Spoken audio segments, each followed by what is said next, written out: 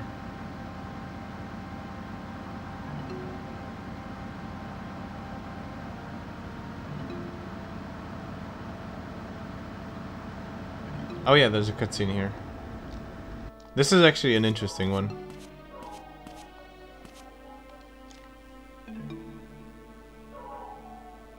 the mayor just standing there. Hey, old man, you're pissing me off. We don't need advice from God. You young people shouldn't be coming to a place like this. Cease your sinning and return to your families. Mind your own damn business. It is my business. God says... Shut up! Father Martin! Hey, what are you doing? Stay out of it, kid. Come on, let's just go. The night's wasting like we're stuck talking to this jerk. Pah! Don't ever try to preach to us again. Hey, wait! Matthew, it is alright. You mustn't go after them. But...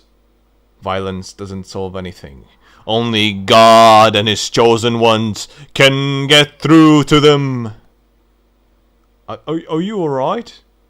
Yes, but never mind that. Do you often come to this sort of place? No, not really.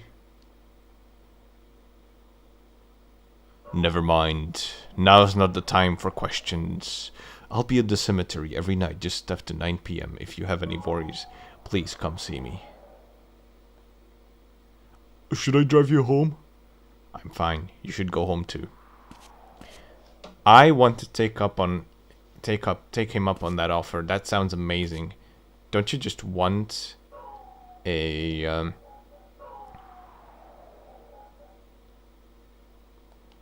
Don't you just want a 9 p.m. cemetery session with the priest? That sounds amazing. I gotta check that out. I've never done that. I don't even know if it exists. It is just like a random bit of text. But that sounds amazing. I mean, it has to exist if he says so, right?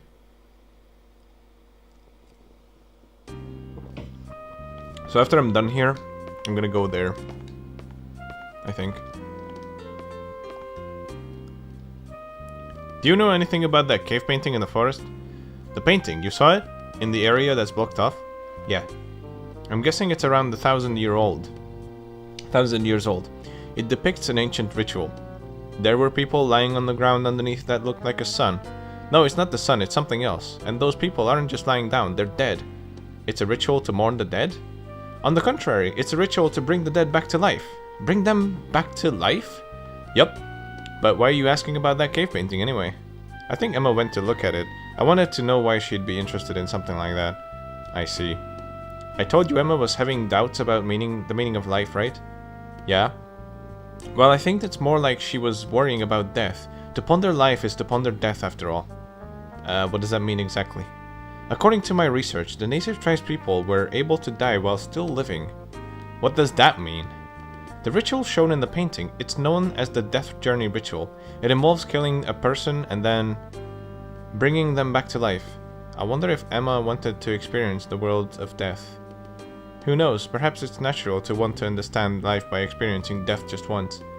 There's nothing natural about that. By the way, since the cave's off limits, do you know... how did you manage to see it? I asked Cohen to let me in. Cohen? Morgan said the government's in charge of it. Oh, don't you know? Cohen used to be a colonel in the military. So he has a little more clout than your average Joe. Cohen? I didn't know that. So that's why Morgan's having him patrol the forest. Precisely. Hey? Do you come here every day? Of course, liquor is the water of life after all. The water of life. It's where the word whiskey comes from. Liquor's been indispensable, an indispensable part of people's lives since ancient times. I mean, I guess so.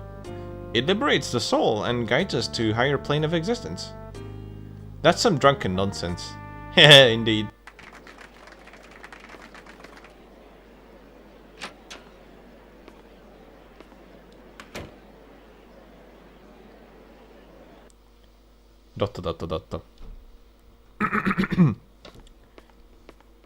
I want everybody to sing along at home to this beautiful song, alright, guys?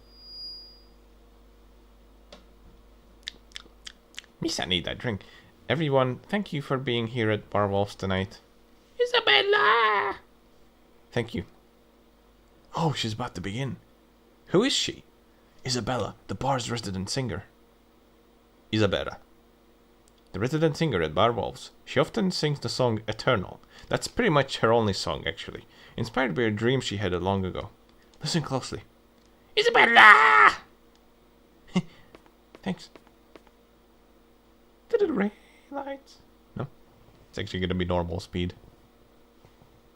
Ray lights fall from the sky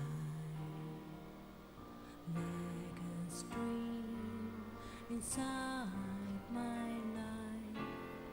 Ray lights surrounding me, fill me with a limbo.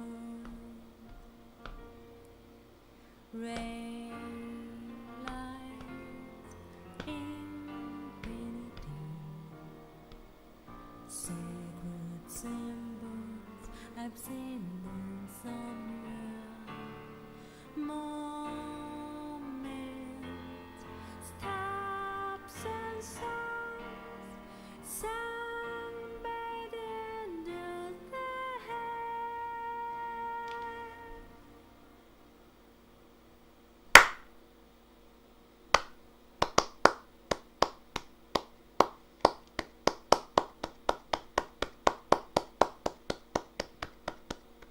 Woo!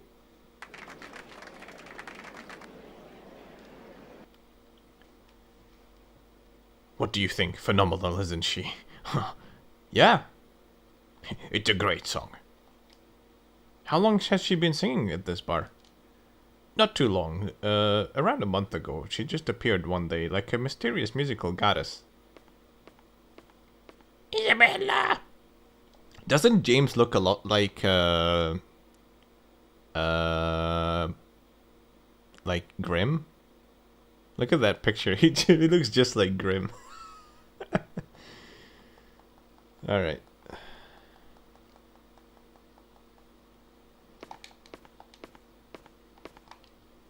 Isabella! Isabella, go out with me tonight! But please!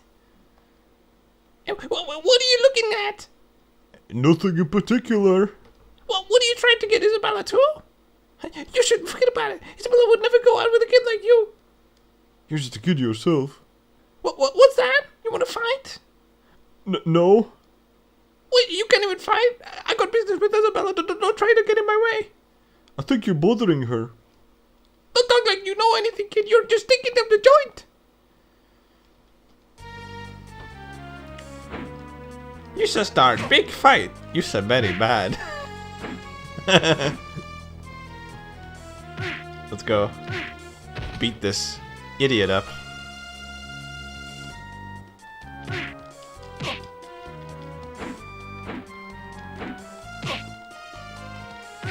Like, you know, like I said, you gotta be careful with his, Oh, someone just came in the bar. You gotta be careful with that spinny attack, because it's pretty strong. Ah, god damn it. Fuck. Oh my god, okay, stop it now. This is ridiculous. Oh, there we go, that was good, that was good.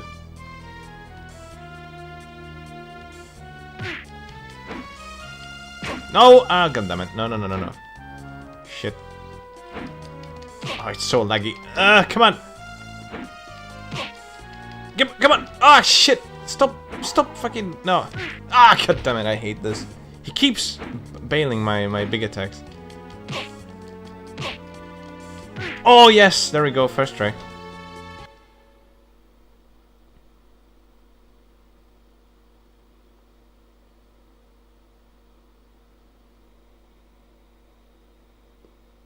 Shit!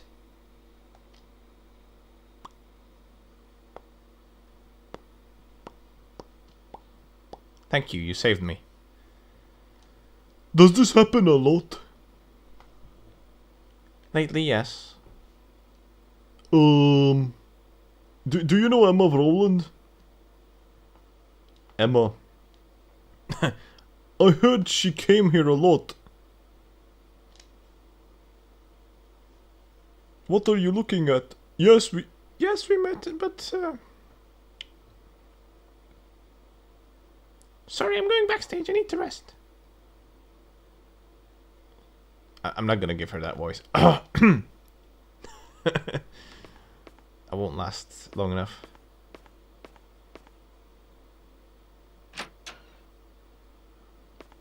Yeah, stupid blackhead's gonna block the way.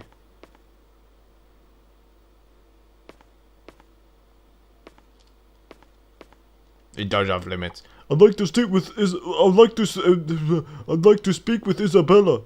No, too many weird customers lately. Do they come to just to speak to Isabella? Figure it out yourself. You can't go in here. Doesn't look like I'm getting through. Ray lights fall from the sky. Is she going to be okay? Yeah, probably. Isabella's got a lot to deal with. How do you know that? Well, Emma definitely liked Isabella's music, right? Yeah. Here's what I think. In a few words, you could sum up Emma as a girl struggling with an anxious soul. To Emma, Isabella's songs were like a balm for the soul, bringing her sense of peace. Considering Emma's personality, she must have made the effort to reach out to Isabella personally. It looks like I can't have a rational conversation with Isabella. Yeah, she's pretty well guarded at this bar. Why don't you try following her? Following her? I've seen her get in a car from the back entrance. She seems to leave around just after midnight. Just after midnight, huh? Alright, well, yet again, we're not really gonna follow her. I mean, there's not much to it. You just drive home, you know, like, you just need to know where she goes, but as long as you know where she goes, it doesn't really matter. So what we're gonna do is, we're just gonna, you know,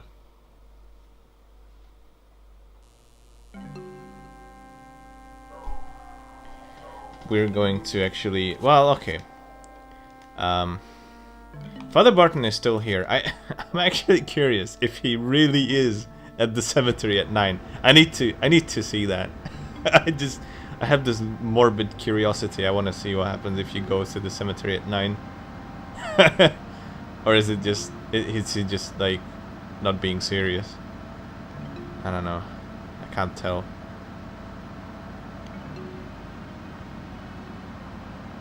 I'm gonna go there. I am gonna. I mean, okay. I'll save like. I don't know. Like the problem is, okay. I could just stand around waiting to see if he goes there or not, or I can wait over there. I'm just gonna save, and then. Okay, let's sleep 1 hour. Let's sleep 1 hour and then see what happens. Because I'm actually curious. This is something uncharted territory for me. I've never seen it. Never seen anyone showcase it. So I'm assuming nothing happens, but you can never know. You can never know. So I'm going to attempt it. I'm going to go to the cemetery and then just see what on earth happens there.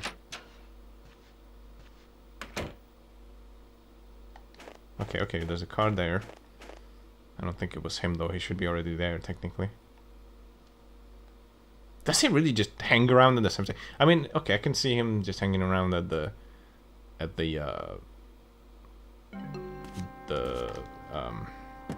Kathy's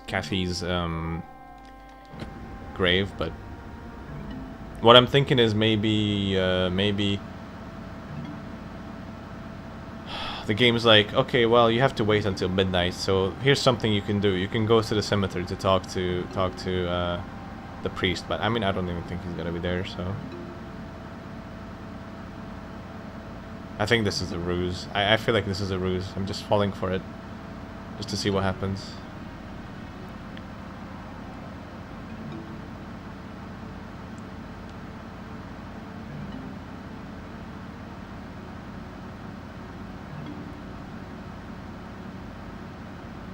I don't see any cars here, so I don't think he's actually here.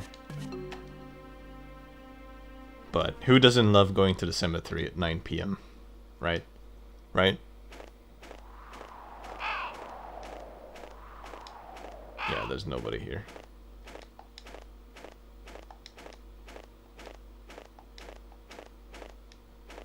I mean, it would have been interesting if there's someone here, but...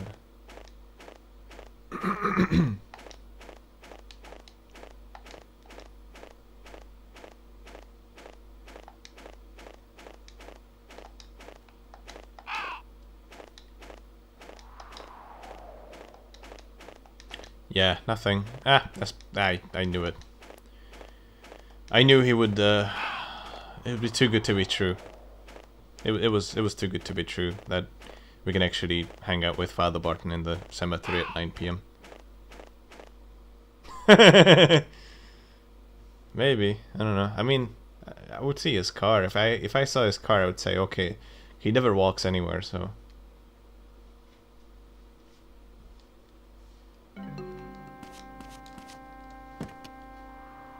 Alright, time to go home and sleep a couple more hours. This time I'm just gonna sleep until, you know,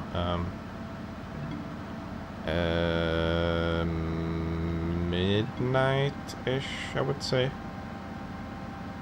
I mean, I could do a 5-hour sleep now and then, you know, whatever happens, happens, but, actually, yeah, because 3:30, it would be perfect. Oh, man, yeah, I'll just do a 5-hour sleep then, that's fine. Because then we don't have to wait whatsoever. Just sleep 5 now and then it's perfect. Cool. Because I actually did go to the bar a bit, did go to the... Wait, why is that light still on?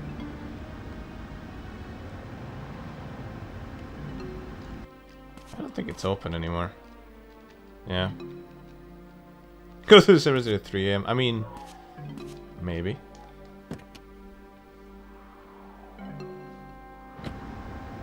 How often do I save? I mean, it depends.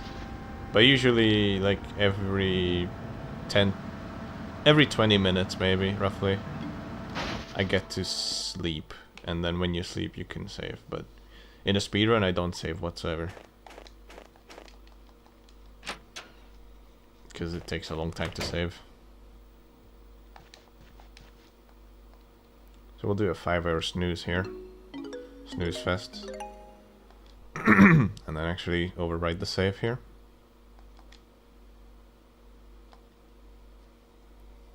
If the game crashes, it crashes. You have to start all over again. In a speedrun.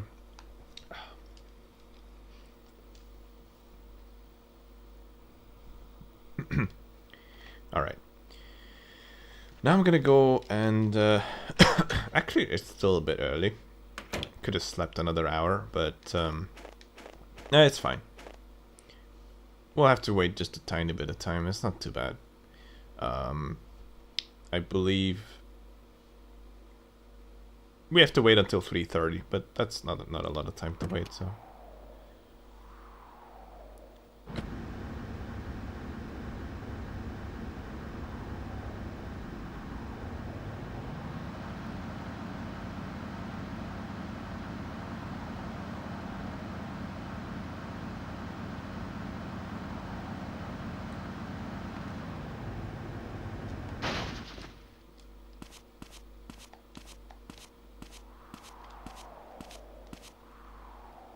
Oh yeah, actually, you can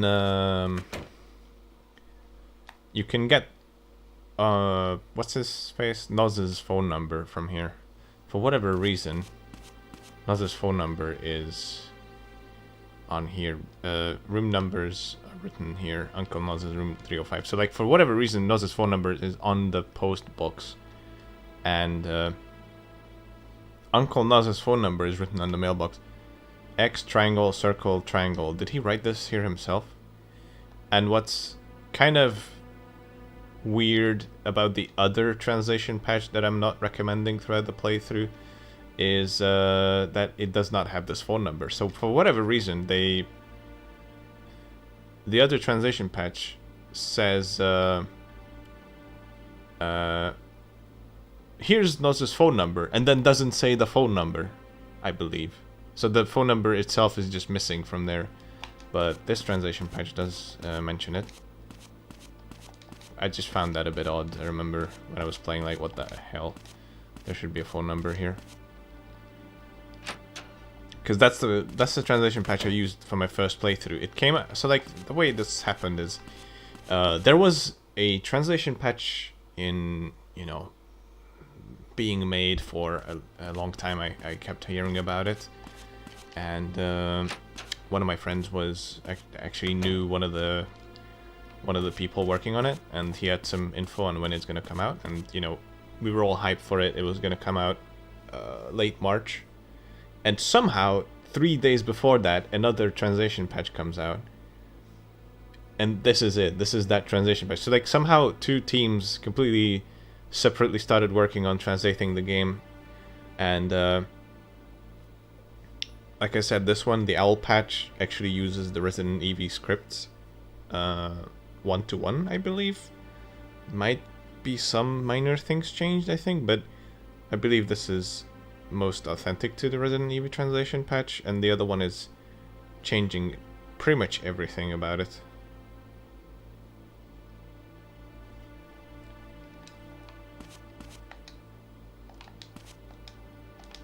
I believe they just used the translation script itself to as a basis, and then rewrite the whole thing based on that.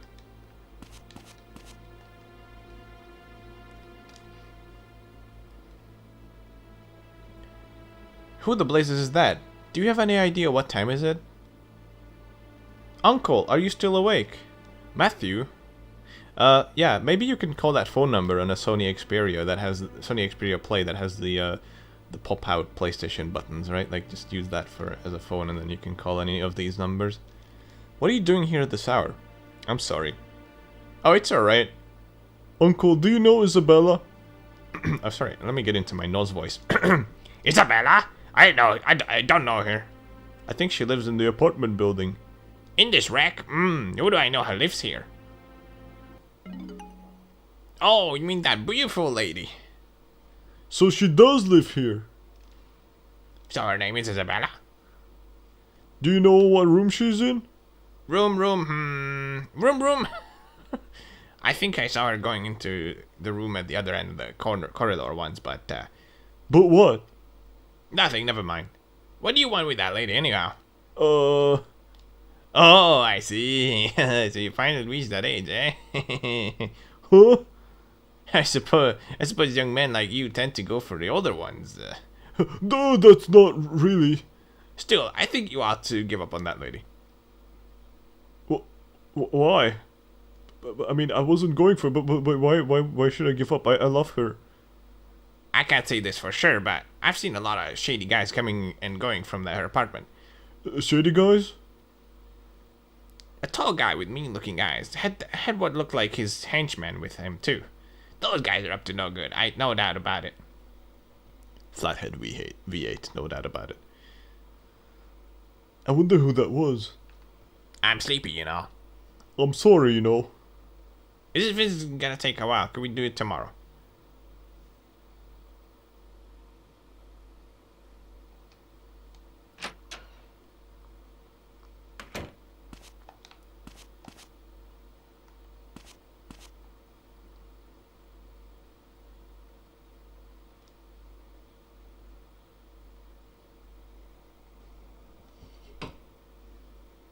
I mean, this is pretty much like this could be one of those Soviet-built, you know, Soviet era, communist era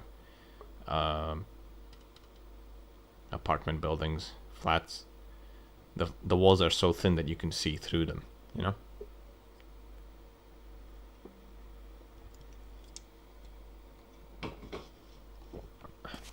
If you look through the walls just at the right angle, you can see through them. They're so thin. You can see Nos just standing there. He normally sits on the toilet, but this time he's just standing around today.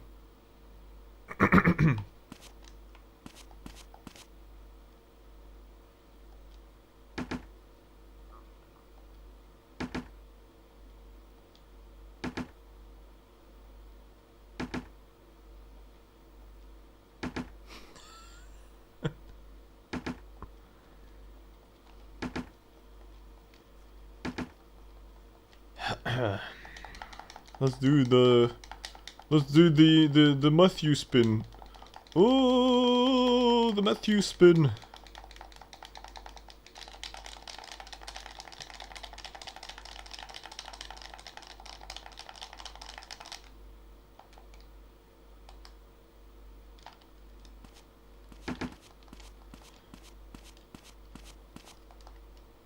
Oh, look at that ass.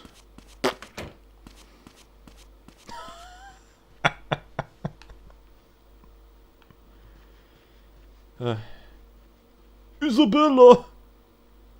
It's me, honey! Huh? What the?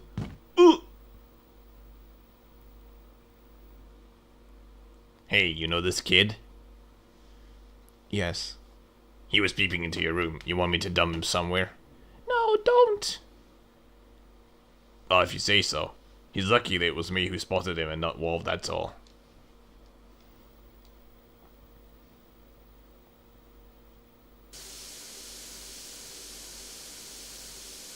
Oh, my head is pounding.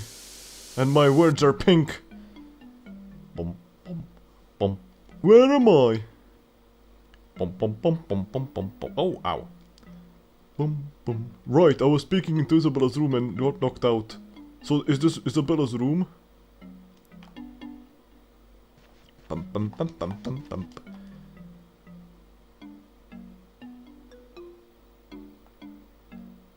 Isabella and the man smiling happily. This guy, he looks familiar.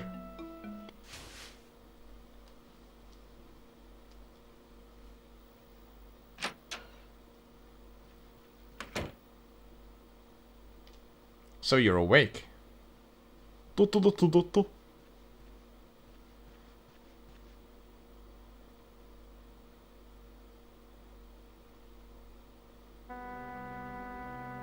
You shouldn't peek into people's rooms. I'm sorry. I'm not angry or anything, just don't do it again. Something much worse could happen to you. You're Emma's friend, right? What about Emma? It's not like I knew her well or anything, she just liked my singing. I see.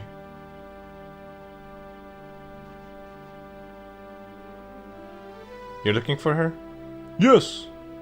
I just can't figure out what was going on in that head of hers. I think I sort of understand how she was feeling. She reminds me of myself 2 years ago. Dotto, dotto, dotto. Losing the will to live, having no one to turn to, feeling so alone. Isabella?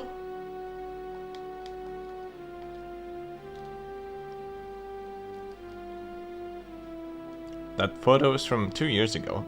I was living in Denver, Colorado at the time. Who's the guy in the photo with you? He was my husband. Was? He died 2 years ago in a car accident. What brought you to this town? Doesn't he look familiar, my husband? He looks like Dennis. Maybe? Dennis? Why Dennis? I've got nothing to do with him. But you know him? Well, yes, he practically owns the town. He comes to the bar a lot too. So you really can't guess? He looks like Emma. So you really can't guess? He looks like Wolf. He looks a bit like Wolf. Are they brothers or something? That's right, he was Wolf's younger brother.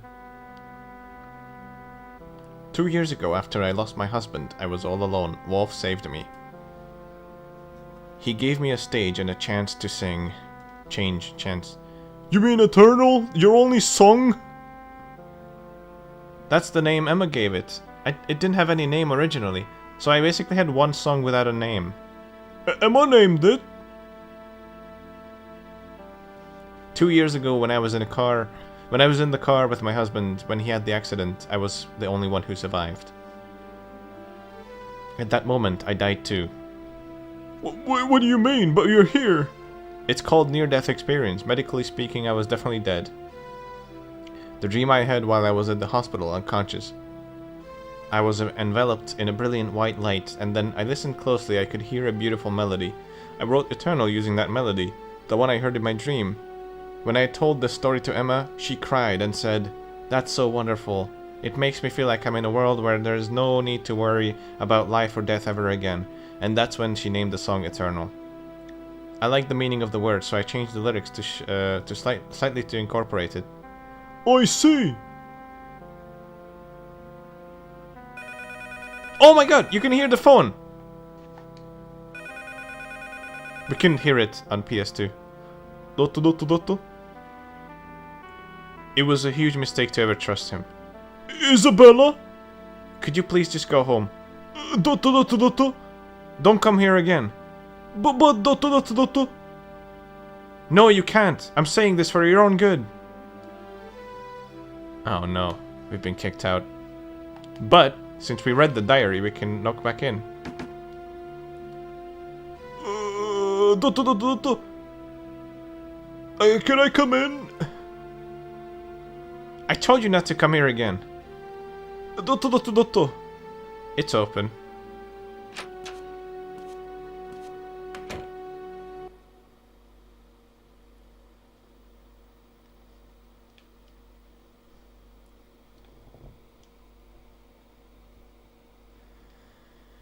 Emma wrote about you in her diary. Sorry, that's actually Matthew saying it. Emma wrote about you in her diary. What did she say? She said you need help. You know, I'm not the only one who needs help, Matthew. Maybe I could help you. Don't be ridiculous. What could you possibly do to help? Dotto, dotto, dotto. I'm sorry. But... Oh, it's so weird you can hear the phone. I'm not used to it, because on PS2 it never plays the phone sound.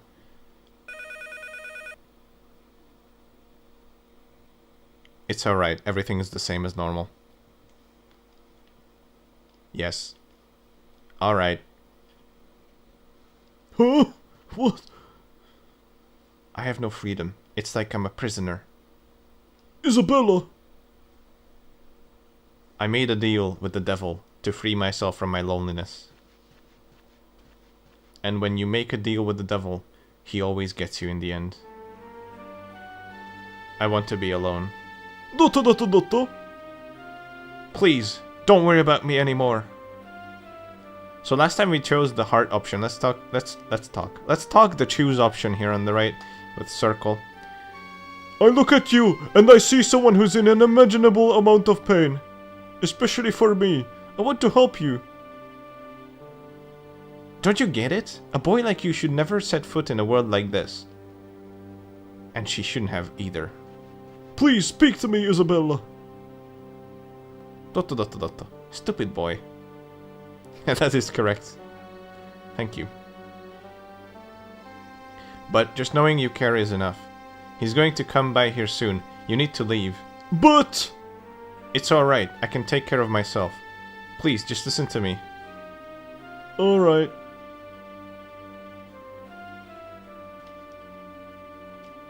Here.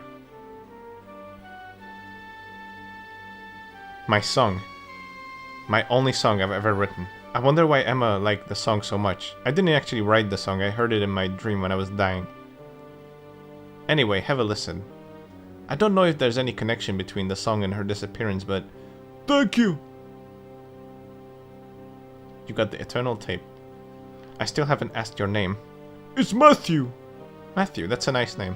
And I still haven't asked your name. Isabella, what is your name?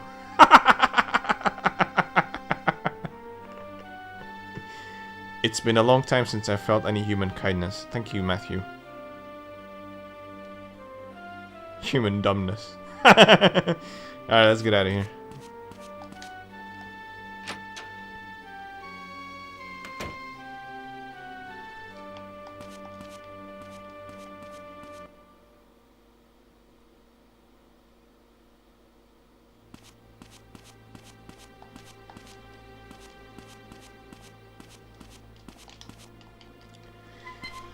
Alright, so we have some stuff. The tape will actually come in handy at a specific point, but this was definitely needed. This conversation with Isabella. And so we're pretty much done for today. Let's head home and get some sleep. Got a lot to do tomorrow.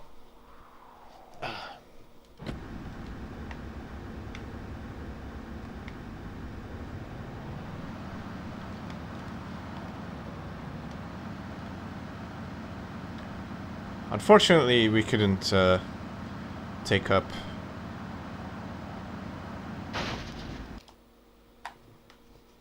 Father Button's offer.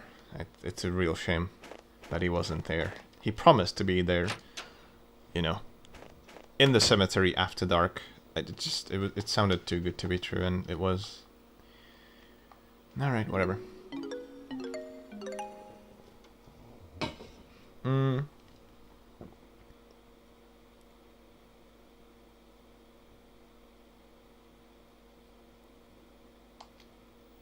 Okay. I'm gonna sleep until 11-ish. Let's sleep until 9:36, I guess.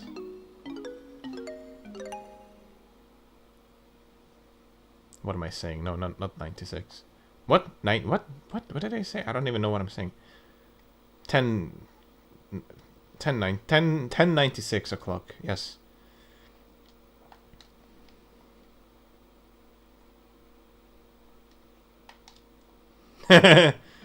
No, you cannot.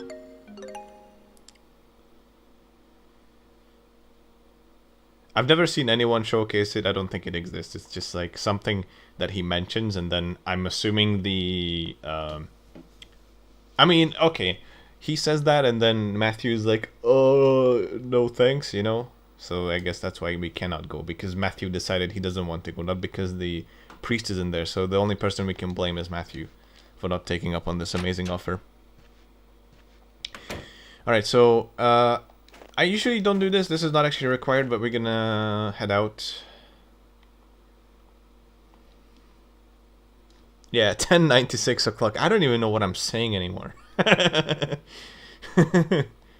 Just completely lost it. Alright. We're gonna head out. That's what I'm trying to say. We're gonna drive towards the police station. We have some business there.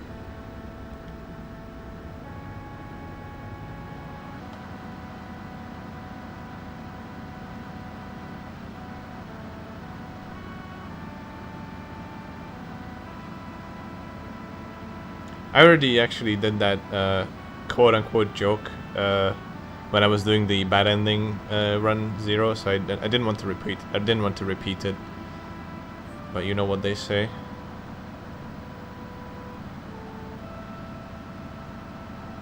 About the car, you know what brought her to Mizzurna Falls, Colorado. Or car. All right.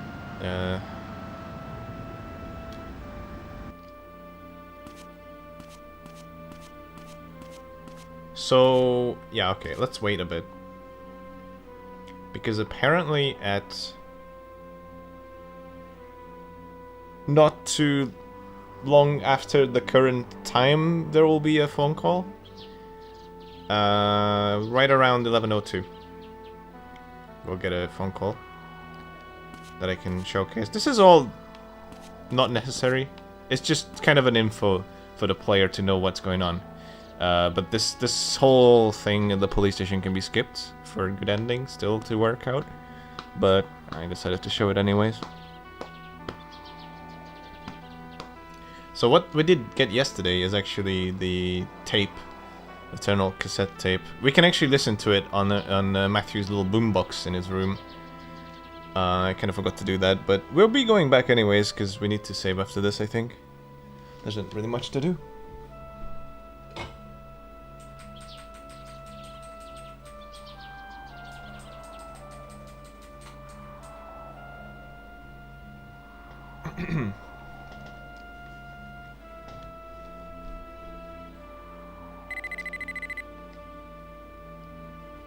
Matthew? Winona, what's up? I just heard Mel's going to be released. Released! Why? Then it's posted the bail money. Good thing we're already here. We somehow had this, you know, sixth sense that we need to be here for this. And here we are.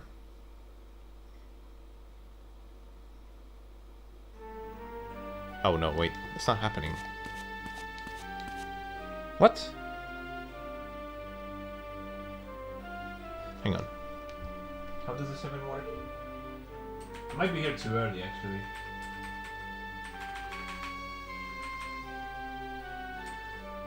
Yeah, okay.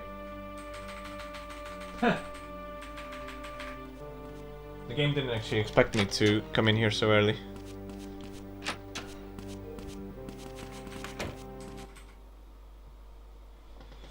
Let me try this again.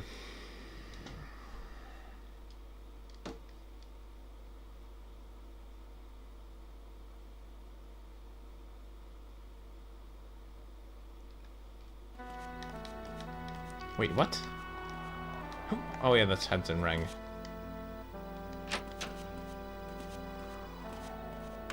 Wait, I don't even see Mel's bike outside anymore. But Dennis's car is still here. Okay, there we go. Now it's working. Man, shut up already. What did you say, you moron? You wanna think just... Who do you think just bailed you out? Wanna go back inside? Fine, thank you so much. Damn, you're a pain in my ass. Nutty? Matthew, you son of a...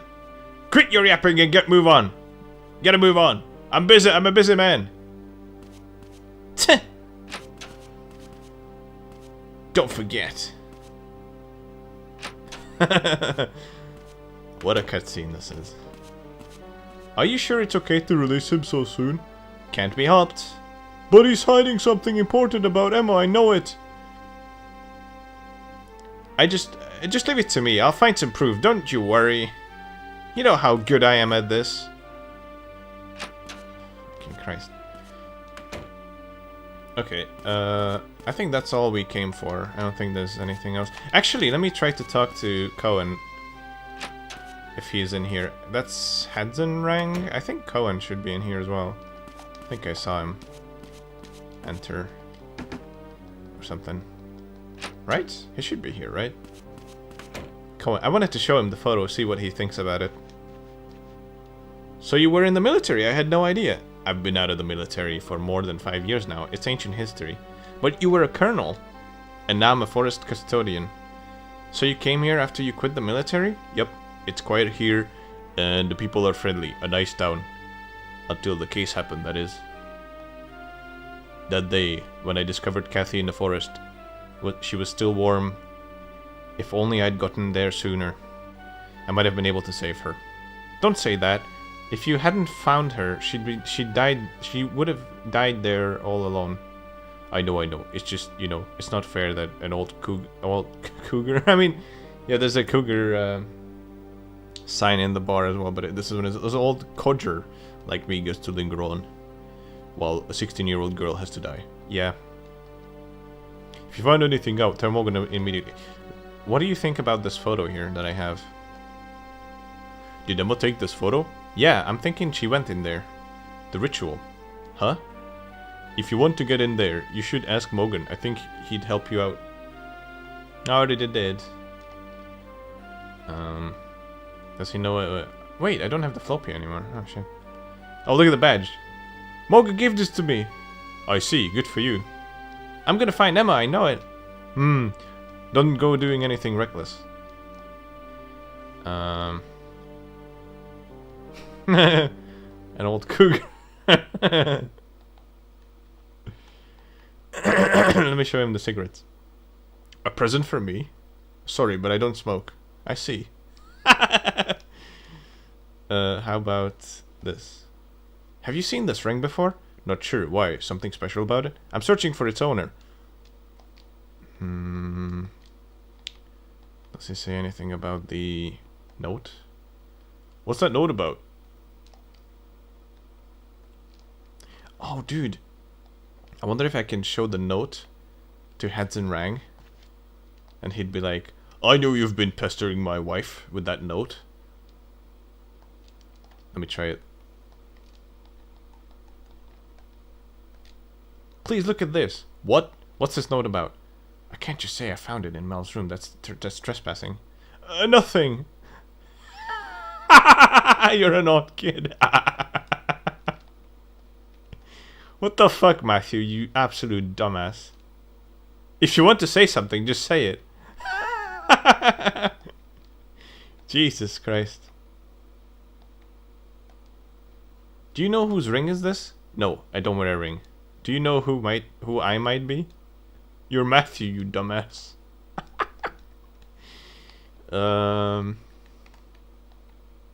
Smoke. What's that? Not interested. I see. Let's show him the badge. Good for you, Matthew. Keep up the good work. Thank you. If there's anything we can do, let us know. Looking forward to working with you. I don't think there's anything else. Oh, the photo, I guess. And the tape. Oh shit, yeah, the tape. I forgot to show him this tape. Isabella? Have you ever heard her sing? I don't know. I only listen to classical music. Oh boy. About this photo. What about it? Not interested. What? Wait, hang on. Let me. What does he say about the tape? I'm not much of a music fan. It's not that I hate it. I just prefer listening to the sounds of nature. Oh man. Sounds of nature.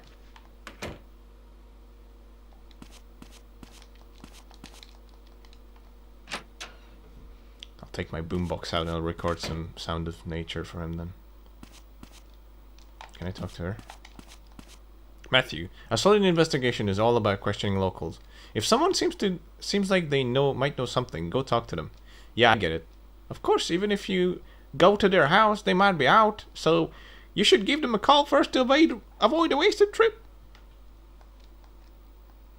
What is it? If you want to discuss the case, you should talk to Sheriff Morgan. What do you think of this badge? Oh, it's a special badge. I heard all about it. I hope I can count on your assistance. Yes, I'll help any way I can. You can use the meeting room anytime you like. Okay, thanks. You can read my special case board too. I have no idea why I gave her that accent, but it's sticking now.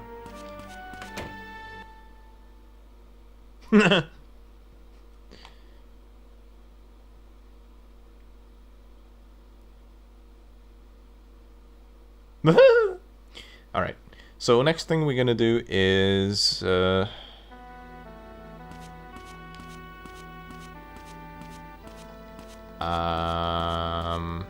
we okay, hang on. I guess I'm gonna go save. Oh, is that Winona? Hey, that's Winona. Hello. Where are you going? I think she's going to the school or something. Wait, did she just turn? Oh shit. Winona! Oh, god damn it.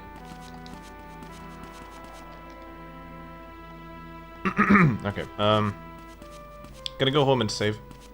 Not much to do right now.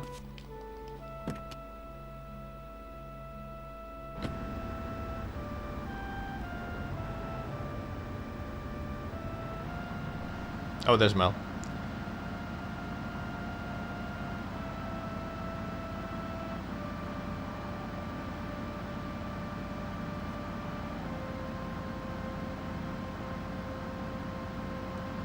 So, not much to do right now. We're just hanging out, doing some stuff.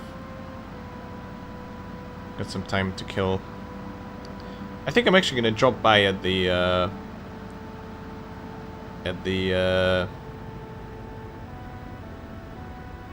diner and check out today's special.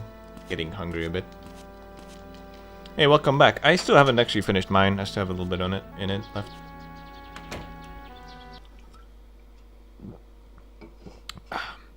We're already this is already their next day, so we're actually making some progress.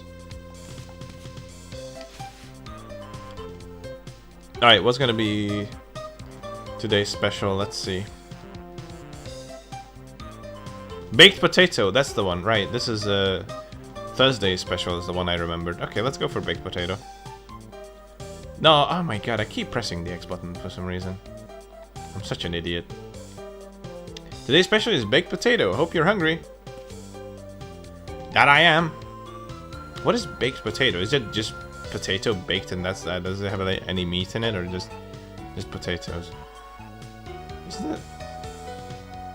I don't know, that's just a bit weird for 450, but I don't know. Alright, I'll wash it down with a bit of milk. Oh my god, I keep pressing X. I'm an idiot. Alright. You want milk? I know you like your milk, Matthew. Give me those milkers. Here you go. Thank you.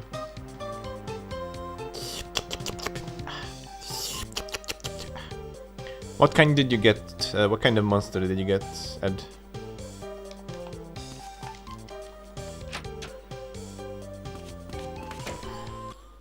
Fucking desert. You're like what's the name of those, like Utini? You're a Java, right? Yeah. Yeah, imagine living in a desert. We don't need Java.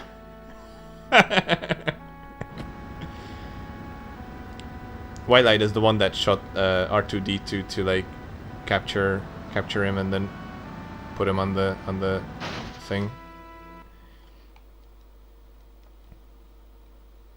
It's 14 Celsius and I'm freezing. While sitting butt naked in my room.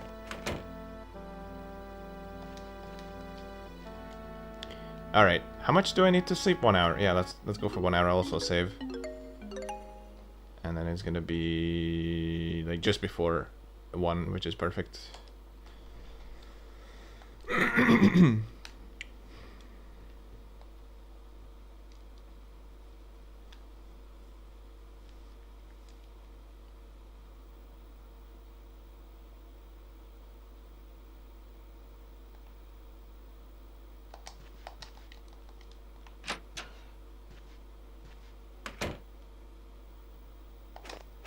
Pacific Punch? I don't even know what that's like. What color is it? Is it the brown colored one? The one that's red inside? The red liquid? Beige? Yeah, that's the one. That's what I'm thinking of. Yeah, I guess that's like the least worst of those other types. I would say that's like the least worst monster, if it's not the original green monster. But I wouldn't go for it if there was an option to just get the original green one.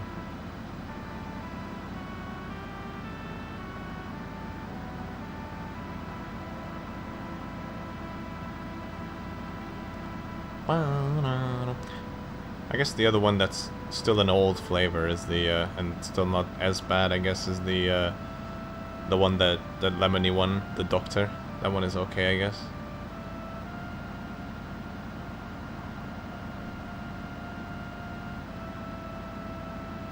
But I haven't had it in like years. I was actually thinking about trying it again because I can't remember what it even tastes like anymore. Oh no, wait. Oh no. I need to not be in the hospital. That's the one requirement for this. Okay, let's get out of here real quick. I need to be not in the hospital while this is happening.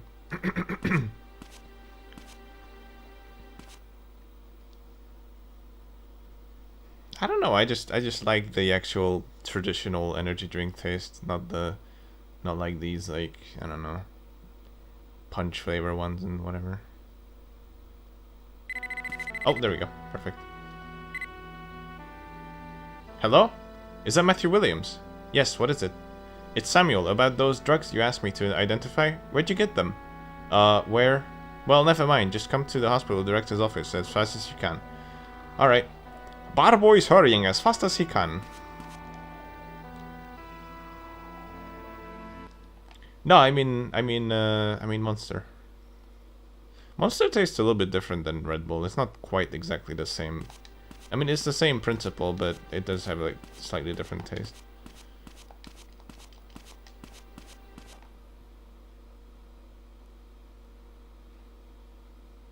The one that has the green M on it, just like the basic flavor.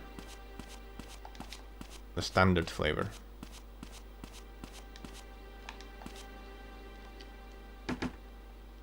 Red Bull is absolutely not worth it. Oh, there you are. Except if Red Bull wants to sponsor me, then I fucking love Red Bull. I drink it all the time. Morgan, what are you doing here? Samuel asked me to come. I just got here. Why? I explained about the drugs, right? Yes, you said Matthew asked you to identify them. Well, I checked them out. Don't be shocked now. Just spit it out already!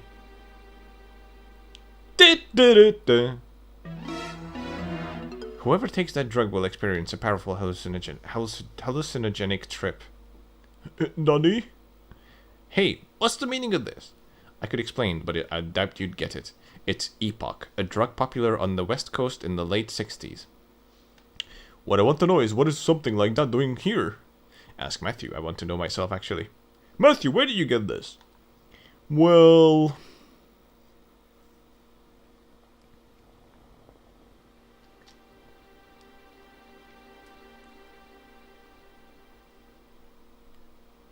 I see.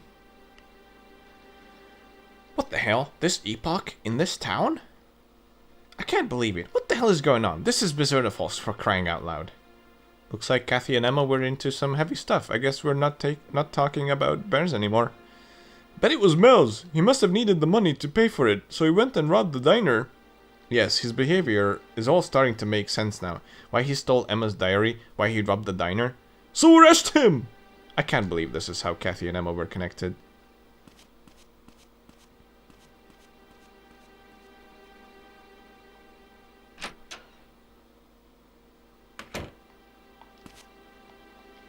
What happens if you take Epoch?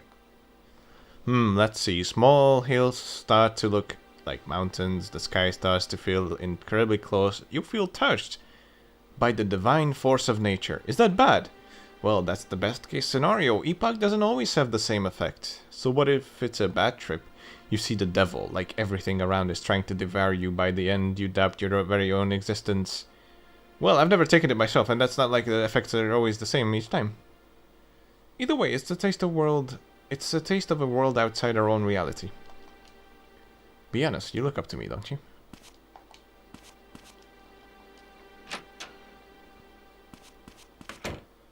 Alright, we're done with that. Let's head back to the...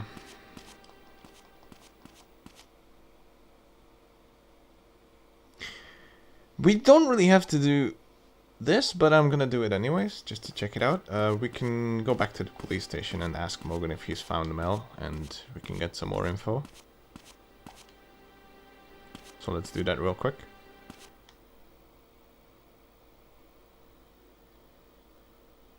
Also, let's not forget, it's 28th today, so it is Barbara's birthday. So her birthday bash is beginning this afternoon.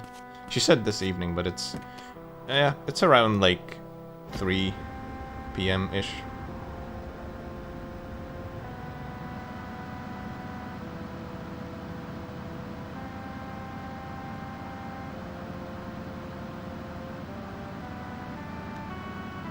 Yeah, ouchie ouchie feet. She's faking it. Alright, so...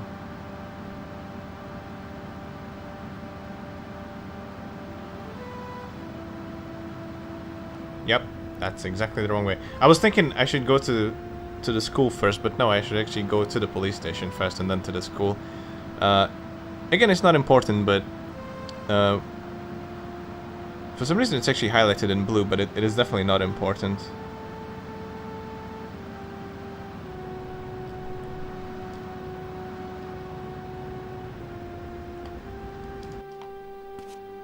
I know that this is not required for a good ending. Alright, so we're gonna go and actually we can ask Mary Lou as well if she wants to go with us to the motel. That's enough now, okay, Matthew? God damn it. What's happening with Mel? We've issued an arrest warrant, but we haven't been able to locate him yet. He must be hiding out somewhere. What about Morgan? He's doing everything he can to find... Oh, shit, I completely forgot about her accent. He's doing everything he can to find Mel. He's about to blow his top. I see. If you see the sheriff, tell him to calm down some, okay? I'll try. Oh my god, the blue guy is here again. He's blocking my way.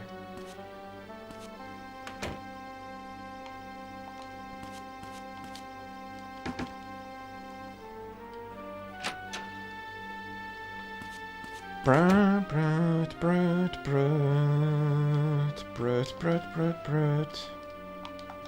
Hey Morgan! Haven't you been able to find Mel yet? Matthew, as per usual, showing his insensitive side. No, he must be hiding out somewhere, but there can't be too many places for him to hide in this town. What about the farm workers' housing? Even Mel isn't that stupid. He wouldn't hide in the same place twice.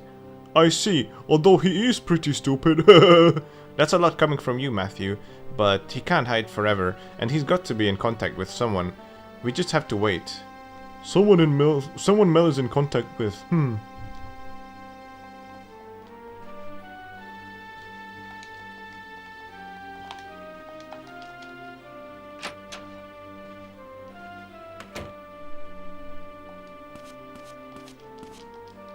Oh my god, the blue guy. I'm gonna like, yeah. Yo, what? That damn blue guy. Blue guy is always there to hold me back.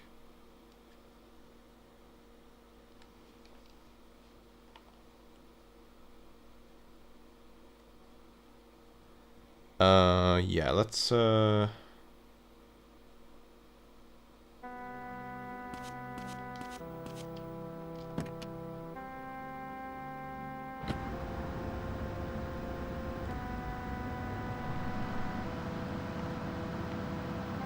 Alright, let's go to the high school. I think maybe Winona will be there. I'm not sure though. She is like all over the place sometimes, but I did see her walk past the police station, probably because she wasn't in there, so she must be in the library just hanging out. Because, oh, there she is. Because what else would you do, right, in your winter break than to hang out in the school library? Oh, come on, Winona, Winona, Winona, Winona, Winona.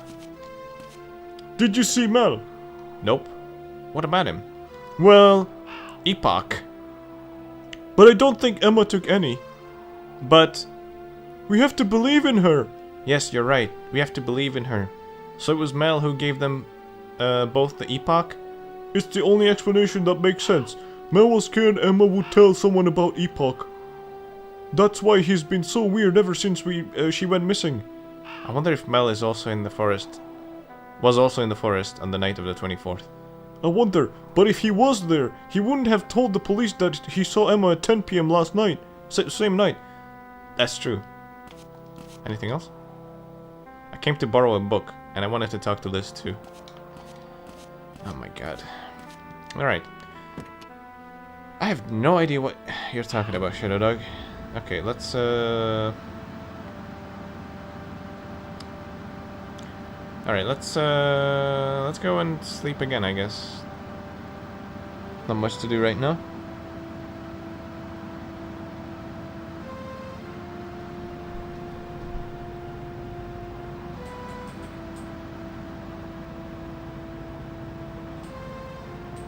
Actually, there's something we could do, but I'm only gonna do it after I've saved here. I think. Although, I'm not sure if it's worth it. Is it worth it to go there? Eh.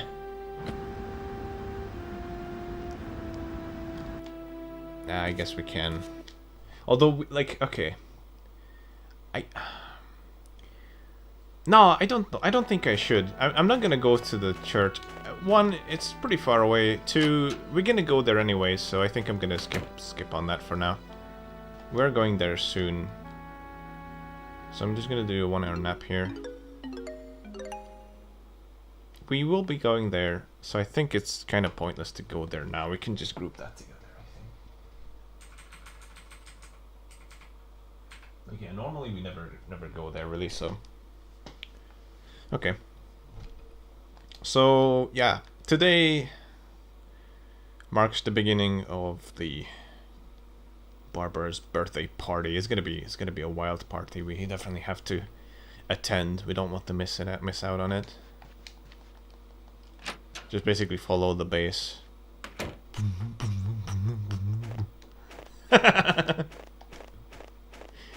Alright, what is the time? 2 something? We have to wait until 3 though. So I guess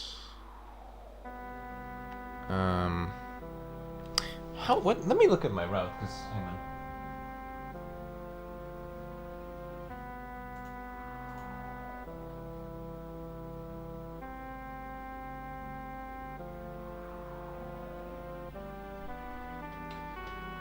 Oh right, okay. So yeah. Okay, I can go. Yeah, I can go to the hospital now, I think.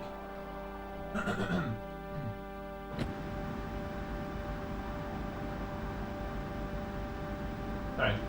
Let's start the birthday party. She actually goes to her room a bit sooner today because of the party, and, you know, all the preparations and, you know, setting up the speakers, turning on the amplifier, all the lights as well, the disco lights. It's gonna be a big party, so.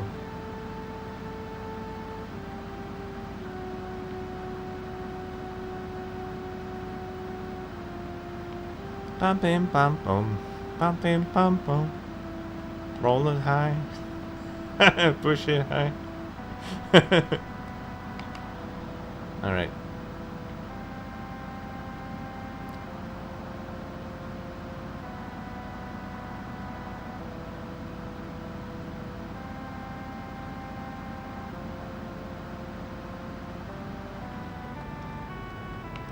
Alright, so... Ow. I think it's actually 3 o'clock when she starts rolling up to her room. Oh, she's not here anymore. That's perfect. So that means she's actually on the way already. Awesome. Awesome. I'm not sure if you can hear that. That's the party is already starting.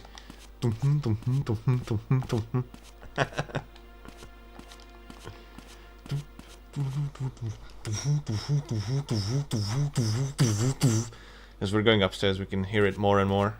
The windows are rattling. Alright, here we go.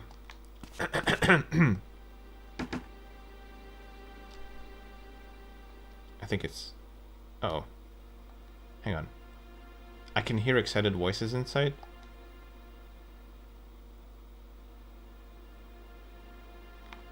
What now? Wait a second.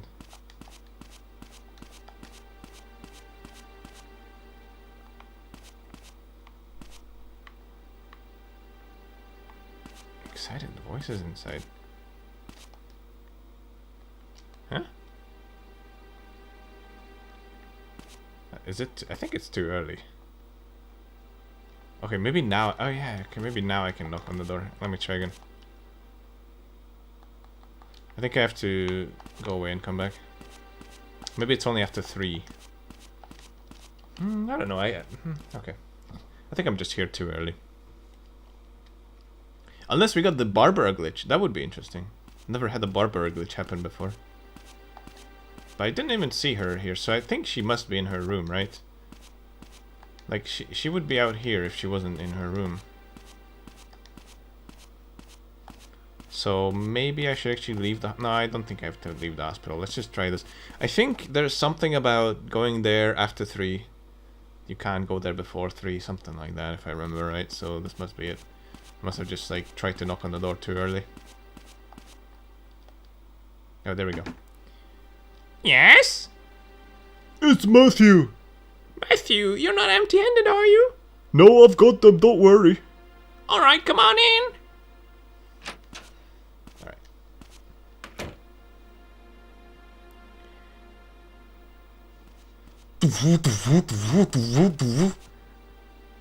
Here, happy birthday. So you want me cigarettes after all? Grandma! It's alright. I did just bring cigarettes. Right, cigarettes are the price of entry. Oh, for goodness sakes. Leaving already? I think I'll stop by one more time before I go home. I see. You know, the one thing that really... Take care. Excuse me, Matthew. I'm just going to the cemetery for a bit.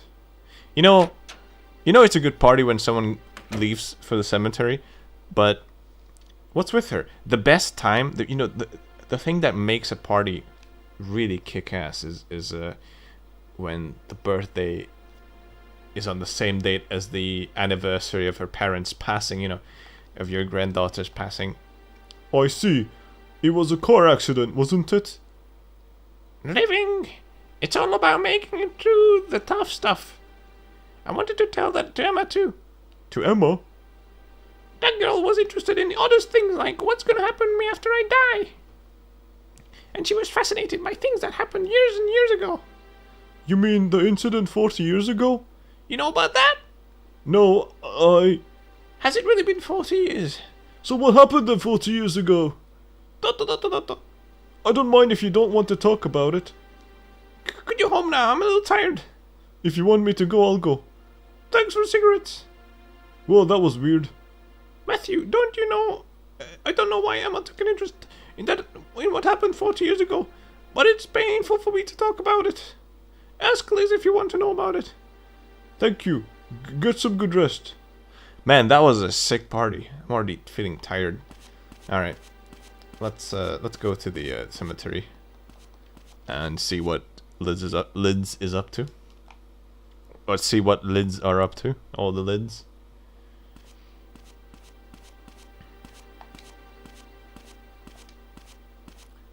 Lids is an absolute beast. I don't know how she does that, but she's already at the cemetery, and she's actually walking. She's not using her car, I think, to do that.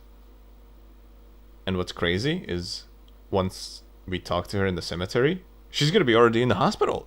I don't know how she does that, but she gets there before us every time. So this day is pretty much a back and forth kind of day, just going back and forth, back and forth, back and forth. So yeah.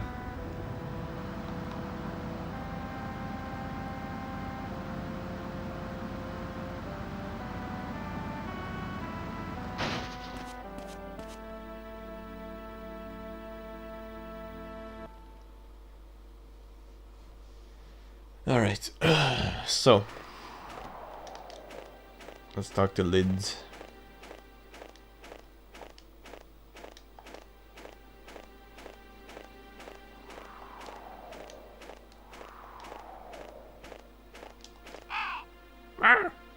Matthew. Are these your parents' graves? Yes, today is the anniversary. I see. Time flies. It's been 10 years since Mom and Dad died in that car crash. It must be hard. It was hard back then, but I'm okay now. You have to forget about your pain in order to go on living. Matthew, do you believe in life after death? No, I don't. I think that once you die, that's it. What about you? I don't believe in it either, but I think Emma did. She was fascinated in the afterlife and the mysteries of the universe. I wonder what made her so interested in things like that. Life is hard. It's natural to want to escape. I was the same. But actually, living life is the important thing, not whether or not God exists. After all, once you're dead, that's it. So you'd better live every day to the fullest. You're right. Well then, Matthew, I'll be off now. And then she's back at the hospital already. It's crazy.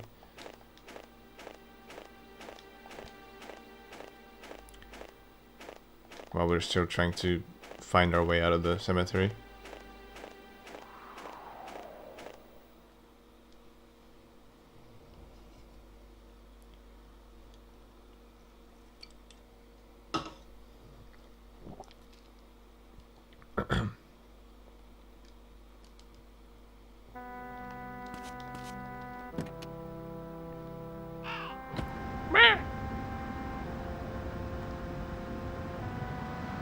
Alright, back to the hospital, and then and then away from it, and then back to it again, and then away from it.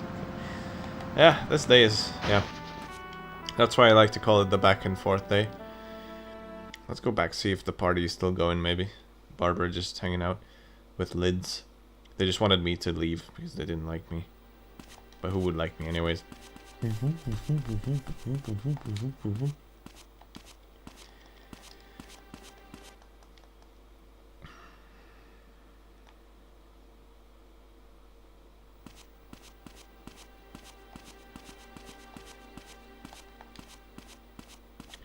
Here we go. Oh shit, I gotta knock on the door.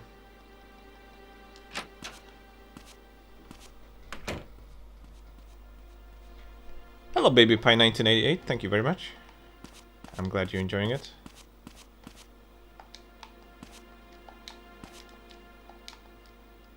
You look very dashing today. See you later, Matthew. What's this incident 40 years ago that Emma was interested in? What did Grandma say? She said to ask you. I see. There was a murder in this town 40 years ago. A murder? Grandma's little sister was killed. I see. Why would Emma be interested in something like that? It was very unusual. It was a very unusual case. The murderer killed his victim as part of a satanic ritual. Emma wanted to know what kind of person the murderer was. Who was the murderer? I heard he killed himself in the forest. If you want to know more, you can look at the old newspapers from back then. By using the computer in the library. It happened on December 31st. Got it. Alright, time to go to the library. Wait, was I supposed to talk to her twice? No, okay, once, okay.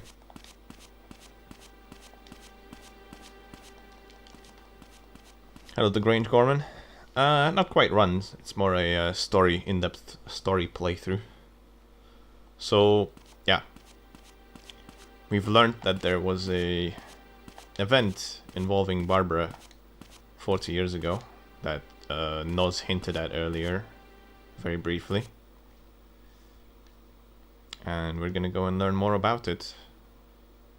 This is actually, like I said, this whole segment here, this whole Barbara birthday party, and then learning about the incident 40 years ago is definitely one of the requirements for good ending.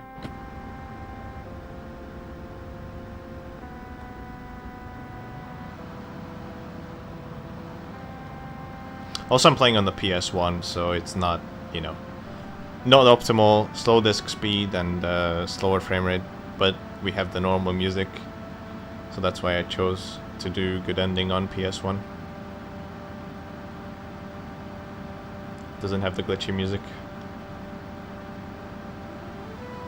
So before we go to the library, I'm actually going to drop by at the diner because we have something to take care of.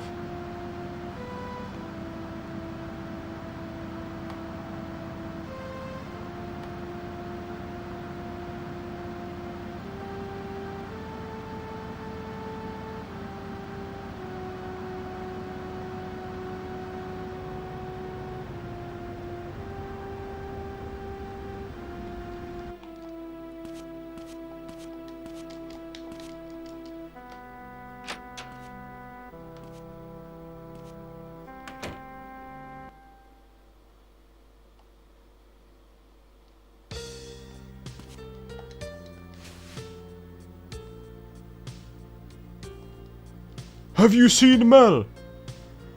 I've no idea where he could be. Come on, I think of all people you would know. I'm looking for him myself, honest. It's just... Oh jeez, he's such an idiot. He's dragging me down with him.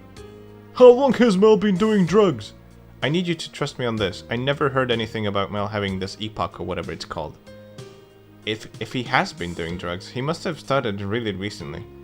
What about the robbery?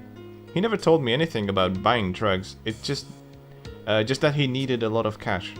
Anyway, I bet anything that Mel will try to get in touch with you. I hope so. Dotto. I have a feeling Roland is going to try something today.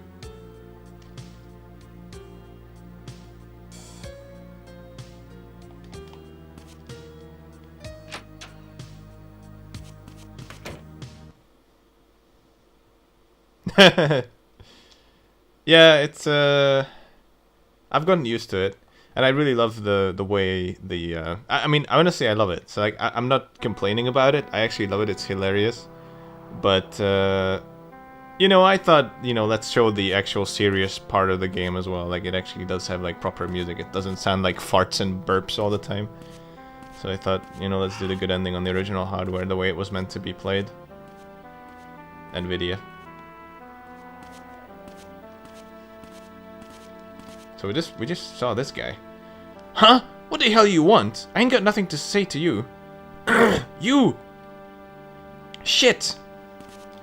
Oh, I could have caught him. Whatever. Oh no. Stuck in the tree. Come on! Come on, catch him, catch him. Ah, fuck. Ah, there we go. Alright. We got him. Hey! You're the one who was with Mel on the farm workers' housing. You're the one who followed me! You know where Mel is, don't you? Shut up! I still owe you one for that. One for what you did. Alright, here we go. I'm gonna try to walk onto the road here. So we can have a fight on the road. I wonder how far you can go. I guess... I've never actually tried this. Like, how far can you go back? I guess if you get the right angle, you could go really far away. Alright, this is good enough. Whatever.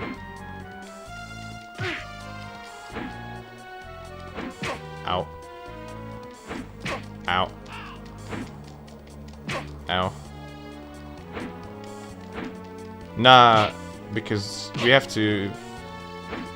We're only we can only walk in this, you know, 2D line, essentially. So there's no way to... Because the house is right behind me, and there's no way I can get there from here. And also, I'm pretty sure the loading zones don't work in this scenario.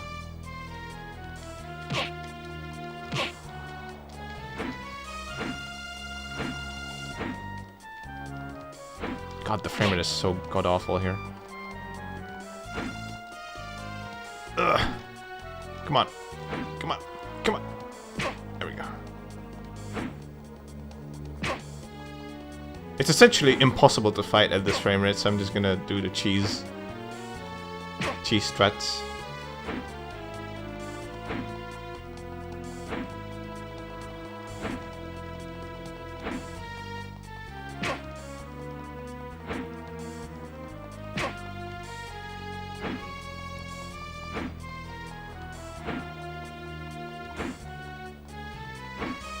Oh, come on.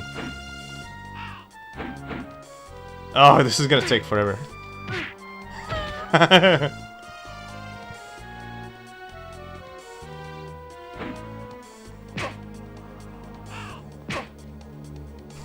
He collapses because I kicked him in the shin.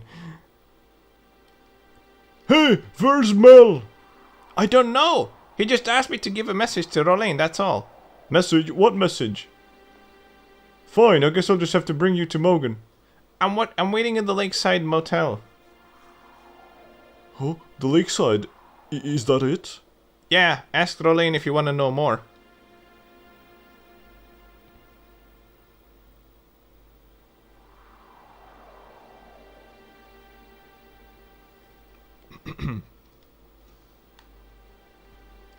There?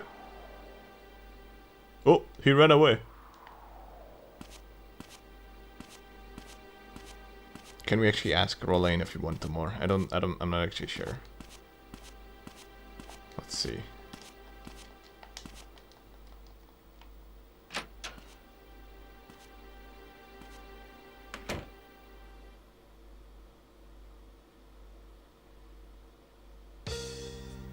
I wonder if it was hard to actually change the texture for the diner to actually say Haynes instead of Heinz.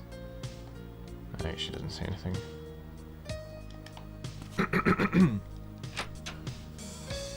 Not just the texture, but like the whole red sign on the top of the restaurant has been changed as well. It's pretty crazy that they did that.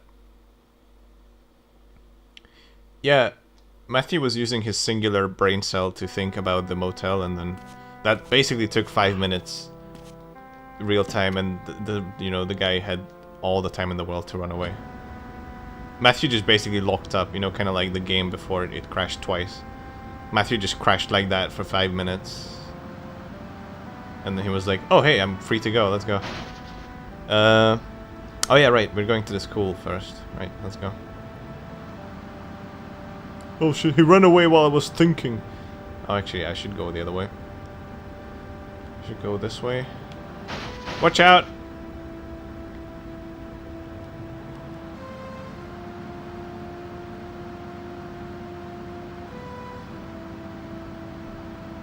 Another invisible car there.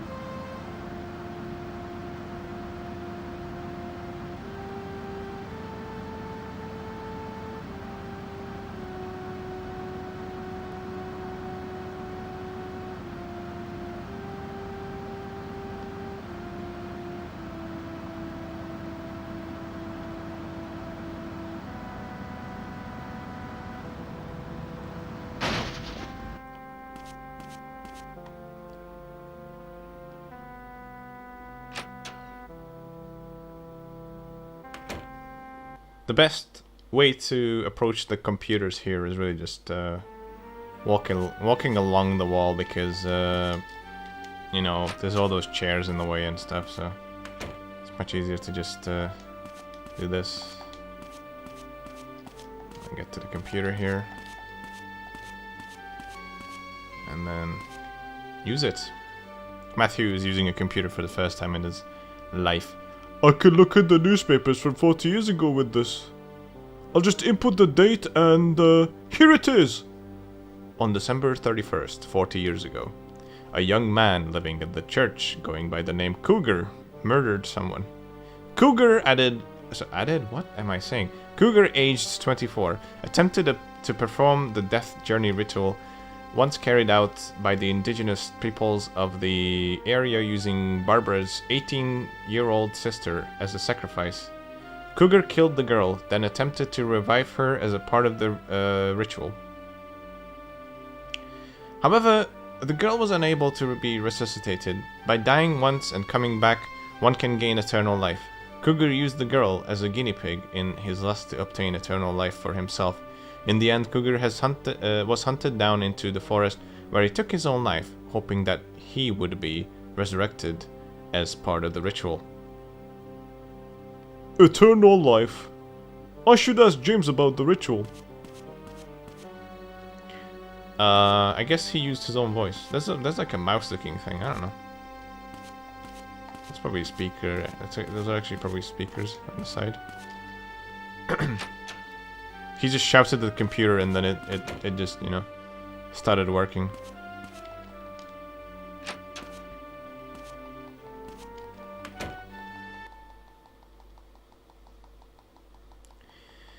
So we're done with the library. We can now, guess what we're gonna do? We're gonna go back to the hospital again. Woohoo! Hey, fun.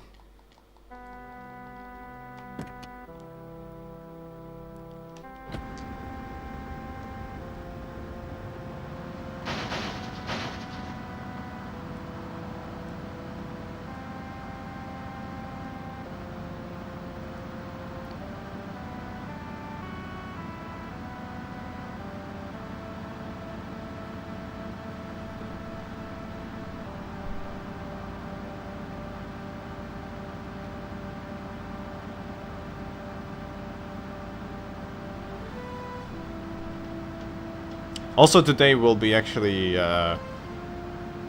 we'll be able to enjoy a fantastic new feature. It's going to feel great. You'll see. I don't want to spoil too much. I'm just saying that today something's going to be a bit better.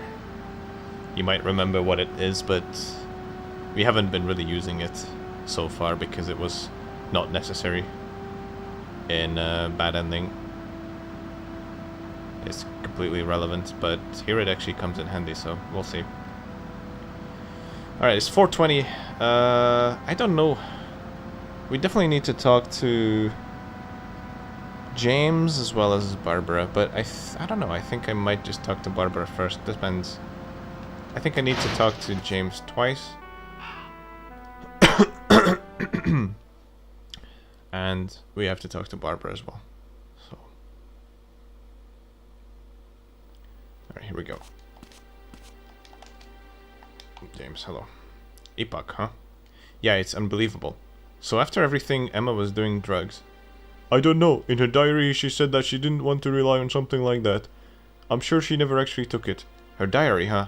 What else did she write? Oh, really keen on this, are you, James? She wrote that Kathy said she needed it. Oh, right. If she was talking about Epoch, then that means that Kathy was trying to get some. But what would she need it for? Probably to escape from reality. Perhaps she thought she could get some relief by using it. But the issue is where she got the Epoch from. It had to be Mel, right? If that's the case, where did Mel get it from? I don't. Listen, I think Emma is still alive. What if she is being held captive by these Epoch dealers? Who could have given Emma Epoch? Him! That bald guy! Wait, don't go yet. Do you know about the murders that happened in this town 40 years ago? Yes, I know of it. Why was Emma so interested in that incident? Was she? That's news to me. Still, if Emma knew about the case, I'm not shocked that she took an interest in it. The ritual that Cougar performed is the same one that's shown in the cave painting, right? Yes, he used the young girl to perform the death journey ritual. What the hell is all this about performing the death journey ritual to gain eternal life? It seems he believed that those who succeed at the death journey ritual are granted eternal life for completing such a dangerous journey. That's insane! Well, yes, eternal life might be stretching it, but apparently some have lived for 400 years or more. 400 years? That can't be right! You're as stubborn as ever when it comes to these things. It just doesn't make any logical sense. I can't believe Cougar honestly believed that. No matter how much humans attempt to apply logic to things, we still have a tendency to believe in things beyond the realms of science or common sense. I wonder if Emma believed in the ritual too. That's what I think. Wait. Okay.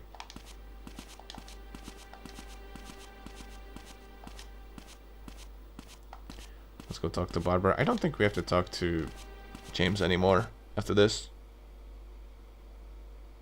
At least not today.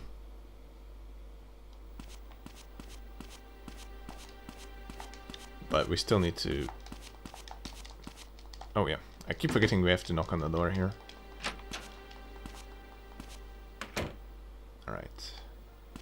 So I think Lids doesn't have anything to say anymore. Oh, she does. Oh, Granny, really? I'm sorry, Matthew. Haha! So you heard about Cougar? Yeah. Don't look so glum. It happened 40 years ago after all. What kind of person was Cougar? He was an acquaintance of the priest from back then. He lived at the church and helped out there. The priest was Barton's father. Cougar was very quiet and introverted, but otherwise he was just a normal person. But deep inside was something none of us could ever understand. He used my sister as a test subject to investigate the ritual, to prove the existence of a divine force. Matthew, I don't give a damn if there's a divine force or not. We can't get so caught up on the supernatural that we lose track of reality. Our lives here on Earth are all we have. Yeah. But you know, Emma just couldn't understand that. Guess what she said? If there's no divine force out there, how can there be a me to want to see it? Dota. Poor child. The newspaper said that Cougar killed himself. Yes, in the end, hunted into a corner, he chose to perform the ritual on himself and took his own life. I hated him for killing my sister, for killing himself without paying for his crime. But ever since he died, the church has been very good to me. It almost sounds like the church was the one trying to atone for Cougar's crime. Yes, the church were very helpful with the murder investigation. In the end, they even worked with the military in investigating the ritual. The military were involved too? It was too much for the sheriff back then to handle. This is only a small town after all. Alright. If the military was involved, they might have to question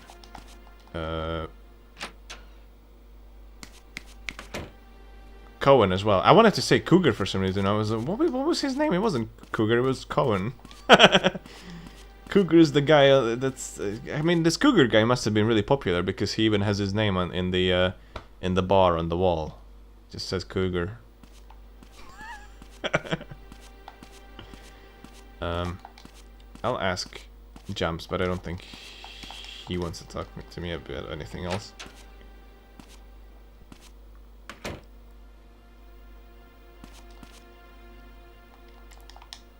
I should come to the bar, okay.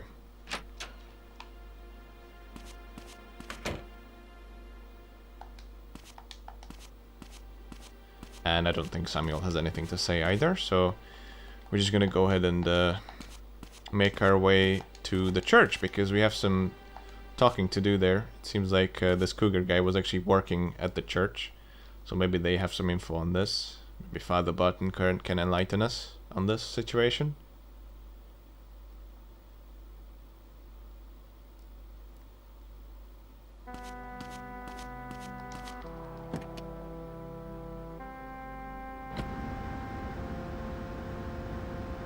We're kind of running a bit low on fuel, but it will be still enough. I think I'll just fill up on the way back from the church, and then that should be plenty. You know, we'll have plenty enough fuel to make that journey.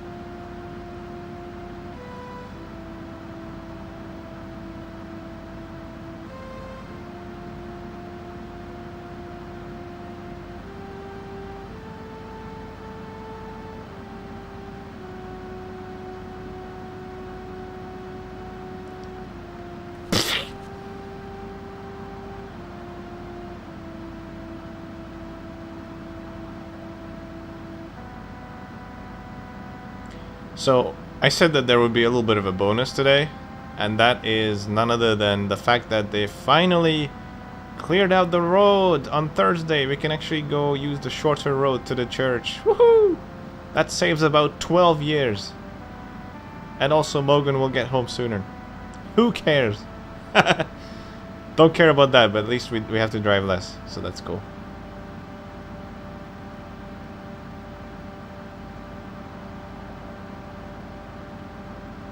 I wonder how the town is being supplied, right? Because the road's been blocked off. How are they getting any food in? Or, I don't know, maybe everything is just being made locally, I don't know. Because, you know, like they said that the town is basically blocked off due to rock falls. Oh well.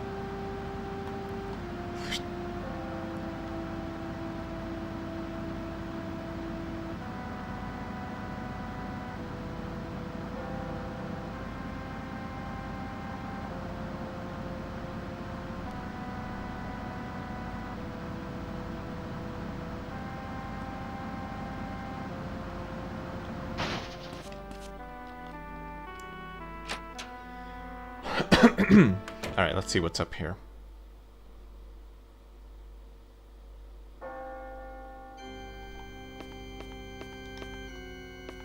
Matthew, did you hear about the motel? Yes. It's unbelievable. That girl doing drugs. It's crazy. Emma and Kathy doing drugs? I know, but we can't live in denial. She truly was a sinful child. She was. She will be damned. Father Barton, do you remember the incident that happened here 40 years ago? What is this about all of a sudden? I'm curious about something, just doing some research. The cougar incident, huh? I remember. You can't forget something like that, no matter how hard you try. About this cougar guy. Matthew, that boy, he was the devil. I don't want to talk about him. Did Kathy know about that incident? I wonder. If so, she certainly never heard about it from me. Father Barton. Matthew, do you try to follow the path of righteousness? Or are you a sinner and will die in hell? Or suffer in hell, whatever. You'll die and then go to hell, whatever. May I trouble you for a donation for the church? No! Yep, can't be helped. I'm still so young. May I trouble you? We have to actually pay her some money. Oh, thank you. We've been here a long time, but I've never known such a good, upstanding young man like yourself. A long time, huh? Then you know about this incident that happened here 40 years ago? 40 years ago, you mean Cougar? Yes, I know him well. He lived in the basement of this church. In the basement? Is that where he performed the ritual? No, there's a big tree in the Barrows Forest. That's where it happened. The big tree? That's where Cohen found Kathy. Way back when I heard this from the priest, he said that the big tree gives the power of life. It was worshipped by the indigenous people. Kathy and the incident from 40 years ago. It can't be a coincidence. The big tree in the forest, huh? In front of the tree, young man, are you listening to me? Sorry. Are there any documents or anything from Cougar's research into the ritual in this church? Father Martin burned everything long ago. Thank you very much. All shall pray for you. The answer to any trouble lies in prayer. ... Amen. Wait, can I actually talk to Barton about this? I don't think I can. I don't think he'd say anything. I can try. Also, did we ever get the... yeah, we did get the cutscene, I think, yeah. So that won't be repeated. Let me try to talk to him again. Maybe I got some, like, vital information that I can ask about from Barton, but I don't think he's gonna say anything.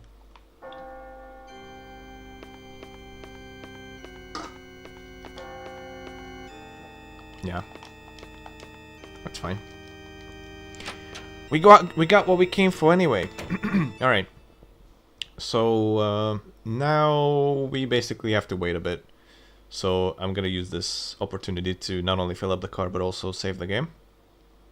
And then we'll drop by the motel, because that's apparently where Mel is hiding out. We can save about 3 hours, I would say. Like, sleep about 3 hours. For me, the words sleep and save have become synonymous in this game, because it's just... I don't know. I don't know why. It doesn't make any sense, you know, save 3 hours, but... the fact that you save by sleeping, it kind of just made this... I suppose easier to say. I mean, save is technically a shorter word than sleep, so maybe that's why. And we can use the short way again. Woohoo! You don't have to worry about running out of fuel. The only thing will happen is that you'll slow down to around 20 kilometers per hour, so a bit slower, but you can still limp anywhere really if you're not in a hurry, or just limp to the gas station and fill up.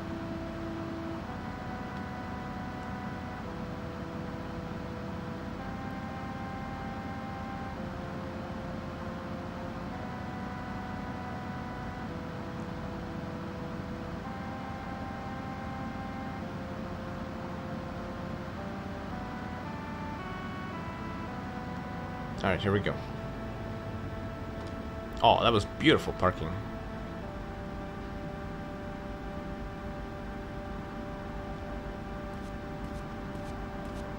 Full service, yes? I mean, I don't know what he's really doing. Like, nowhere near my car, but... Anyways, alright. Let's go... Let's go home. Save. And then we'll head out to the motel. We can be there as early as 8 o'clock, I think. We don't have to wait until 9.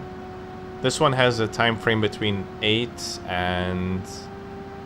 9... No, not 8 and 10-ish, roughly. I'm not sure what the top is. What the top end is.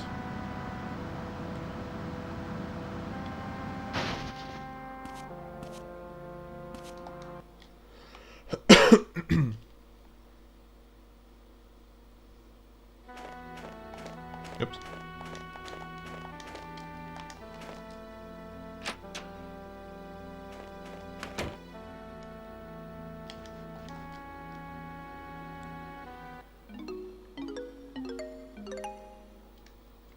I think I'll do 3 hours here.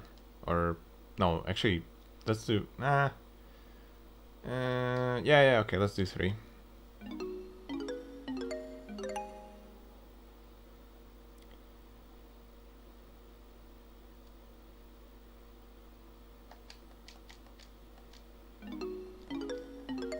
This save menu is kind of funny. You have 3 buttons you can use. You can use square, X, or circle. Those are all accept. So those are all like selecting menu items. And the triangle doesn't do anything, and you don't have any back buttons. So it's 3 select buttons and no back buttons. You have to pick cancel and then press one of the select buttons.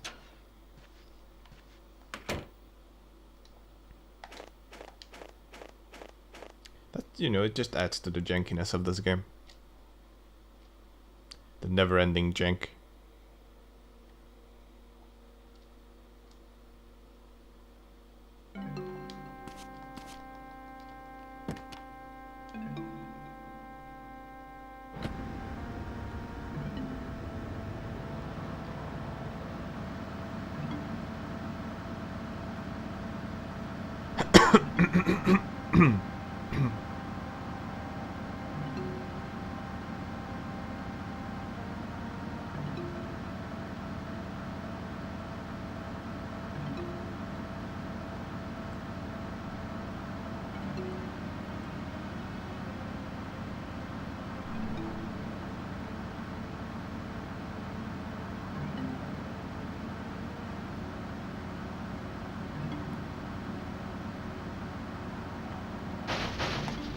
I'm gonna jank my way in here. I've said I'm gonna jank my way in here. There you go. So they're actually hanging out in the second room. Matthew? Mel's in there, isn't he? No, he isn't! You're lying. Don't you know what he's up to, Rolane? Just let me see Mel. He's an idiot, yes. But even so... I know he's hiding somewhere. Hiding something huge to do with Emma and Kathy. Let me see Mel. Mel! He's getting away!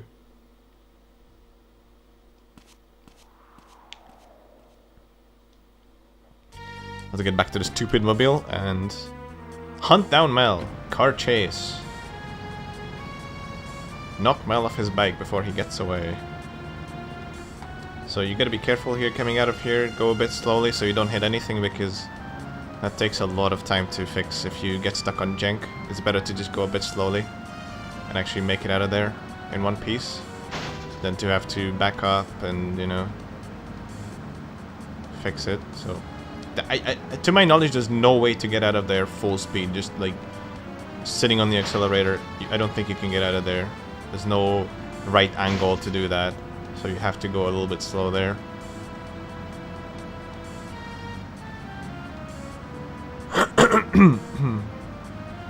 So we're gonna go this way, bit of shortcut. And without even really wanting it, it's just a terrible accident, I had nothing to do with it. It was just a horrible accident. I didn't think this would happen. We crashed into him. But thankfully he is fine. So that's good.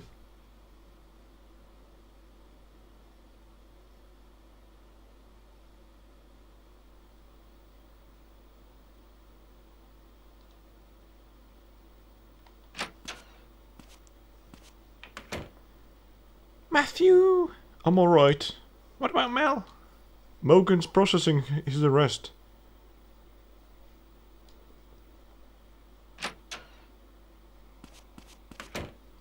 Morgan, what's going on with Mel? He spilled his guts. Let's talk in there.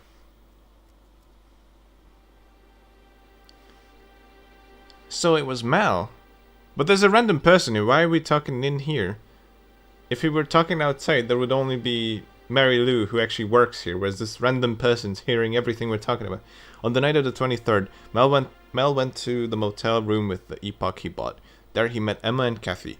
Where did he get the epoch? Apparently from a dealer known as Bonehead. Bonehead. According to Mel, Kathy is the one who introduced him to Bonehead. Kathy. It's like this. Mel met Kathy at the bar and heard about Epoch from her. Kathy knew who to get it from, but she was too scared to buy it herself, so she asked Mel. Then after Mel bought the drugs, they gathered at the motel room Kathy had arranged in advance.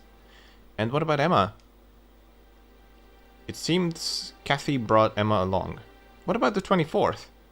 Mel says the last time he saw Emma was at 10 p.m. that night. So he wasn't involved in whatever happened on the 24th. So it seems, but apparently Kathy said something strange on the night of the 23rd. Something strange? What did she say? It feels like the night before a big festival.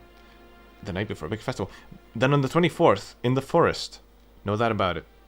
Then Mel must have been there too. Nope. According to Mel, he was told his presence wasn't required. It seems Kathy met with someone else on the 24th. Do you know where this Bonehead guy is? Mel says that Bonehead was always the one who contacted him. He doesn't know where the guy lives. Can I talk to Mel? Sure, he's in the holding cell. Alright, let's do that.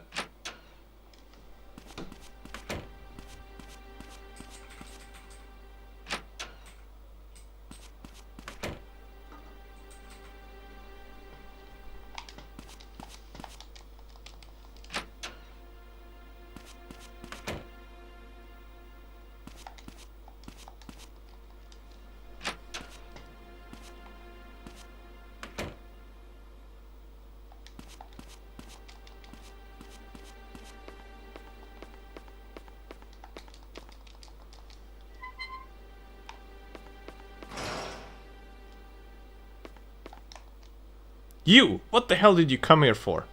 I want to ask about Bonehead. I ain't got nothing else to say. I told the pig everything. Bald guy, right? You're still hiding something, aren't you? I ain't hiding nothing. How can I find him? What the hell are you thinking? That guy's bad news. You know something, don't you?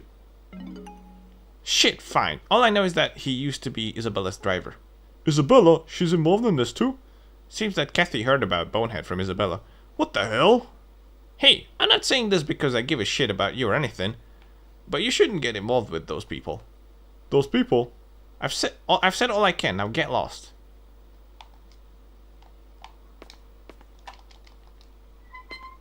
A vital bit of information Mogan wasn't able to get out of Mel. It's just the classic, you know. Takes no effort to get anything out of him, but looks like Mogan was just unable to. Why am I not surprised?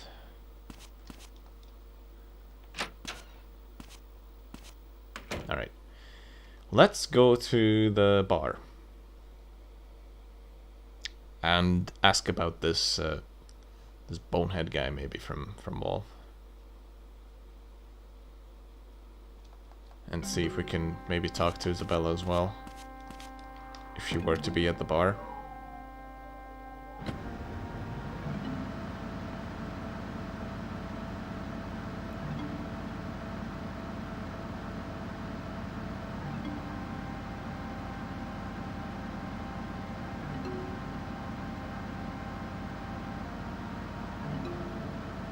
Oh hey, one of the policemen actually lives here. That's his car.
Haven't seen Samuel in a while. You heard the rumors? He comes here to pick up chicks. Hey, have you seen my cool badge yet? Hey there, junior detective. Man, cut it out! Haha, still I mean, you're the idiot who showed him the badge. Still guess this means you've passed the police muster. Yeah, and I'm gonna find Emma. That's the spirit, junior detective.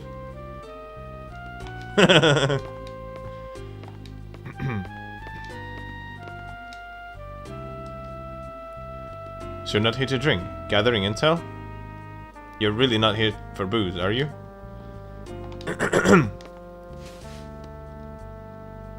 I wonder what happens if I show him my badge.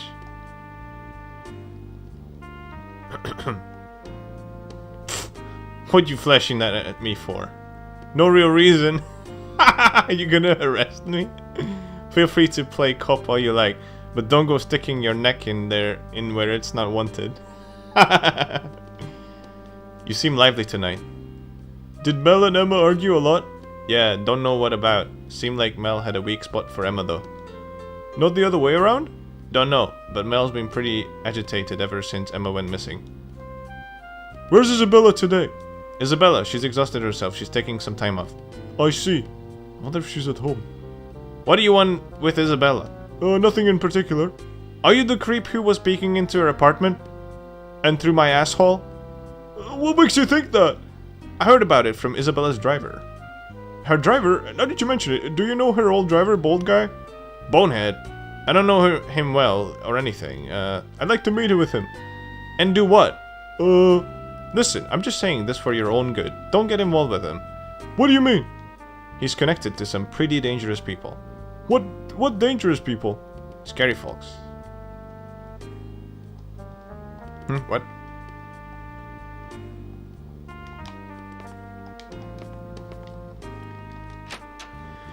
Isabella not home? Maybe we should check out her apartment and see what we can find.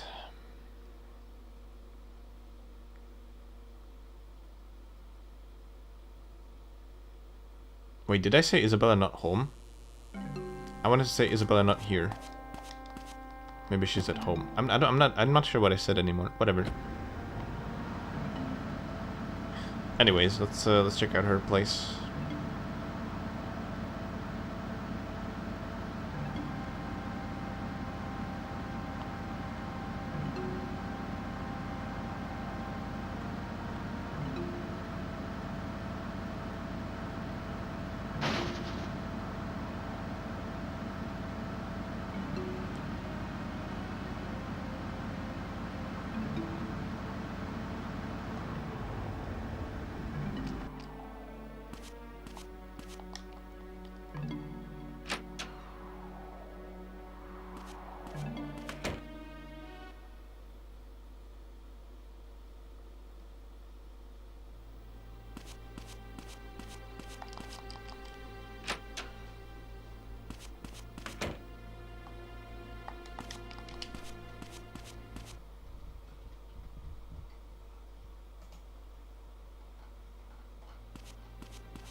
No response. Has something happened to Isabella?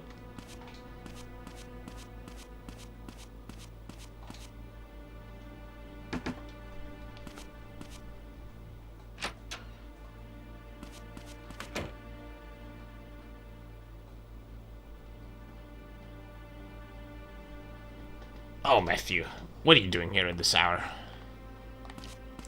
What? Have you seen Isabella recently? What? Still chasing after that lady? It's not like that. No, that you mention it. I haven't seen her around lately. No one's been going in and out of her place. I heard she's suffering from exhaustion. Her apartment is locked. If you're that worried, why don't you just sneak in her apartment? How? This building is old. Maybe you could get it through the vents in the empty room next door. The air duct? Is it okay for me to do that? Of course not.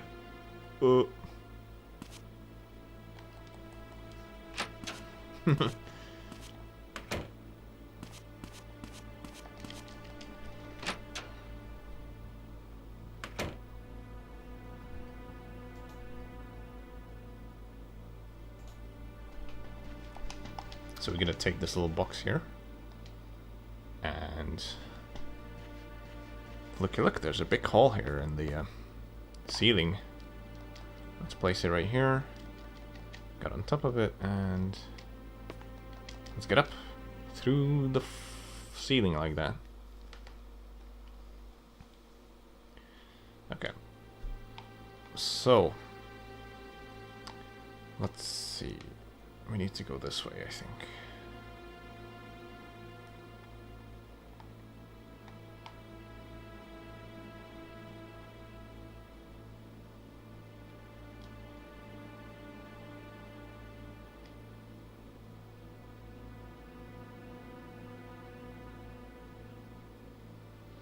The reason this is kind of tricky is because of the very limited FOV we get here due to the lighter.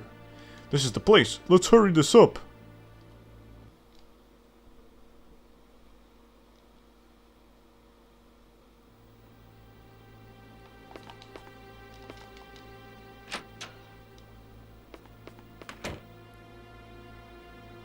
Huh?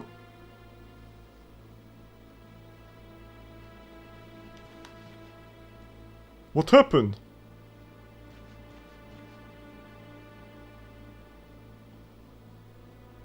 I wonder where this cabin is. The forest? No, that's not it. Although it does kind of look similar to that. And we're gonna ignore that gun on the floor there.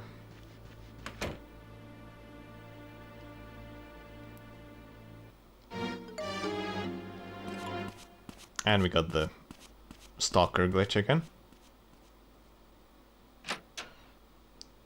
The teleporting stalker glitch. These cutscenes are great.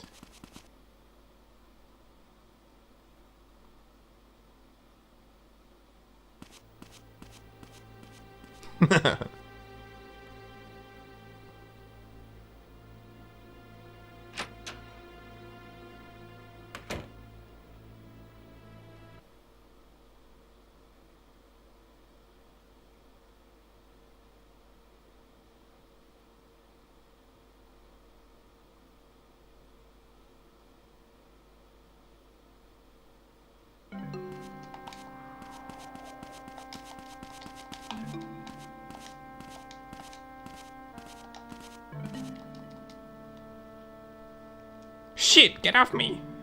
You're that stalker from the bar.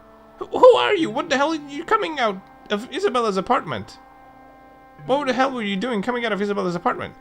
Do you know where Isabella's gone? Shut up! I'm not telling you. What'd you say? I can't breathe. You know something, don't you? I'm looking for her too. Gasp. She hasn't been on stage lately. I'm the one who wants to know where she is the most. That's funny because hasn't been on stage lately. She hasn't been on stage today, but she was on stage yesterday. But okay, anyways. You're a stalker, aren't you? You must have some idea what kind of places she goes to. Don't call me a stalker. Whatever. I'm sure Isabella doesn't just go back and forth between the bar and the apartment building. I saw her coming out of the junkyard one time. The junkyard? The one in the west side? Yeah, I don't know what business she could have had in a place like that though. That's enough, right? I'm going home. The junkyard? Let me think.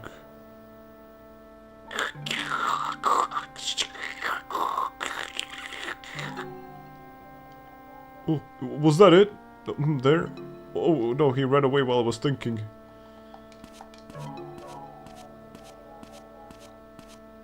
Let's go check out this junkyard.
This is blood, isn't it? What's with the seed? I can pick it up. What's this? It's epoch. Why is there so much of it? Does this mean Isabella had something to do with this epoch? There's too much of it to take with me. I need to report this to Morgan straight away. Let's go. Wait. Can you call him? I don't know the phone number. Whatever. You can't actually call him anyways, I think.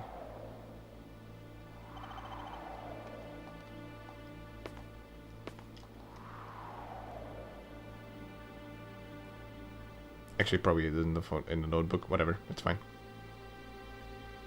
Whoa! What's with this guy? Run away from the dog.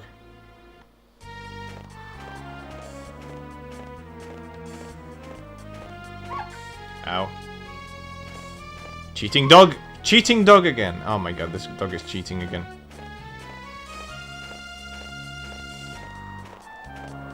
Stop cheating, dog. You're cheating! You're cheating, dog! Matthew reported what he found on the bus to Morgan.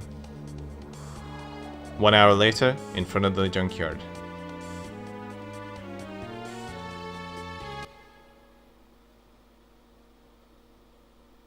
Did they put the dog down, or what did they do to it?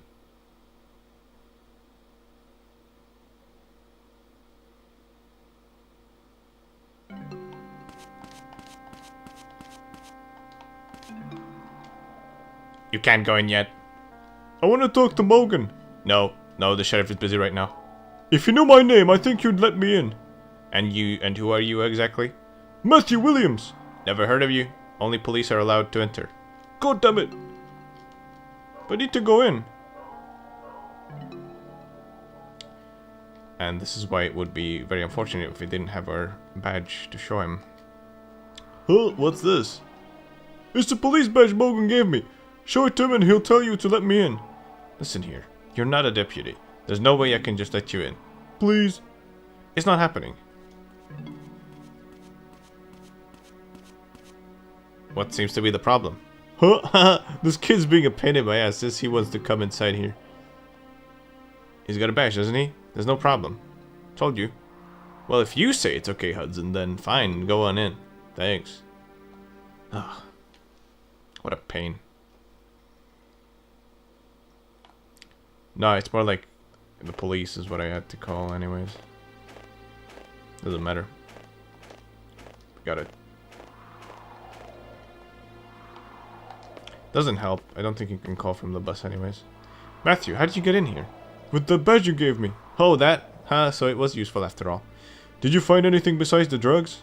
No, nothing else. You said you came here looking for Isabella. Yeah. Somehow I don't think she was dealing epoch, but she's got to know something. We'd better find her. I think her old driver Bonehead was the one dealing epoch. We've been looking for him ever since Mel told us about him, but he's covered his tracks well. Oh, Hudson, find anything? Yes, Dennis. What was his... what was his voice again? I don't know anymore. Yes, Dennis is the one listed owner of this junkyard. Dennis? Is there any land left in his town he doesn't own? Alright, first bring Dennis in for questioning. Yes, sir. Dennis? So the epoch belongs to Dennis? As far as I can tell, this place is just a vacant lot. There's no way to know if anyone was sneaking in or out. Anyway, I'm going back to the station. We've done all we can here. Are you gonna question Dennis? Yep, and that badge isn't going to help you anymore. I know. What does he mean by that?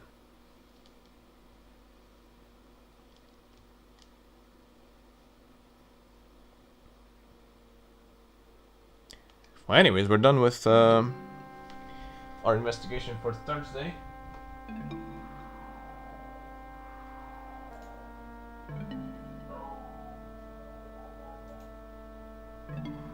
So let's just head home and get some good, well-deserved sleep for our epic detective work we've done here. Also, I don't think Morgan actually went to the police station. I'm pretty sure he just went home because it's pretty late now. So if we went to the police station, we wouldn't see him there. He's probably just parked at his house.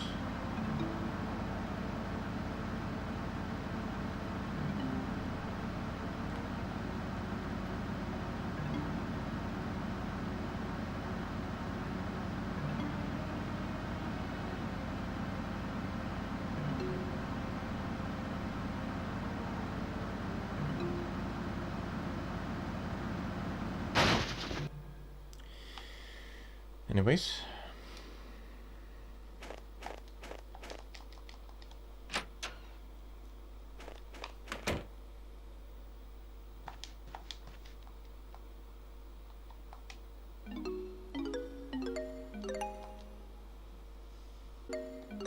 I'll sleep until 7-ish.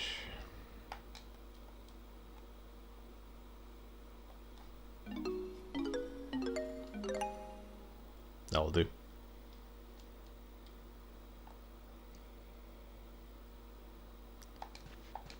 Alright, so let's tackle good old Friday. Now this is going to be one hell of a day. Let's go.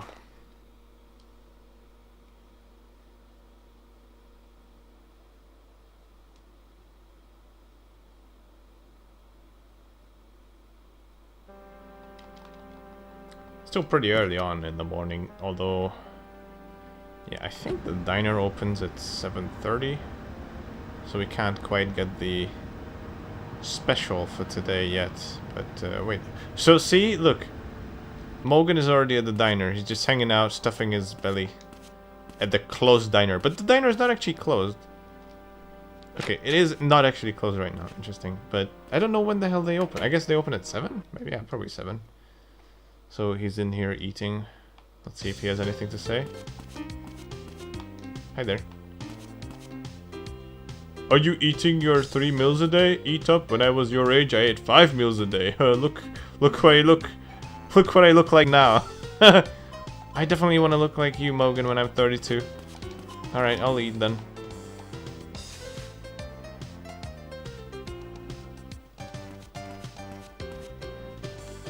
Alright, what's the special for today? Lasagna! Let's go. $5.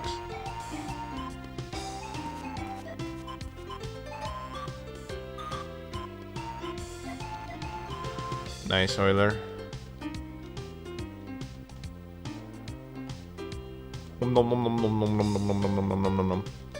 Ugh, that was really good. Now if I could only wash it down with a nice milk, Roland. You want milk, huh? I know you love your milk, Matthew.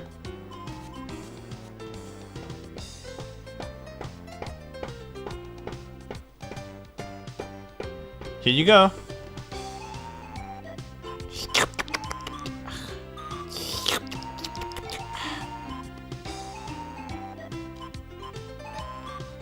Oh, see you later. Oh, wait. I wanted to talk to you first. Oh, nothing. Okay. See ya.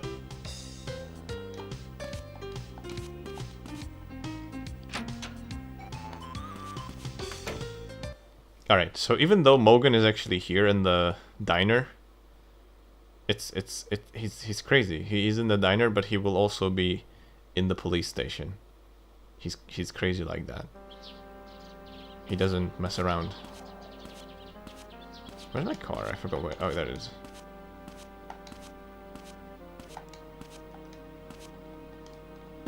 This music is so ominous.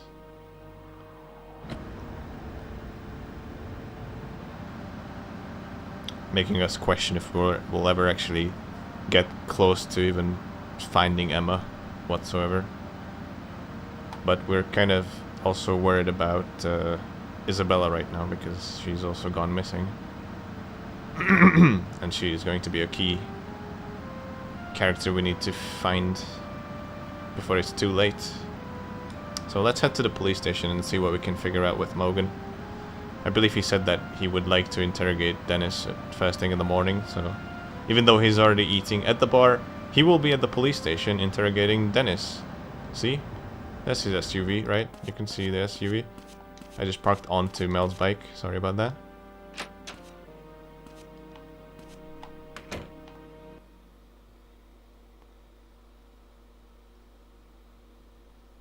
So apparently, Morgan is pretty useless, but somehow he can teleport. Matthew, you can't go in there right now. Are they busy questioning Dennis? Oh, you know about it? Well, yeah. That man. Every time he comes in here, he's in bad mood about something. I don't like him. Well, Dennis is always angry like that. That's just how he is. Oh, really? I wonder if he's getting enough vegetables. Geez, you need to give me a break. I'm a busy man. Don't talk to me like that. You just think I own too much land, right? Just keep it under control. We don't want something like this to happen again.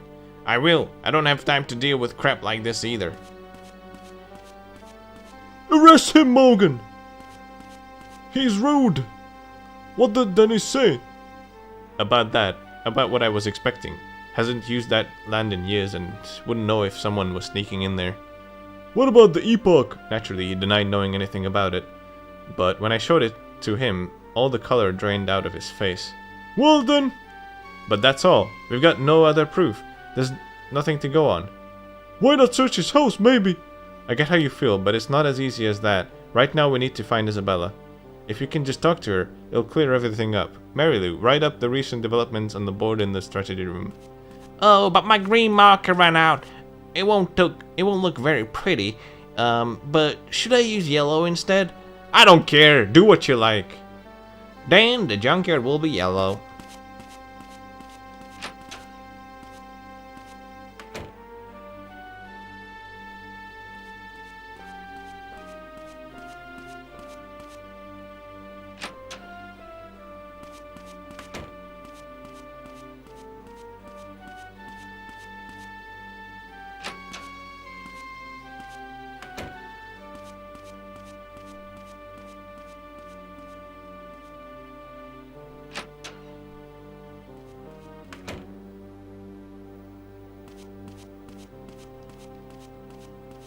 Dotto.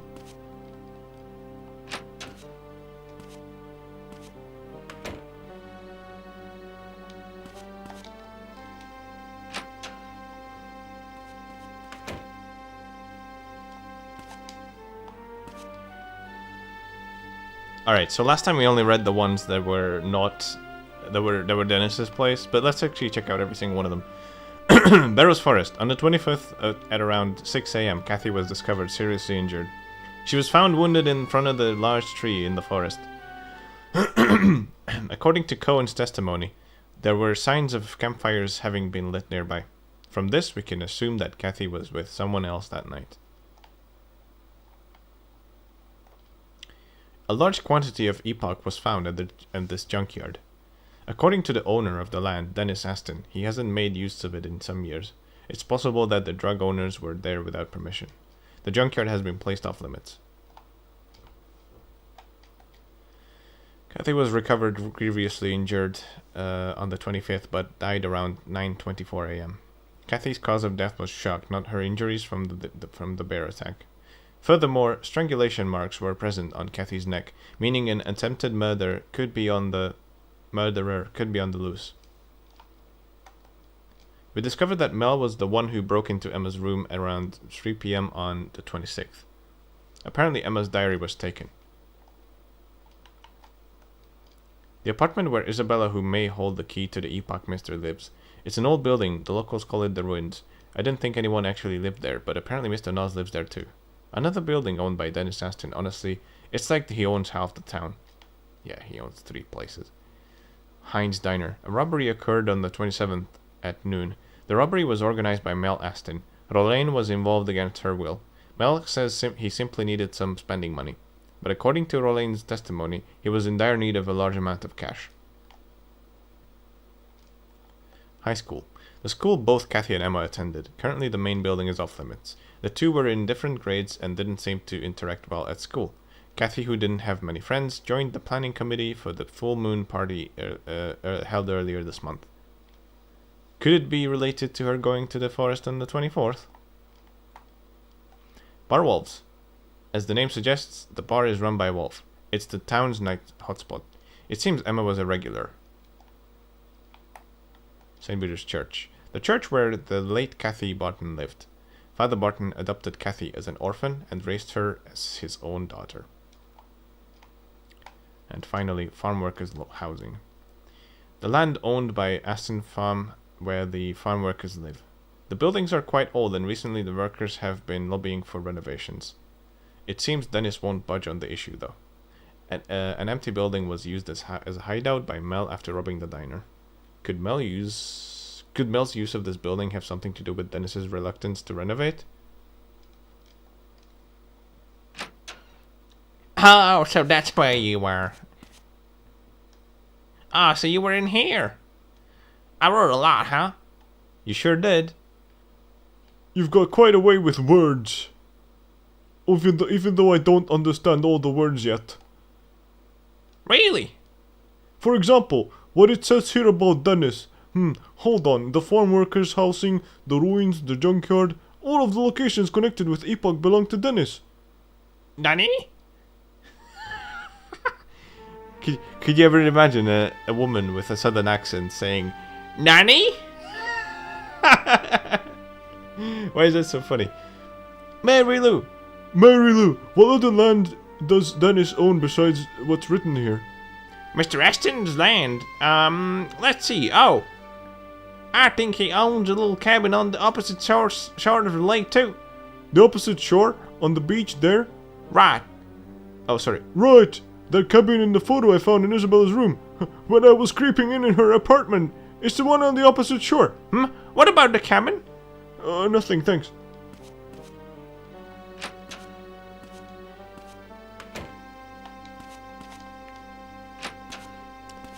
Alright, let's hit up the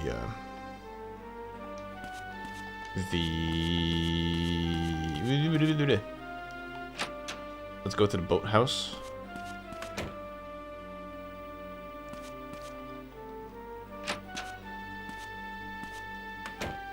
Although actually I'm missing a phone call. Don't know when that's going to happen, if at all.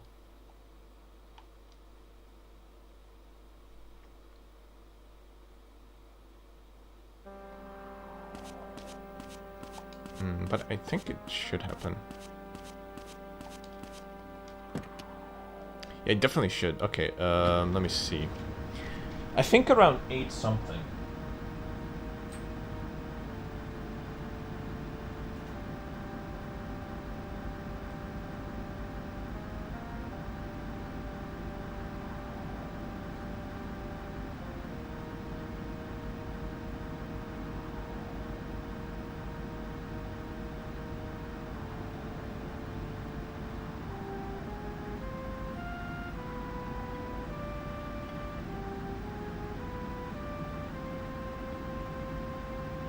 Alright, okay. 8:05, okay. Between 8:05 and 8:30. Alright. We'll be able to take that before we even enter the lake house, it's fine.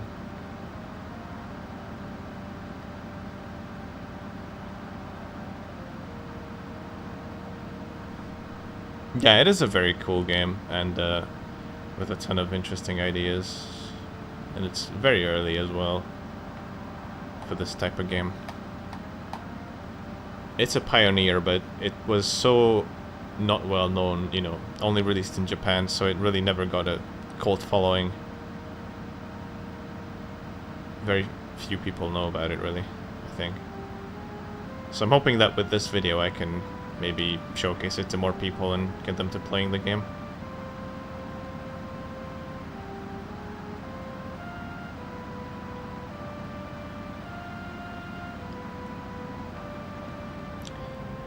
It closely resembles many games. And yeah, you might be right on, you know, you might be right with those comparisons, but it also feels a lot like Shenmue and Deadly Premonition, and there's driving, so it's kind of like, you know, I mean, I guess Deadly Premonition does have driving, but, you know. Okay, so I kind of wanna just wait for Emma to call me, Winona to call me, because I think she's already there, so I don't want this to happen. There could be an event layering here that we don't want. So I'm gonna wait for Winona's phone call before I go in.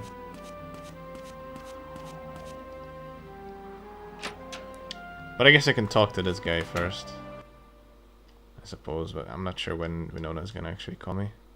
I don't think she can call me while I'm in here. No, actually, she can probably call me from here. She's not even out there yet, actually, so that's fine. Oh, that's perfect. She's not out there yet. Hang on. Perfect. Hello. I'd like to rent a boat. A boat? No can do. Not many customers this season, so the boats are undergoing maintenance right now. Come on, there's gotta be at least one boat I can use right now. Nope, not a single one. I'm thinking of quitting boat rental altogether for the winter season. Listen, I absolutely need to get to the opposite shore. The opposite shore? What? You too? Nope. Sorry, can't do it. If you know something about Isabella... Isabella, look, just accept that I'm not gonna rent you a boat. But I'm really persistent. Please rent me a boat.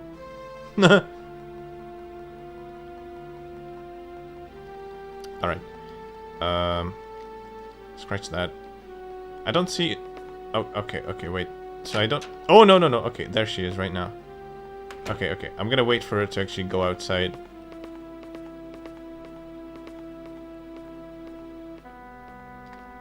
I'm actually even gonna go through this door here. Just to be sure that I don't mess up something here. And then she should call me, in theory.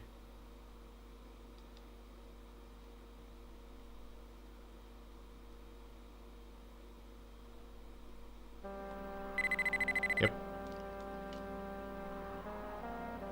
Who is it? It's Winona. Can you meet me now?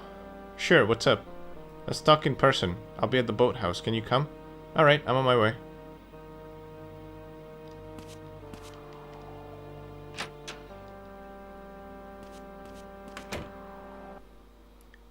So there's actually an important thing here.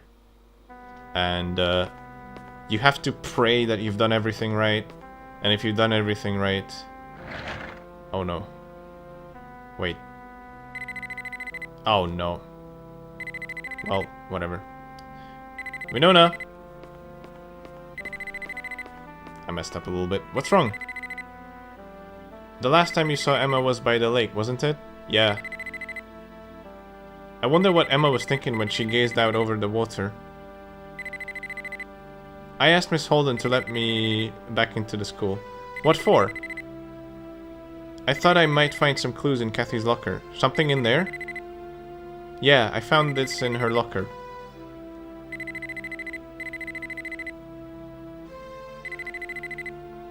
"24 at the woods with Emma." A note? The 24th with Emma at the forest? Yeah. So they really did meet in the forest that night. Okay, so it looks like something's been scribbled out. So thankfully we didn't actually, I'll hold on to this. We didn't, okay. We didn't mess up too bad, I think. Matthew? Oh my gosh, shut up. Emma is alive, right? Yeah. Okay, let's take this phone call. Yes? Matthew? Isabella! It's Isabella, isn't it? Where are you? My ring, if you show it. What? I can't hear you. What about a ring? Matthew, please. Isabella? She hung up. What's this about a ring? Alright, so that's what it's called, that's what's called an event layering, but thankfully we came out of it pretty clean. What's up? You've been down lately. No, I'm fine. Just whenever I think about what happened in the forest that day. Yeah, about that. So Kathy and Emma performed the ritual that day. I don't know, but Kathy was found in the same place Cougar used for the ritual. Yeah, but just how do you perform this ritual? Good point. Maybe I should check out the forest one more time. So, yeah, so Winona just presented us with an important bit of evidence. And we actually have to follow up on that as well, but, so if this phone call doesn't, if this phone number doesn't connect, then you don't get good endings. So let's see. We have to make sure this connects. So if you look at the note here, it says 24th at the woods with Emma. Tell X square triangle and scribbled out. It's X square triangle X. So let's try that. X square triangle X.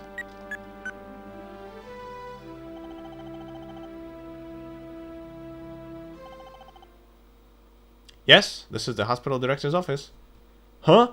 The hospital director's office? Yes, but Dr. Samuel is away from his desk at the moment. May I ask who's calling? Grouper Hospital? Hello, can you hear me? Oh, sorry. Is there something I can help you with? No, it's fine. I'll call back later. Why did I get through the hospital director's office at Gruber Hospital? Is there some connection between Kathy and Samuel? So that's an important phone call. If that doesn't connect, you're not getting good ending, so you might as well restart if you're going for a good ending. You missed something if you haven't gotten that call. Anyways, Isabella told us to show them the ring, so that's what we're gonna do now.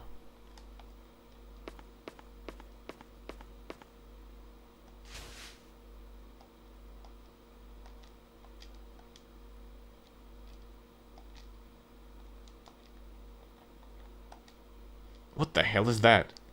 So you're with them? Them? What are you talking about? Huh? So you're not? Isabella's on the other side of the lake, isn't she? No. It's too late. Quit bluffing.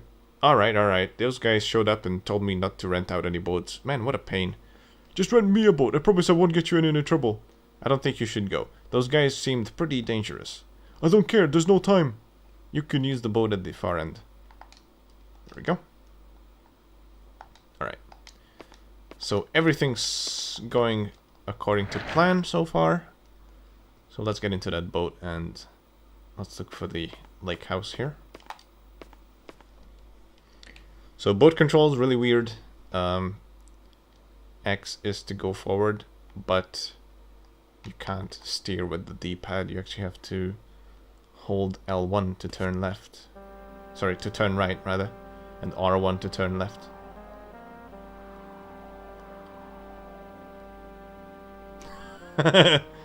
Yeah.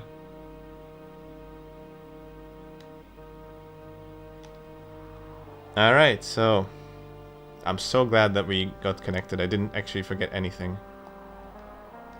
Didn't miss any important dialogues or anything like that. Good ending is coming.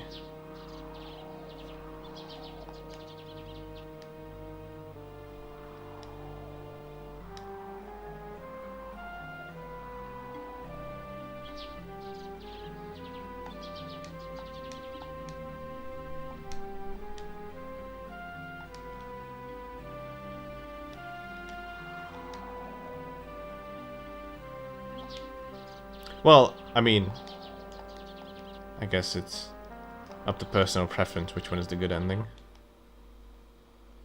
Just like in Silent Hill, for example. So we're gonna take this oil drum here, because the other oil drums in the back don't actually... You can't actually pick them up for some reason. Just this one. Those ones you can't. I don't know why. So that they make you walk slowly for a bit longer than you need to.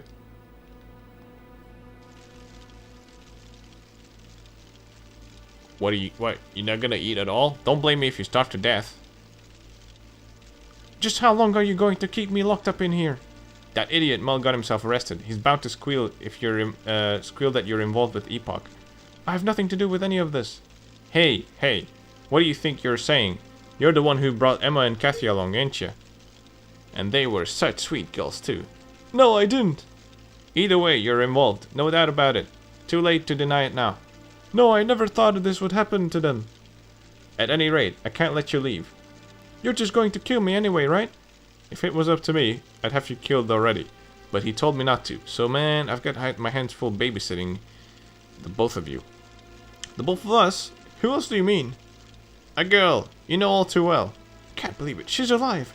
Yeah, well, it's none of your business anyway. Shit, it's getting late. Past time for us to change shifts.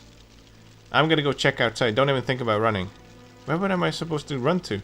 Yeah, true.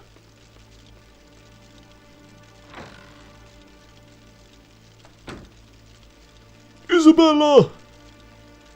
Matthew! Are you alright? I'm coming in! Don, he'll come back! He went to the shore!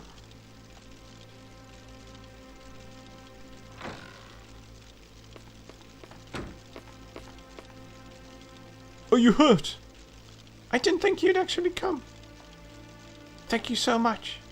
Let's hurry up and get out of here before he comes back. No, I can't leave. What are you saying? If I leave, you'll be in danger. They won't kill me as long as I stay here. It's alright. Don't be stupid. They might not kill you, but they'll definitely hurt you. Don't worry about me. Let's just get out of here. Alright.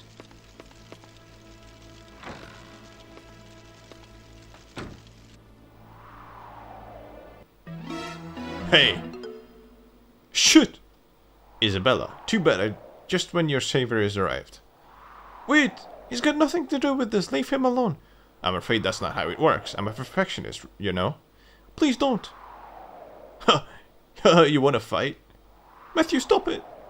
I've been bored, coped up in this cabin. It's your lucky day, kid. I'll go one round with you. That is correct. There will only be one round. No more necessary for this fight. Right? Bonehead? Or Sandman or whatever? Yeah, Sandman.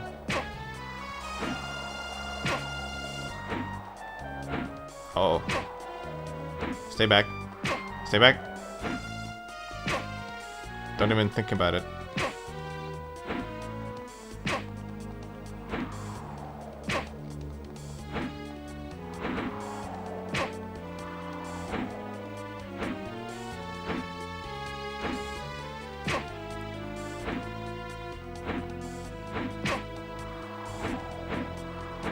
The freaking headbutt is so funny looking. I don't know why. I love it. Looks like a cock.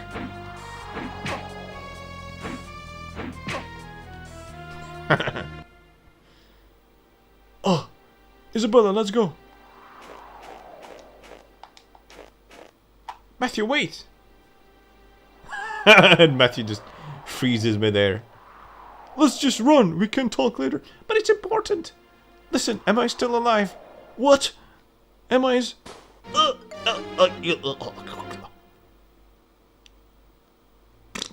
Isabella! Gasp, gasp. I told you I'm a perfectionist. Isabella, are you alright? Matthew, Pan. I got her involved. Matthew, I got Emma. It's alright, don't talk. Shit, I need to hurry.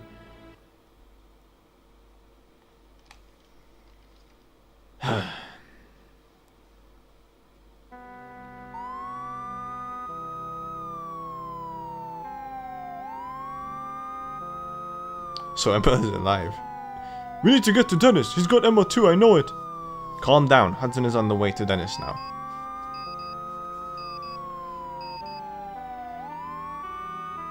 Huh? Deadline. Excuse me. Yes? What happened to the guy in the cabin? There's no one in the cabin. Seems your guy ran away. I see. Give his description to the deputy. Alright. What's happened? Dennis is dead. Dead? Shit. What the hell is happening to this town? What do you mean he's dead? Did someone kill him? He shot himself with his own gun. It was a suicide. Suicide? I have to get over to Aston Farm. We'll talk later.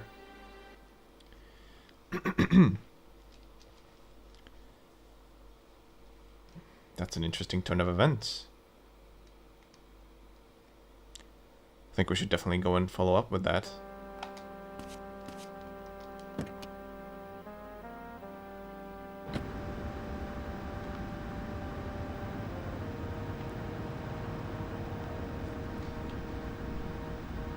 Still early in the morning.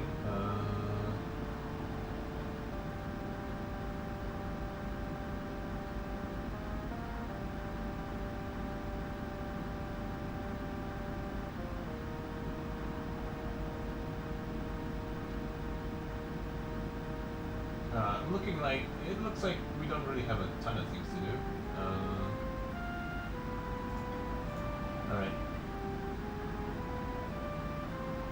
Alright, so first of all, I'm gonna follow up on this Dennis thing. This is our top priority right now. Let's go check it out. Let's go to the Aston Farm and see what happened.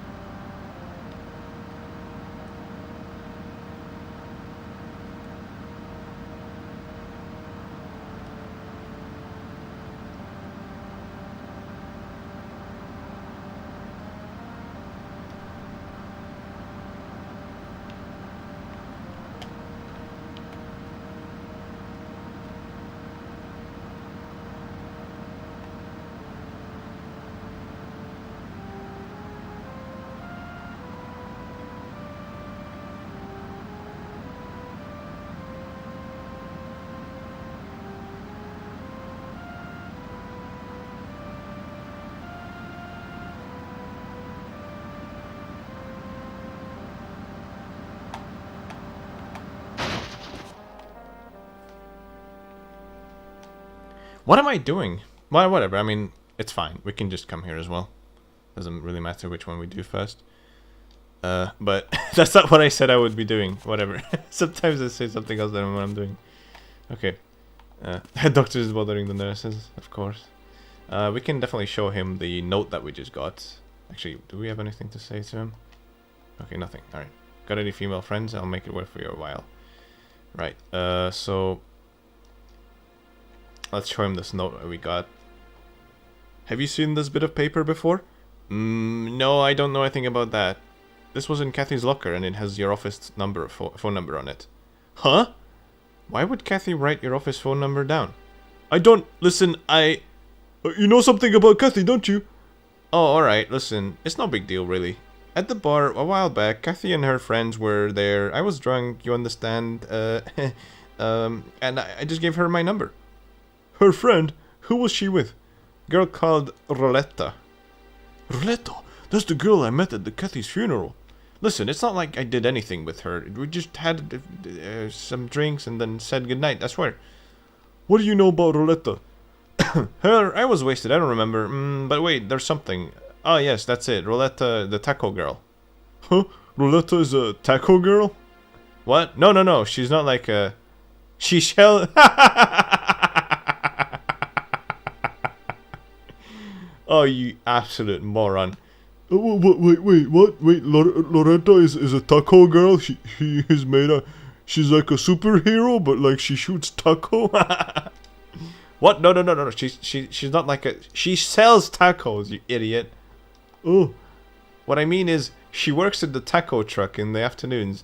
You know, the yellow one parked in town? The taco truck. Anyway, Matthew, let's keep this our little secret about me and Kathy and her friend, alright? Why? Because it makes me look bad. I'm a doctor, you know? Should have thought about that before you started hitting on them. Come on, Matthew, give me a break here.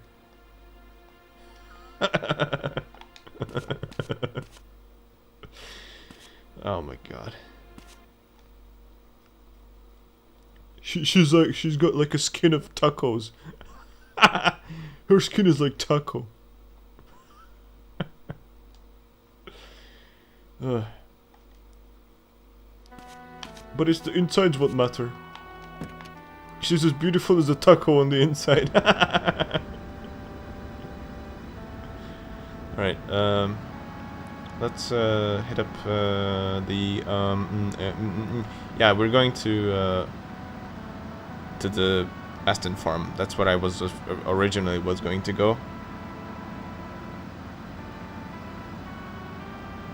Barboy's hurrying as fast as he can to the Dennis Aston farm.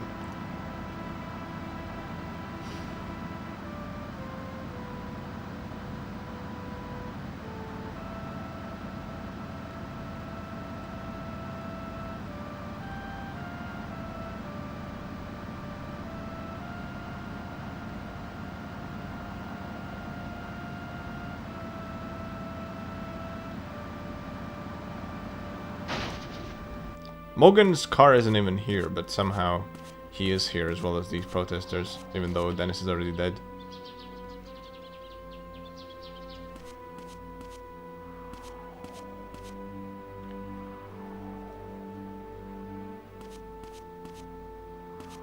Morgan! Check out the warehouse. I'll head over to Gruber Hospital. Yes, sir.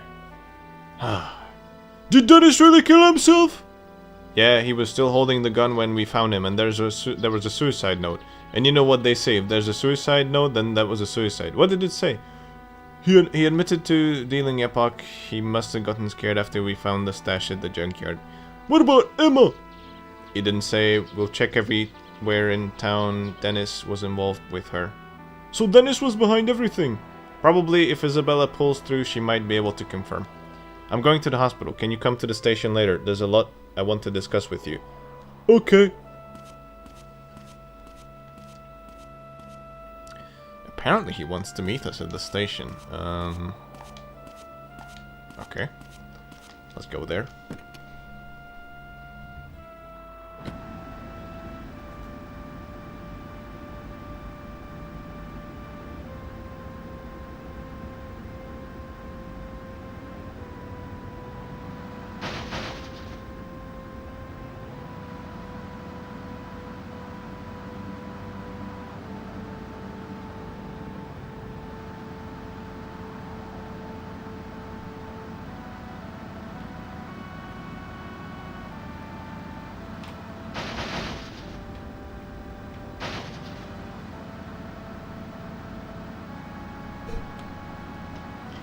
Okay, so,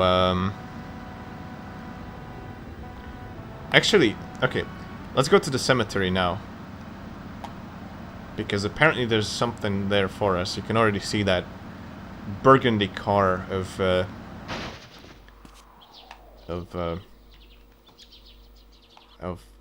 don't even know what to say about it.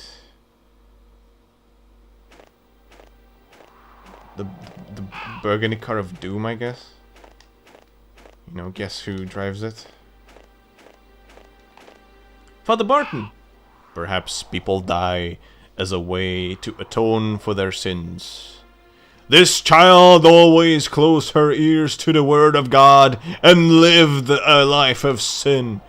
Everybody dies, but not many ever live a true life. Not just her, but all young people these days. I believe that Emma will face God's judgment as well. We don't know that Emma is dead yet. Indeed. I should have been more strict.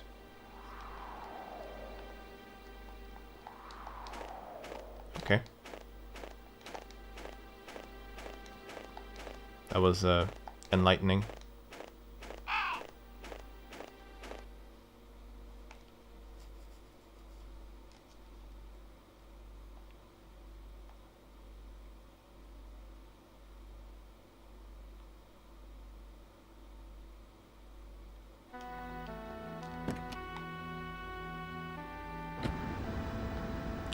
Alright, let's go, let's see. I guess we'll go to the police station.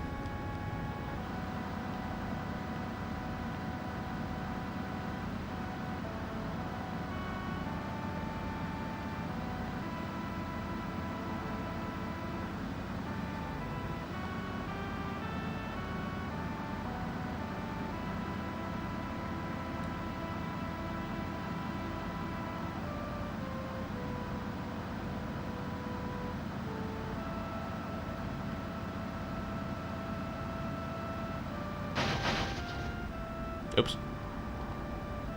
Oops. Oops. Oops. Oops.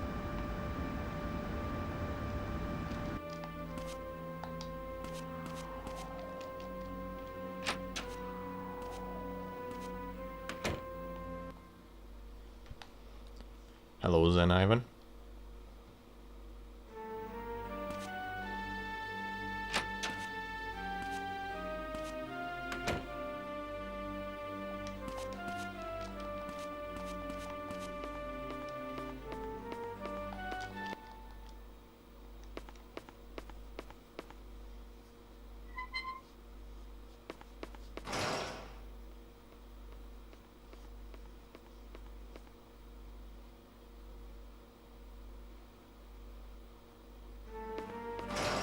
Wait a minute, you're kidding, right? He killed himself?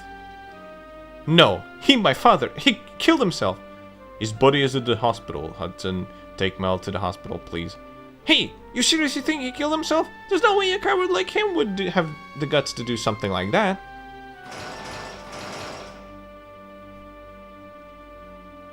I understand how you feel, but there's been no mistake.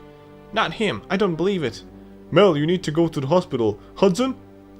Mel, it could have only been a suicide because there was a suicide note. It's obvious. Stupid kid. It didn't. It did seem like they got along, but I guess it must be painful all the same.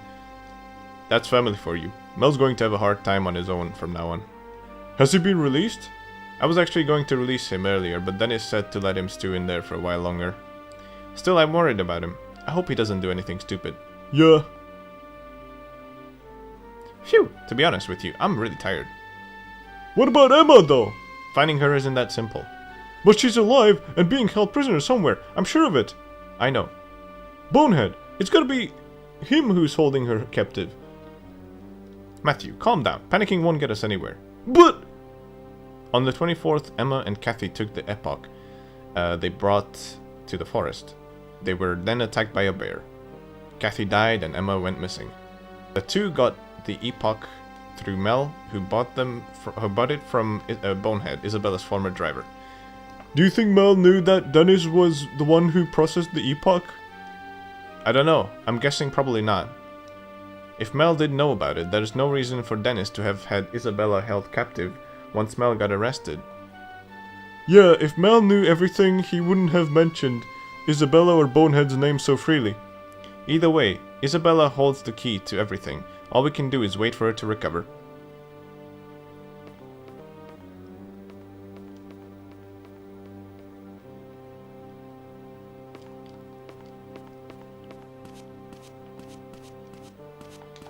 I believe there's an extra cutscene here we can get if I walk through this door.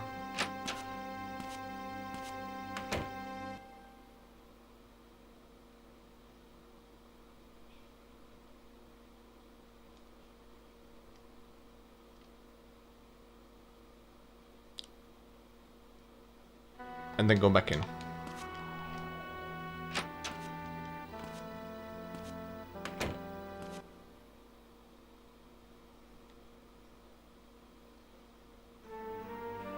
Huh?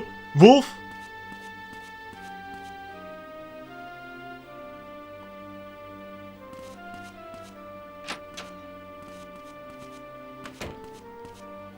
Were you questioning Wolf? Yes, about Isabella. Isabella's late husband, was Wolf's younger brother. Wolf had Isabella moved to this town so he could take care of her. He got Dennis to agree to rent her a room at the ruins. The place wasn't taking in any new tenants though, and apparently Dennis was quite against it at first. But then he had a sudden change of heart, and he let her live there for free. What do you mean? He let her live there for free? Well, it's like this. Dennis let Isabella have the room, but only if she could find folks interested in Epoch. Then Bonehead would deal the clients that Isabella brought in. Dennis is also the one who decided Bonehead would be Isabella's driver. There's no way Wolf didn't know Isabella was involved in the drug racket. Of course, he must have known. But see, Isabella's singing was a hit too, and maybe he thought that Dennis could help Isabella. No, Isabella really seemed to be suffering living like that. Wolf was just being selfish. Of course, I think so too. Wolf seems to be regretting his actions now. He said that once Isabella's better, he's going to take care of her himself. Oh, that's funny. Someone actually just openly saying that to a policeman. You know, if once Isabella gets better, I'm gonna take care of her myself. I'll make sure.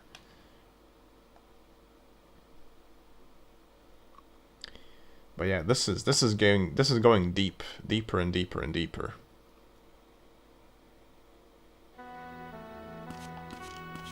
So our next stop will be actually right in front of our house.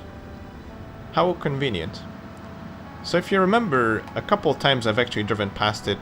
We have even been able to see her, and the first time we met her was actually on Tuesday, so quite a while ago. But she's actually going to be an important character to moving the story forward. And that's none other than our taco girl, made out of tacos, Roletta, right here. She's gonna pop in any moment now. She's gonna pop in any moment now. There she is.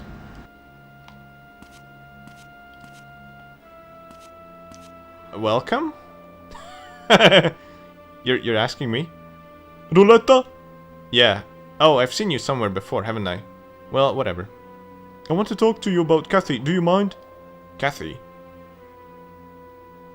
There's nothing really to talk about. I think Kathy was in some sort of trouble. You know a side to Kathy that we don't you?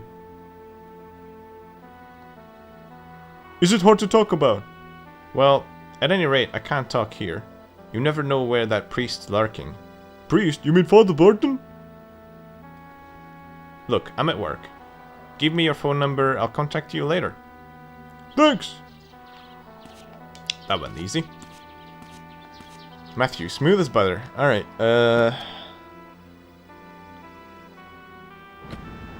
there's one more thing we can check out, actually. That is,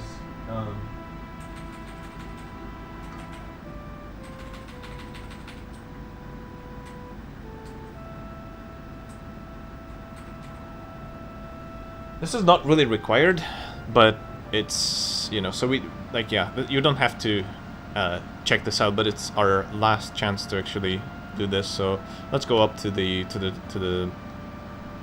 church, and there will be a weird cutscene happening, hopefully, if we can catch it. I don't know if you remember a couple of days ago. When was it? Was it? Oh yeah. Oh, that's where Morgan lives. Why is he home? It's 10:13. Why is he home? That's weird. Anyways, so it was it Wednesday or Tuesday? No, I think it was Wednesday probably. Yeah. I think it was Wednesday. No, wait. It was either Wednesday or Thursday, whatever. There was a weird cutscene outside of the bar where Father Barton actually tried to... Oh yeah, it was definitely Wednesday. Father Barton tried to convince a couple people that they are sinners and they will pay for it, and God's judgment will get them in the end and whatnot. So there's a follow-up cutscene to that, and hopefully we can trigger it. Father Button actually got punched in the face as well, so it was worth it just for that.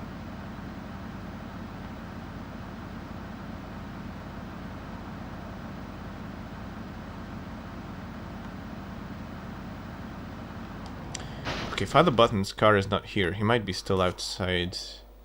Yeah, he might be still hanging around at the cemetery, so I just drove here for no reason, I think. Oh well. Unfortunate. We'll come back later.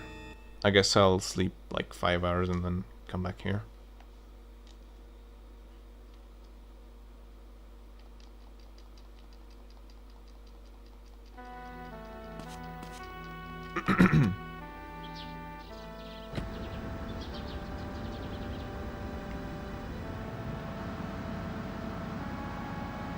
That's not Button's car. If I see Button's car, I'll turn around, but I've not seen it yet. He's got the burgundy devil car. He's driving that car and he claims that other people are sinners. Really. I'm not sure which way he's gonna come from, but I would say he should probably come from the shorter way, not the longer way, but I mean, who knows?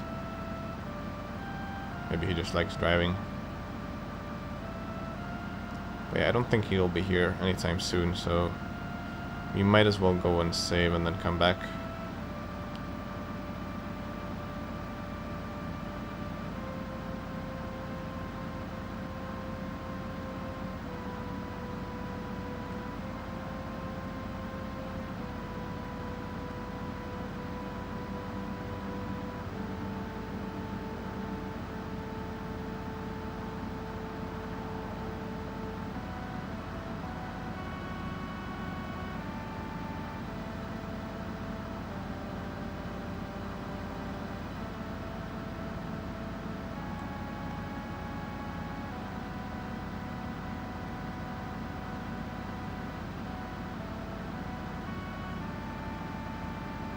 Hey, Roulette!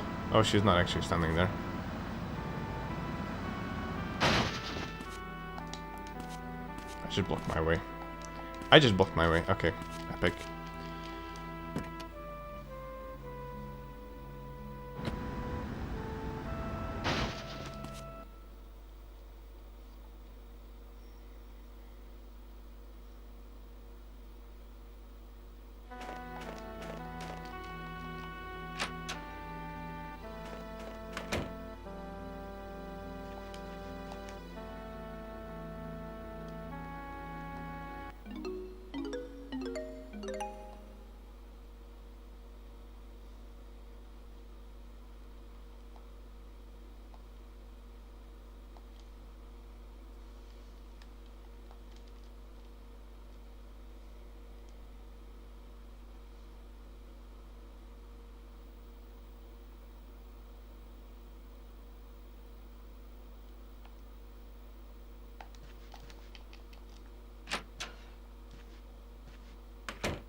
Dog worms for sale.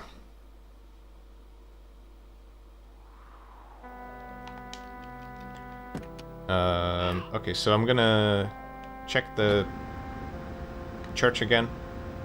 See if anything has changed. I mean, Barton should be back. Hopefully we can catch that cutscene. But if not, it's not really the end of the world. I can sort of tell you what happens. Or you can, you know, explore it for yourself when you're playing this game.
Okay, his car is here.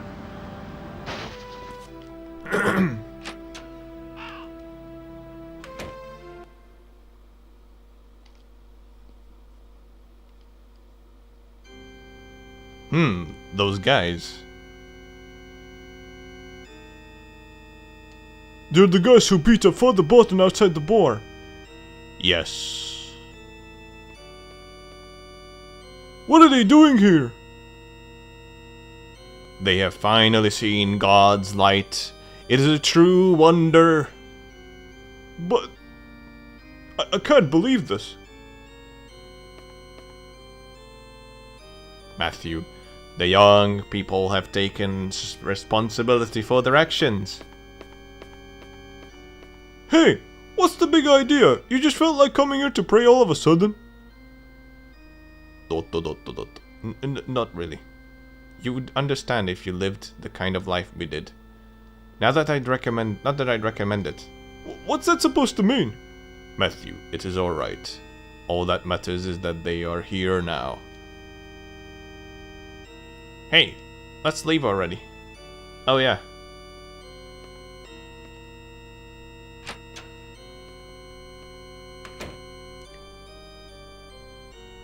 What's with those guys? So, it's a really good question. I'm kind of confused by this cutscene here, but I don't know.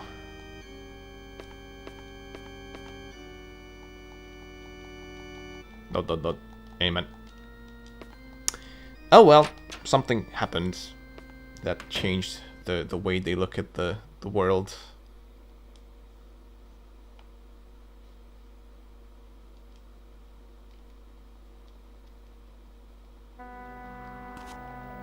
Alright, it's time to go home, sleep a couple more times. But we have to be awake at a very specific time, so hopefully I can just make it. But I might not. Let's see. The minute counter should show around 40 by the time I get back. So I need to get back around, yeah, in about 20 minutes. I think I can do it. Hopefully, let's see. We can at least take the short route, so maybe it's possible.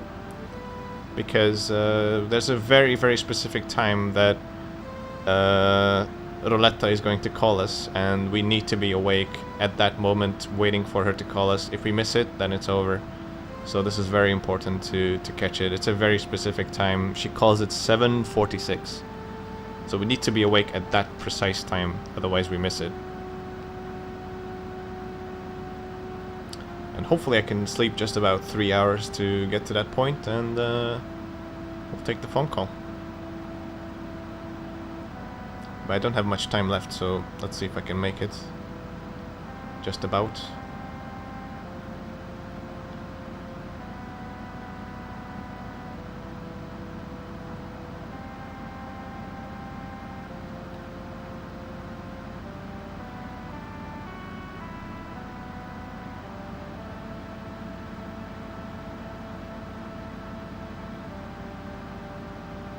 Oh, Loretta is actually standing outside there. Still at the taco van. Trying to sell some tacos. Maybe it's actually like some sort of a... I don't know, maybe she's actually selling her body. You know, because she's the taco girl, she's selling taco. I don't know. This rabbit hole might go deep. Alright, perfect timing here. So we can sleep 3 hours here. And actually even start driving somewhere if we want to. But I mean, the bar wolves will only open at 8, so it's not optimal. And this is perfect example, perfect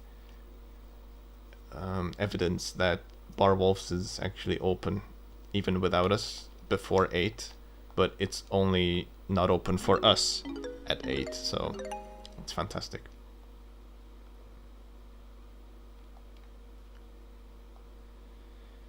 All right.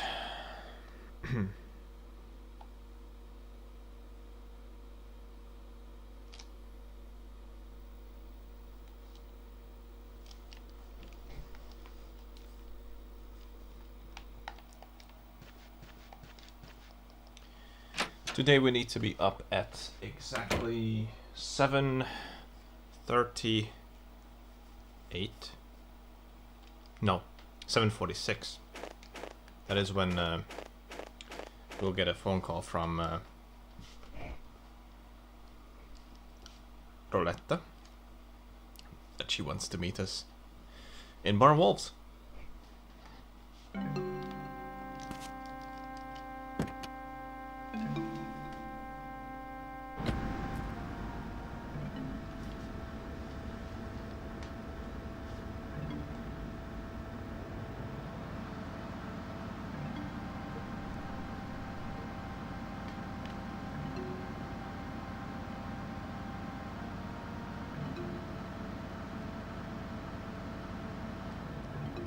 I guess while we wait for her to call, we might as well go and fill up the car.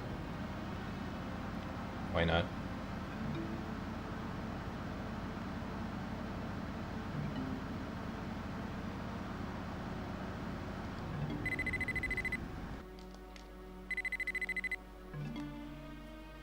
Hello? Matthew? Yeah, who's this? It's Roletta. Do you have time now? Yeah, sure. I'm at Wolves. Meet me here. Alright. Wait, hold on. How are you in Wolves if it only opens at 8? Oh, so it's just me not being let in. Okay. So they just don't let me in, but everyone else. That's fine. I wouldn't let Matthew in anyways. At all, whatsoever. Fill up my car, dude. Hello? When I'm stop car stations, yes. Coffee is not good.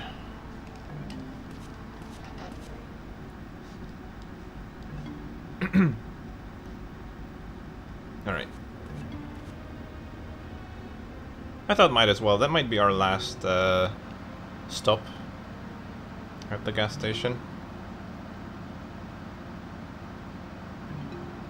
Hello, Euler Epsilon.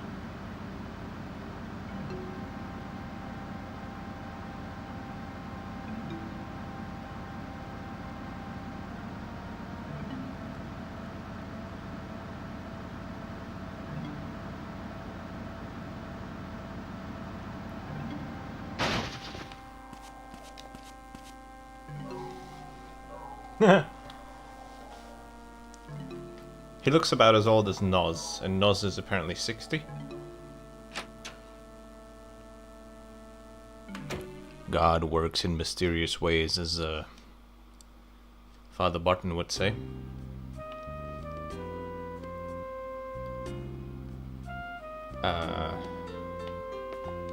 That was weird. I'm not sure what that was about. Can I talk to James? So Dennis committed suicide. Yeah, I can't believe he's the one who brought Epoch into town. It's just unbelievable. Kathy getting mauled by a bear, Emma going missing, the town getting flooded with drugs, Isabella getting shot. This seems like such a nice, peaceful town, but a hell of a lot's been going on in the shadows. Isabella said that Emma is alive, and that Dennis was involved in her disappearance. You mean Dennis was holding Emma prisoner like he was doing to Isabella? No doubt about it. That may be, but I doubt finding Emma will be as simple as looking in Dennis's house or the Aston Farm warehouse. I guess you're right. But now that Dennis is dead, there's no reason for Emma to be kept alive by anymore. We have to hurry and find her. I wonder, I mean, they haven't killed her yet. Maybe there's another reason they haven't killed her yet. Unlike with Isabella. What reason? I don't know. Just, I don't think they are keeping Emma prisoner just because she bought some Epoch.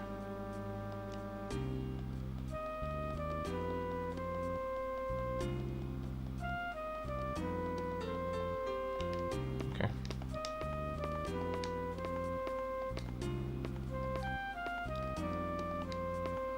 Hey there, Roletta. What's up?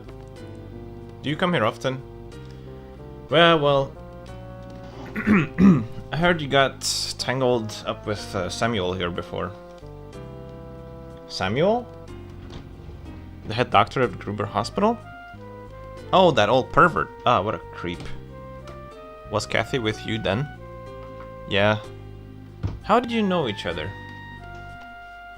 I met her here. We started talking and instantly had a connection.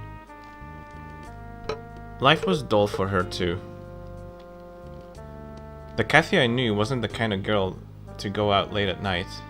Everyone thought she was like some kind of saint, but she was just like everyone else. She wanted to have fun, just like everyone else. What? I might have missed the previous line. 1 second. What about something?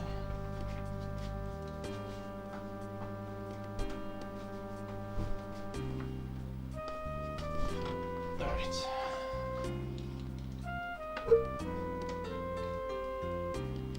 But she had to be careful of that father of hers. Since he raised her when she was an orphan with nobody else, blah blah blah, you know this spiel. You're right, he seemed really strict with her. She must have grown up always worrying about what she said, how she acted. In the end, she couldn't handle the pressure of being the daughter of a church family. I see. You know, one time when I was here with Kathy, that priest showed up. She was terrified. Terrified? Wasn't it just kind of uncomfortable for her to be found out? Yeah, I thought so too at first, but later I started to feel like it really was terror. Anyway, after that Kathy never showed her face here again. I didn't think I'd be back here again either. When was the last time you saw her? On the night of the 24th. The 24th? What time? I think it was around 9 p.m. I'll never forget the look on her face. It was like she was dead inside. I called her name over and over, but she just... When she finally heard me, you know what she said to me? No, it's not something I should repeat. Not now. Hold on a second. Moshi Moshi! Matthew, where are you? Winona? I was curious about something to do with Kathy, so I was thinking of going to see Father Barton. Sorry, I'm a bit busy right now. I see, never mind. Then bye. Wait a minute, Winona! Is something wrong? She said she was curious about something to do with Kathy and was going to the church. You should stay away from that priest. I know, he's a little over the top, but I don't think he's a bad person. That's because you've never seen him with that look in his eyes. Looking down on people with his cold, dead eyes like they're scum. This is what Kathy said to me that day. My father killed me. What are you talking about? I don't even know. Ah, that's good. But I do know that he did something to her. Kathy had bruising on her neck like she'd been strangled.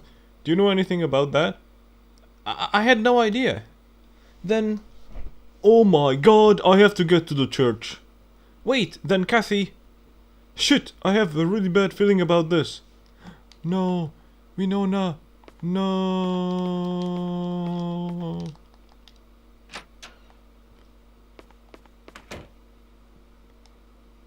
No. Winona. Winona, no. We have to get there before Winona gets there. I actually wonder what happens if you don't get there at all today.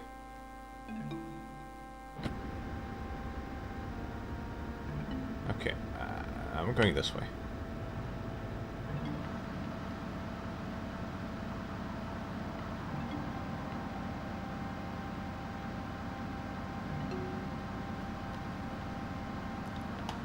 Both. He was doing both.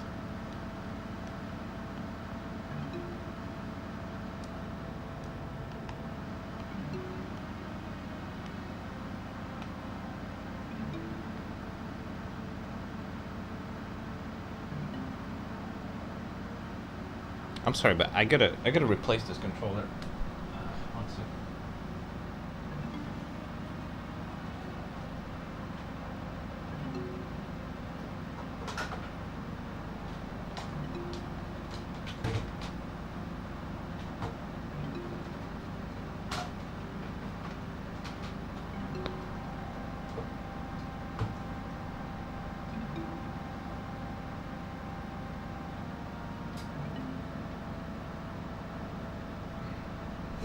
Okay.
St. Peter's Church.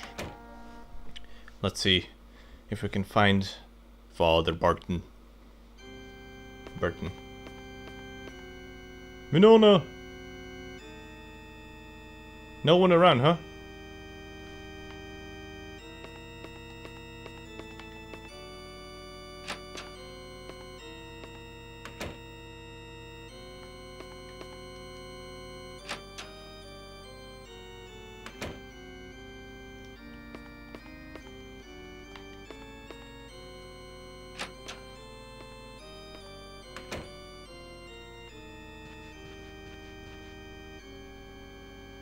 Is this a letter? It's been opened.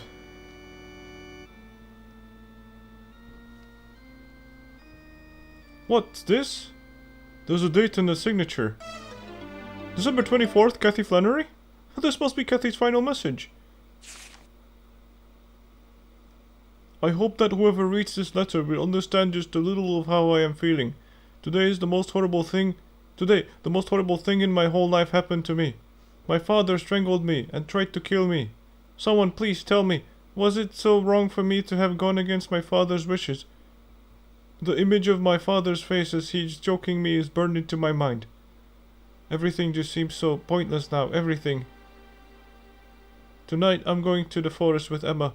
Even if nothing good happens, I don't care anymore. No matter what happens, I can't imagine anything more terrifying than what I felt in that moment. Father Barton strangled her. The ink is all splotched. Did she write this while crying? Ah!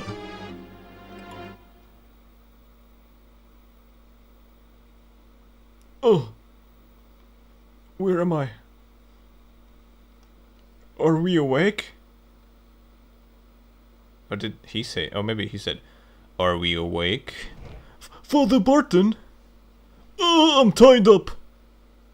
Father Barton, why are you doing this? Father? Did you read Kathy's letter? Yes, she said you strangled her. You fucking animal. She was a sinful child. She befouled the life she should have spent walking alongside God by using drugs. She went against my guidance. But...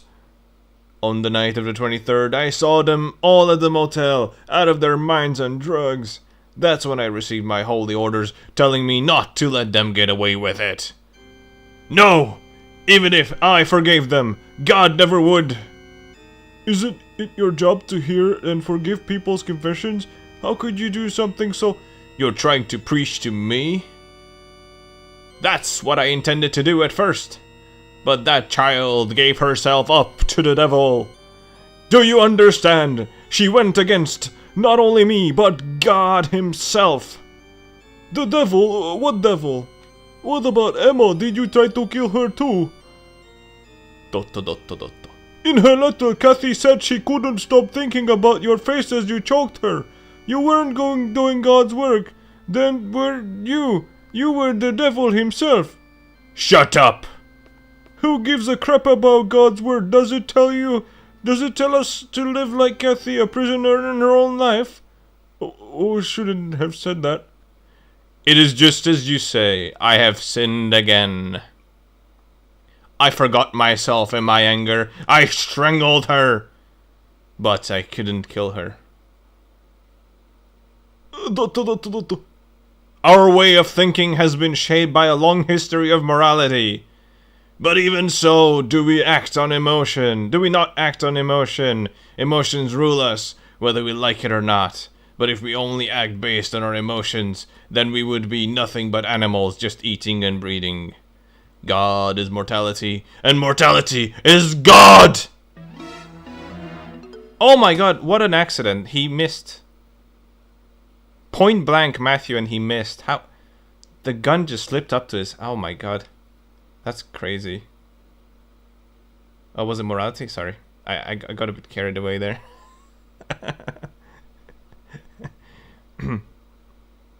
Father Barton. Oh my god, that's the miss of the year. How did he miss that? How did he miss Matthew? God damn it. Well, that was very unfortunate. We just saw Matthew being saved by a fluke, I suppose.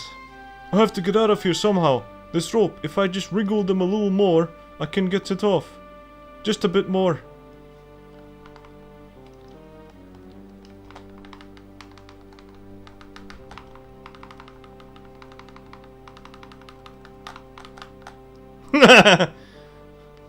Then he falls like a bag of potatoes. But where am I anyway?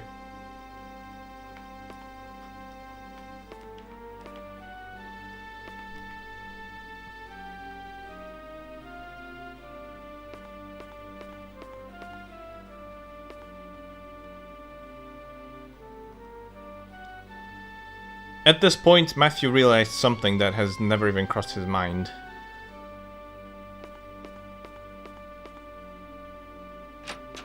For just a second, even. Matthew! Winona, thank God you were alright. I just got here. Has something happened? Oh yeah, you don't have a car. Oops.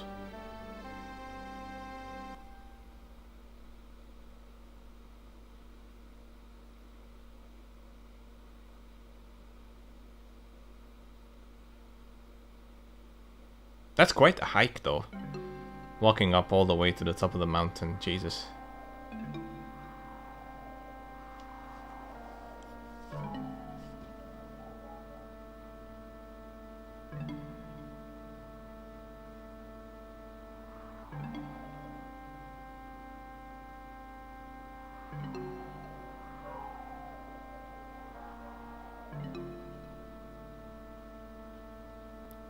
I see. Classic. So it was Barton who choked Kathy. Yes. Barton said he couldn't forgive Kathy for messing with drugs, so he tried to murder her with his own hands. But in the end, he wasn't able to kill her and couldn't cope with the guilt, then he killed himself. How sad. I wonder if Father Button was in the forest with Kathy and Emma that day. No, according to Matthew's story, Barton choked Kathy before she went to the forest. That day, Kathy, who had given up on the will to live, took Emma up on her offer and went with her to the forest, bringing the drugs that Mel got for her. Then a bear attacked Kathy and Emma vanished. But why did they go to the forest? That's the question.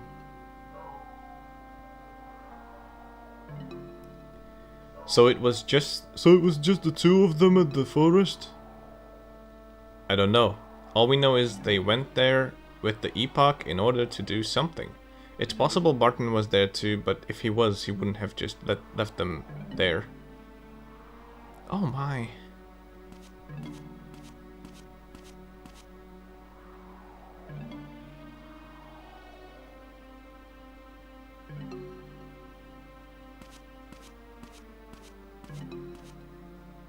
Winona, we'll take you home. Robert is worried about you. Okay. You've got your car, right, Matthew? Go home for today. We'll talk tomorrow.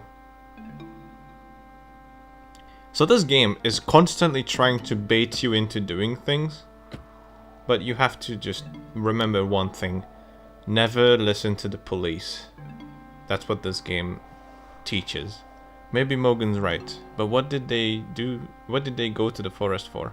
And was it really just the two of them? Why can't I find the answers?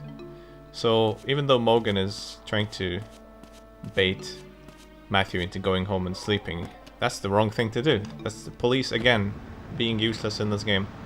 We actually have to do something else. So, the night is not quite over yet. We have quite a bit of things ahead of us.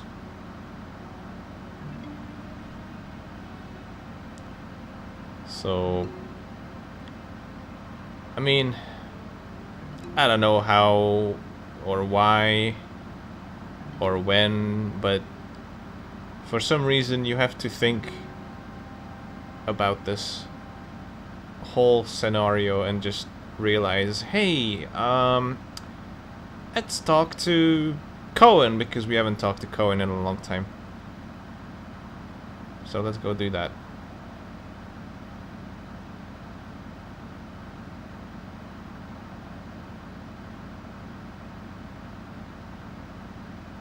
Couldn't catch a cold.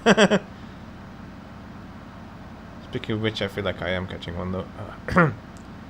But hopefully I can beat the game today, even like despite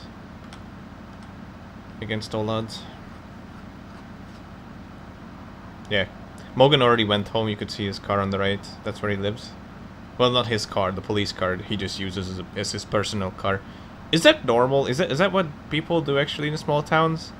They take their police car home and just use it as their daily driver? I don't know. I'm trying to think if in like films they ever do that, but I guess they do, right?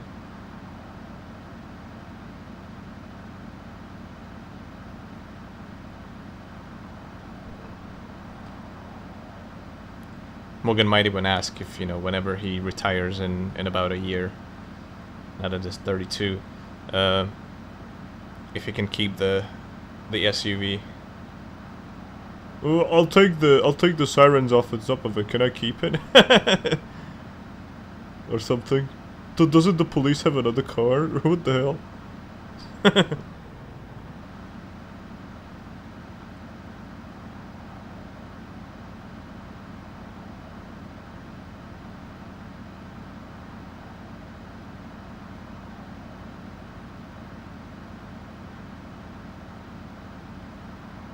So yeah, let's drop by Mr.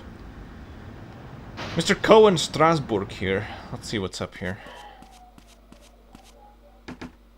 So we knock on the door. He comes out. And hi Matthew, what's up? Is something wrong? I'm just not feeling too good at the moment. So this is what has to happen. If this doesn't happen, then you're screwed. Are you alright? Yeah, I'm just feeling uneasy about the big tree in the forest for some reason. Well, I'll rest for today. The big tree, is there something strange about it? Anyway, what did you come for? Oh, it's nothing. I'll come another time. Take care. So, Morgan has this sixth sense, or like some sort of a wireless connection to the forest, where he can sense if there's something wrong with that tree in the middle there. So let's see if he was right. He has this, like, I don't know, magic power, magic Wi-Fi.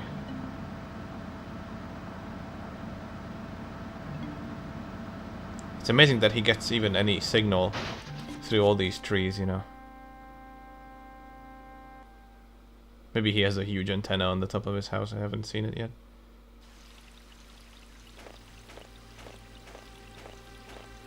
Hey, Officer Roadblock. Alright. So, yeah. Cohen Strasbourg said, something's odd about that tree. But what is?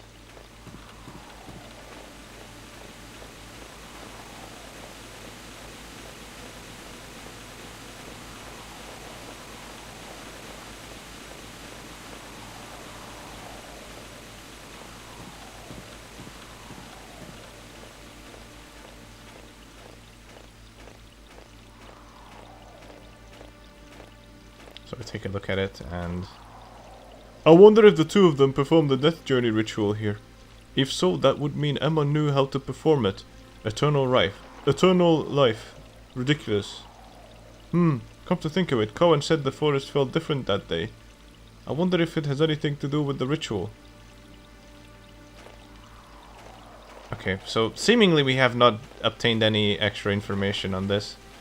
But maybe this is the point where Matthew has the realization they must have performed the death journey ritual that James has been talking about a lot.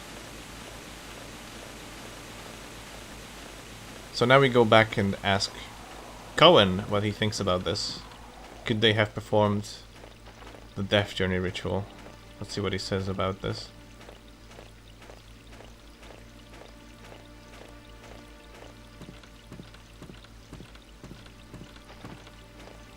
Does this guy have anything to say?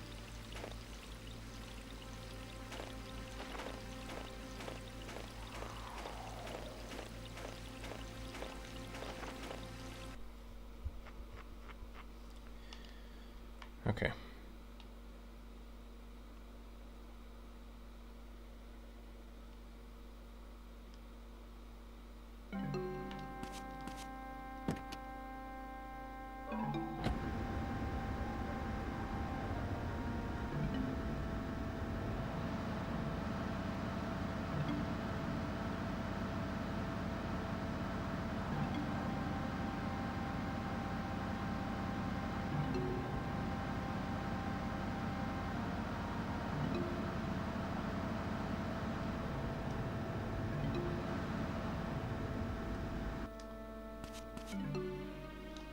So then we knock on the door. Is Cohen out? Why would he be out? We definitely need to talk to him. And then we look at the door and Matthew notices, hey, it's open.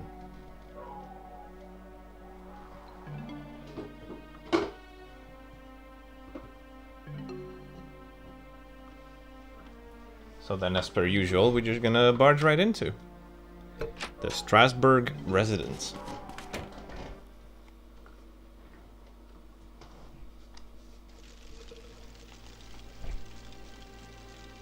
Cohen!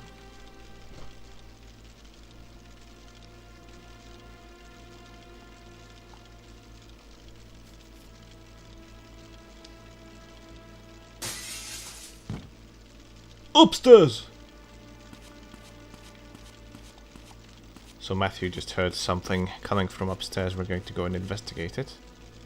These doors won't open on the right, so don't bother with them. You're gonna have to go out to the to the balcony here, and... Uh-oh. Cohen! Cohen! Damn it, it's locked!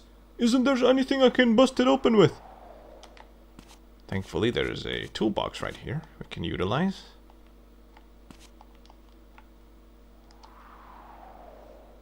Is there something I can use in here, huh? A crowbar. I can break the lock with this. Yes, let's break the lock on this fully glass window. No good, it won't open. No good, it won't open. Third time's a charm, it opens. And for some reason we're pushed away, and there's something in the way every time. It's the crowbar, he just drops it and then gets stuck in it. Then we can go through and... Oh, exclamation mark! Cohen, wake up! And then Cohen woke up.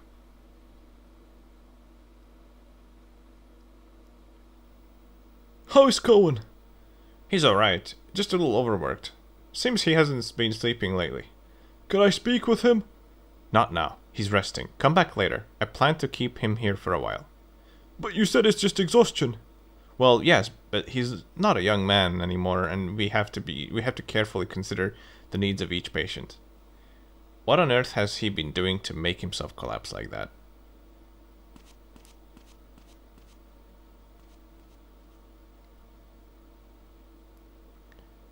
Matthew, what are you doing here on the second floor? We're not open past 8. Please head back downstairs right away. Oh, right.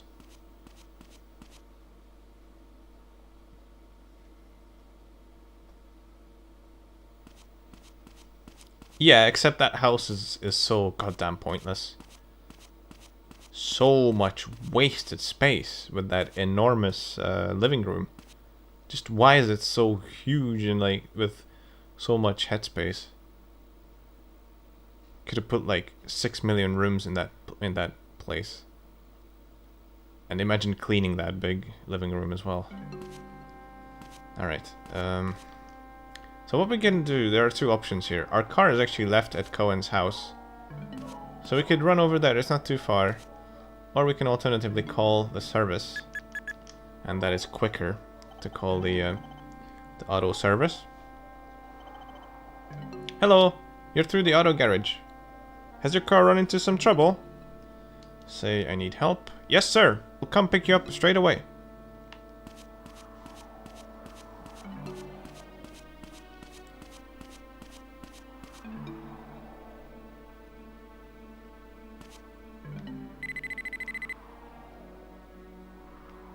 Hello, you're through the auto garage.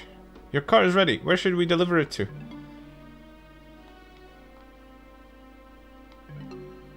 Yes, sir. We'll deliver your car straight away. Thank you.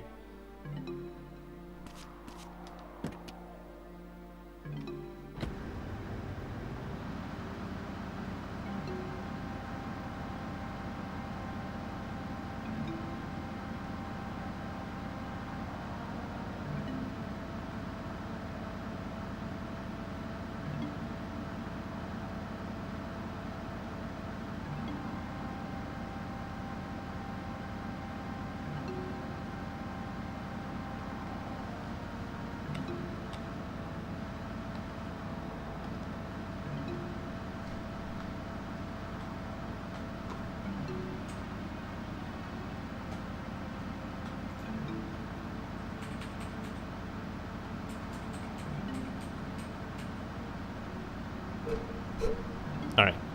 Not much else to do today, I believe. I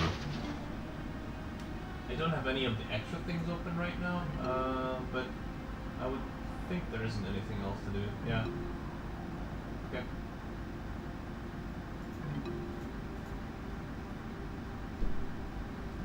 Alright, we're gonna go home and get some sleep. We did have today's special, right? Yeah, pretty sure we did. But time to check out the Saturday special as well. Curious to see it. I've never actually tried the Saturday and Sunday specials they have at the diner. So let's get some sleep. Some well-deserved beauty sleep.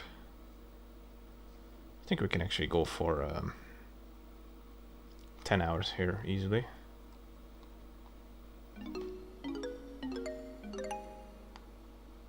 I'm going to save here.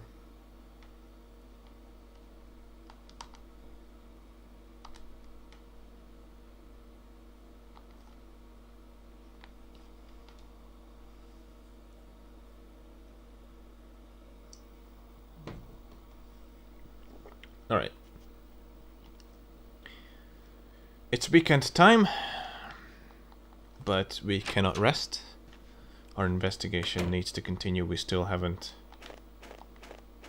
really cracked the case efficiently. We need to find out where Emma is, but first things first, we're gonna go get some breakfast.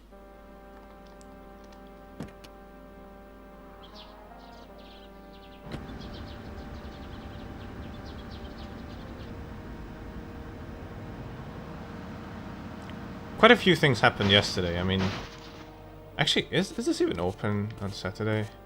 It is. Okay, good. Quite a few things happened yesterday. I mean, Barton's attempted murder and then missing point blank was crazy. Couldn't believe it. All right, what do you got? What do you got for me today?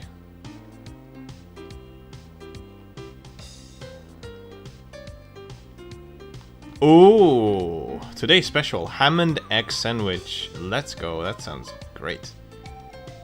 Thank you.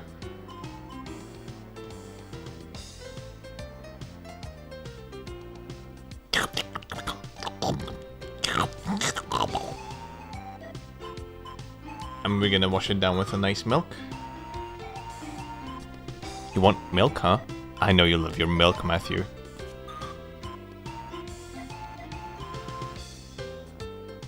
Here you go.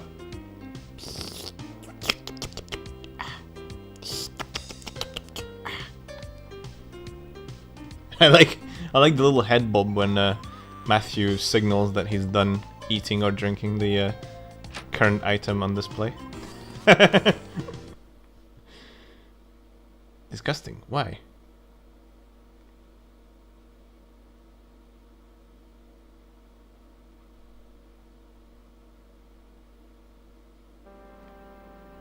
Matthew really loves his milk. He can't live without it. He even gets that at the bar. When he went to the bar on the first day, he asked for milk. He's just a big milk fan, you know. He's also a minor, so he can't get anything like a beer or anything. I mean, he could have gotten a coffee, I suppose, but he doesn't need it, you know.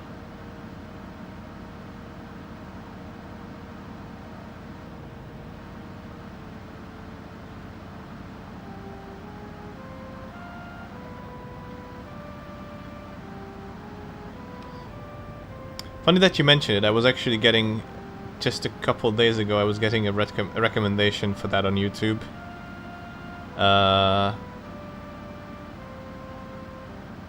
Because of, I actually was, recently I've been watching a lot of Taskmaster clips on YouTube. And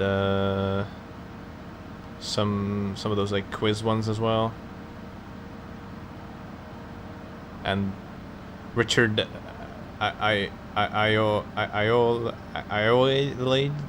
what's his name? Something. Richard, I think.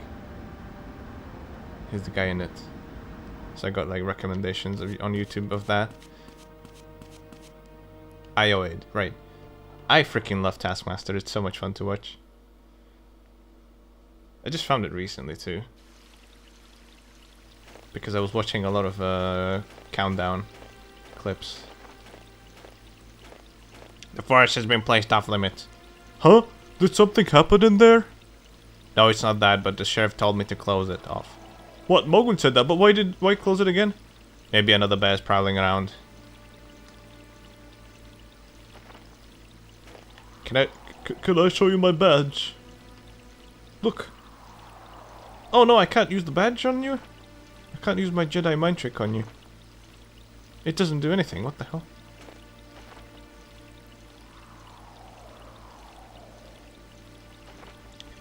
Yeah, I saw that too, yeah. But no, it wasn't related to that. Like first I was watching Countdown, and then I got recommendations for Taskmaster. Then I was watching Taskmaster, and now I'm getting recommendations for the IT crowd. So it's just keeps piling up, going down deep the rabbit hole.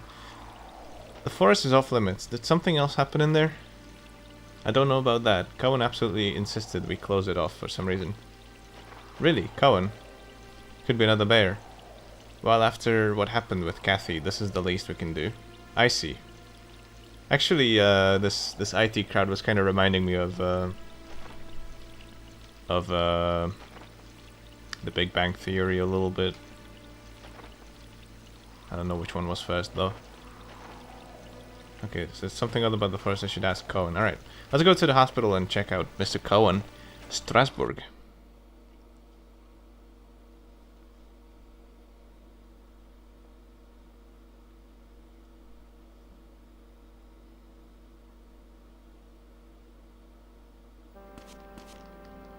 Yeah, I mean, I don't actually like the Big Bang Theory that much.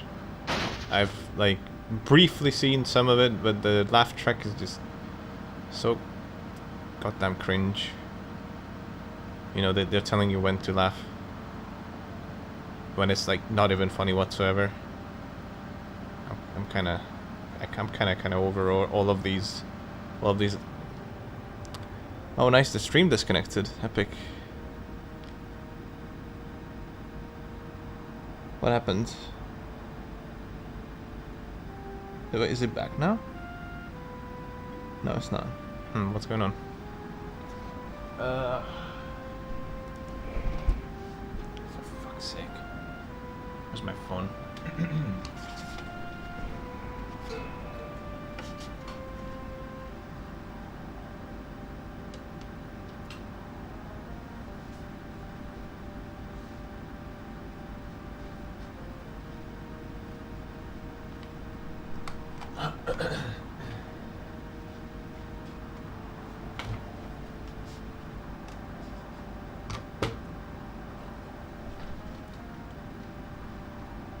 Okay, it's all of a sudden it's back.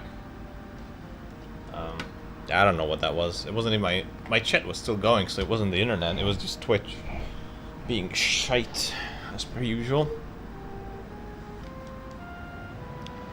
What was I saying? I was just saying how I don't even like Big Bang Theory. It's kind of a cringe show, to be honest.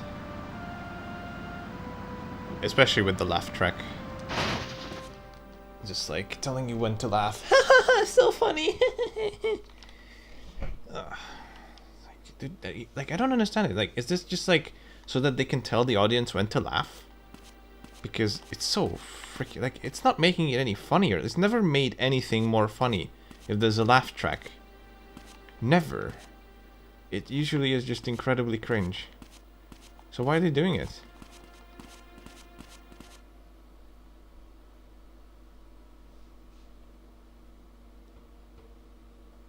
Nah. On which one?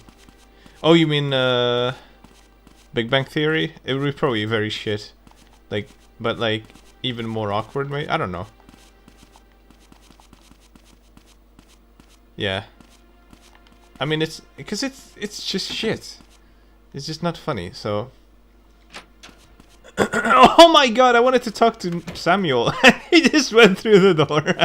Now that's funny. That's more funny than any of the clips I've ever seen on Big Bang Theory. I don't know if it's just the acting that's really bad or the writing. Stop! How's Isabella's condition? She still hasn't regained consciousness. Will she really be alright? She'll be fine. She'll wake up, don't worry. Okay. Still, it's hard to believe that pretty lady was dealing drugs. It wasn't really Isabella who was dealing them. She was just being used by Dennis. Still, how did Dennis get a hold of APOC? It's not that complicated. I doubt it was some huge operation. Really? A drug like that, anyone with pharmacology... How do you say that word? Pharmacology? Why does it sound wrong when I say it? Is it pharmacology? No. Lloyd's Pharmacy? It's Lloyd's Pharmacy. How do you say that word? Pharmacology? Pharmacology? Pharmacology? What? It is with a K? Why is it with a K? Why is it pharmaceutical but pharmacology? What's the difference? Why is it the English? Pharmacology, that's why it sounded weird. Knowledge could make it. Dennis probably had an acquaintance with those kind of skills. Easy to make. Easy to make a lot of money with it, I suppose. Wait! Oh, okay. Oh, okay, so no more. Alright. Wait, I thought we could talk about Cohen. Whatever, we'll just go into Cohen's office then. Office? What? No, not Cohen's room. Are you alright? Matthew, thanks for saving me. I think I broke the lock on your window. Haha, don't worry about that. That was a window, that was a door. Morgan was really worried. Yeah, he lectured me on taking better care of my health. Why has the forest been placed off limits? Oh, that. The forest feels wrong. Like something bad will happen there. Not a good answer? Bad how? That I don't know. But it's the same feeling I had on the night of the 24th. What are you overseeing the forest for anyway? Matthew, I have a favor to ask.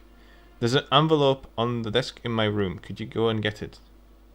An envelope? Sure, I don't mind. It's very important. Bring it to me and I'll tell you about the forest. That's the key to my lodge. Yoink. Alright. Thanks. You got the lodge key.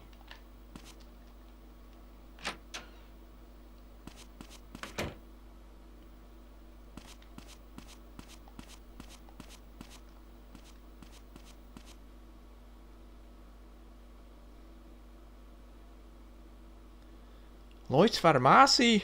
Lloyd's Pharmacy! Your granny looking for a chemist. There's nothing but Lloyd's Pharmacy. Lloyd's Pharmacy.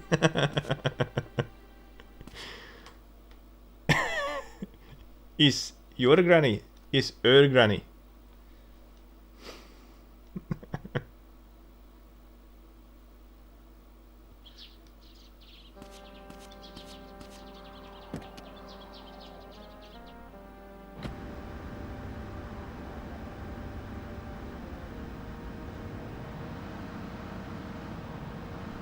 Alright. Oh wait, I'm going the wrong way. Alright. So, what's his name? Cohen wants us to bring him some kind of envelope. Top secret stuff.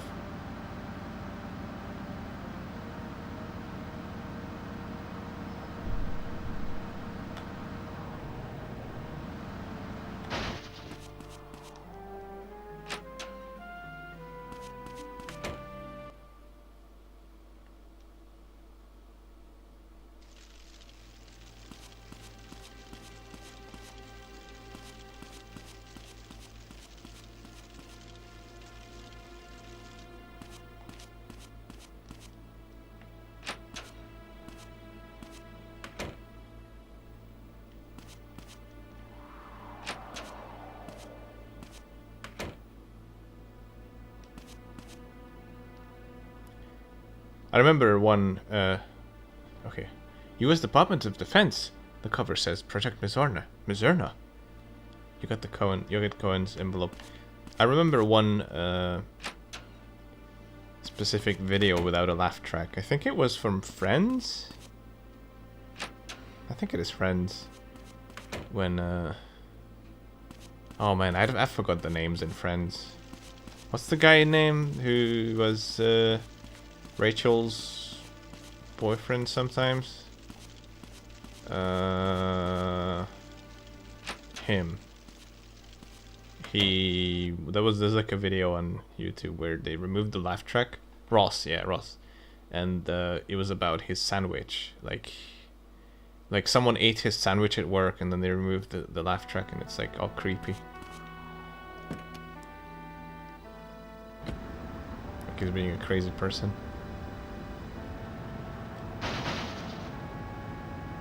That one I remember.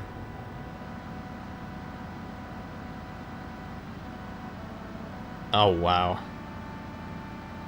Did you kill them? You don't have to answer that question. A smiley face will do.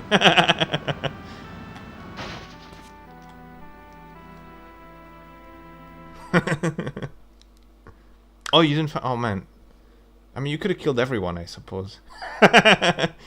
Just look for the like, is it, you know, like what kind of food it was, and then okay, let's see if I can see anything suspicious, like on their teeth or around their mouth. Wow, that's so bullshit. When I don't even know, like, how can someone do that? Eating someone else's food. I would just feel so awkward if I were to even accidentally do that. But how do you even do that accidentally? You can't do it accidentally. You fucking know the way your food is packed. Is this the envelope? Thanks. You've been a big help. It says Project Mizzurna. Mizzurna means it got something to do with this town, right? Yes, did you look inside? No, I had a feeling I shouldn't. I see. Does this have something to do with you overseeing the forest? If it's a military secret, I understand. No, it's not really. Something that needs to be secret. It's not really something that needs to be a secret anymore. It was a long time ago. You know, I was in the military until 5 years ago, right? Yes, you were a colonel. Back then I was assigned to Los Alamos in New Mexico, and happened to see this file. When I read it, I realized it was a report of the case that happened here way back when. You mean 40 years ago, the murder committed by Cougar? You know about it? Yeah, he killed someone to perform the death journey ritual. Right. Barbara said that the police back then were overwhelmed, and the military did all kinds of investigations. They weren't just investigating the murder, they were investigating the ritual itself. The case interested me. After my assignment was finished, I decided to find out for myself what happened in the forest there. So that's why you're investigating the forest? The entire Cougar case hinges on this town's forest.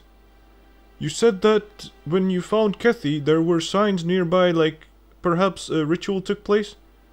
Was that the death journey ritual? That's what I thought too, but there's no proof. Nothing left that could be connected to the death journey ritual. Something connected to the ritual. What about the necklace that was caught in the bear's claws? Necklace? You found something like that? I had no idea. Yeah, with a native design. I think it was Kathy's. That's the Prophet necklace. The Prophet necklace? What's that? The Prophet guides performers of the ritual, showing them the way. So, that would be the guy who's standing up in the cave painting, right? Right. The Prophet puts on the necklace and then receives the life force of the earth. So then Kathy and Emma did perform the ritual that day? It's possible. No, in fact, there's no doubt about it. They performed the ritual, but by pure chance were attacked by a bear in the middle of it. Then they performed the ritual. Matthew, go and tell all this to Morgan and ask him to come here. Got it. But before I go, about this Project Mizzurna. What about it? Why is it called Mizzurna and not Mizzurna Falls? It's said that those who perform the death journey ritual meet with the Mizzurna. The Mizzurna? In the native language, it means the Great One or the Truth. The name of the project was taken from that. I see. And you can actually do something else here. Since we have the tape, you're going to go ahead and put that into his little boombox here. How about some music? What kind of music? It's a wonderful song.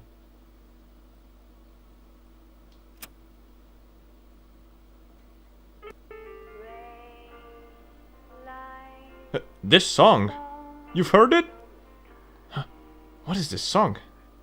It's by Isabella, the woman in the room next to yours. Her? Is there something strange about this song?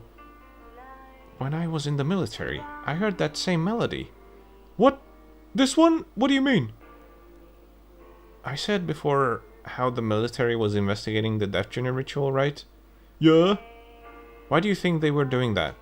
Because it was part of the murder investigation, right? Only on the surface. Back then the military was running all sorts of tests on post-death experiences. Post-death experiences? Yes, placing a person in a state of temporary death, then reviving them with electric jolts. That's just like the death journey ritual. Yes, the ritual Cougar was experimenting with was no different to ours. Then, I was involved in the case for 20 years. so then, the experiments didn't go well? No, they went very well. The test subjects indeed died and were brought back to the land of the living. And they really experienced a world beyond death? Of that, there can be no doubt. I know because I was one of the test subjects. You? Yes, it was such a strange world. So warm, so vast, and everywhere a beautiful melody playing. And that melody is the one from this song, right? Yes. Isabella also had a near-death experience and said that she heard this melody while she was under... then made it into a song. Is that so? Is there really a world after death? Maybe this song is just the song of God. Or maybe it's just part of our DNA. A memory left over from long ago. Is it really so important to see this world beyond death? I wonder. The experiments came at too great a cost. Many test subjects lost their lives. Maybe we were no better than Cougar. But Cougar believed he could get divine power, even though there's no evidence of it at all. That's all the same. We believed in science. He believed in ancient traditions, in the existence of the divine. That's interesting. So, according to Cohen, whenever anyone dies, they'll hear that song. The same song, everyone. The same fucker was always stealing people's cans of Coke from the fridge. Oh my god. And nobody ever found out who it was? How is it possible? Like, for how long has this been going on for? Like I would have thought someone would have found it.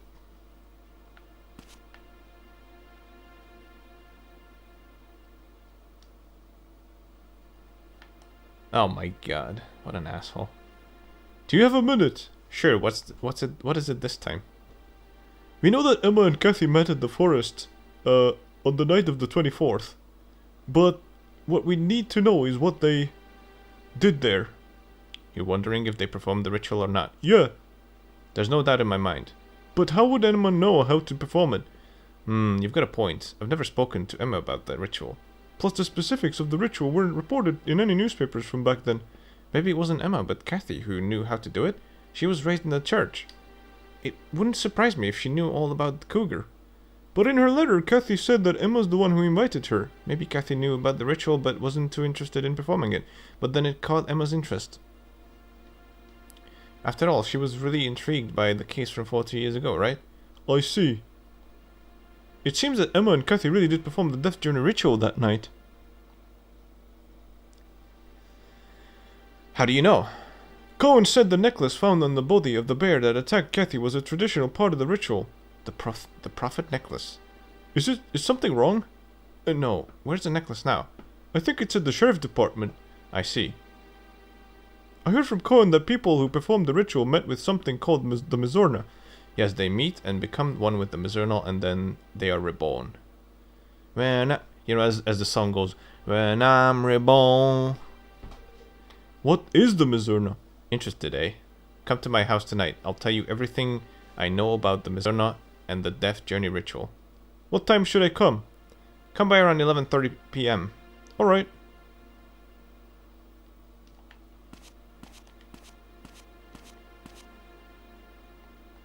Okay.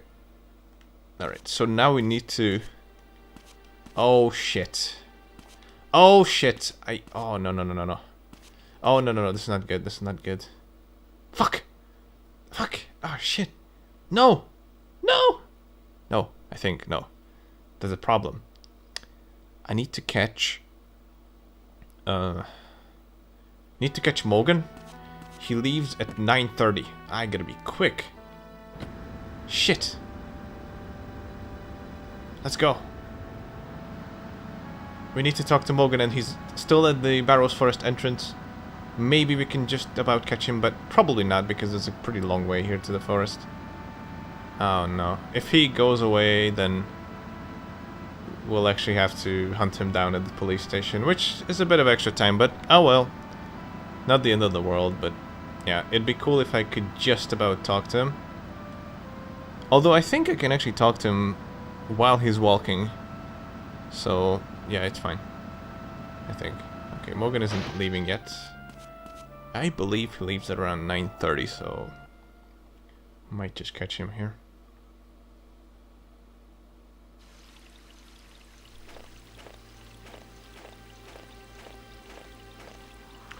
Oh, I see. So you have an idea on who it is. Morgan, do you know about the death journey ritual?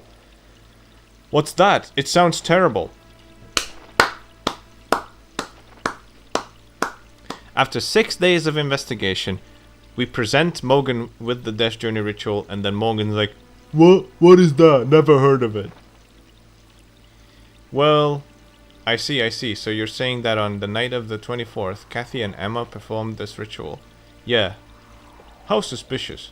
I guess I'd better speak to Cohen.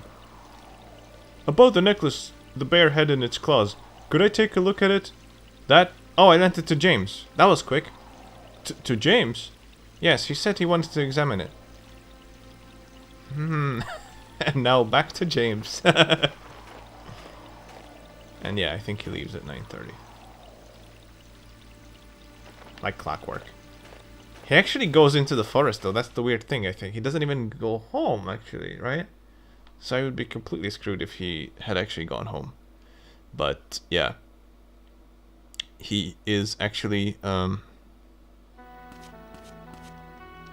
he's actually going into the forest there.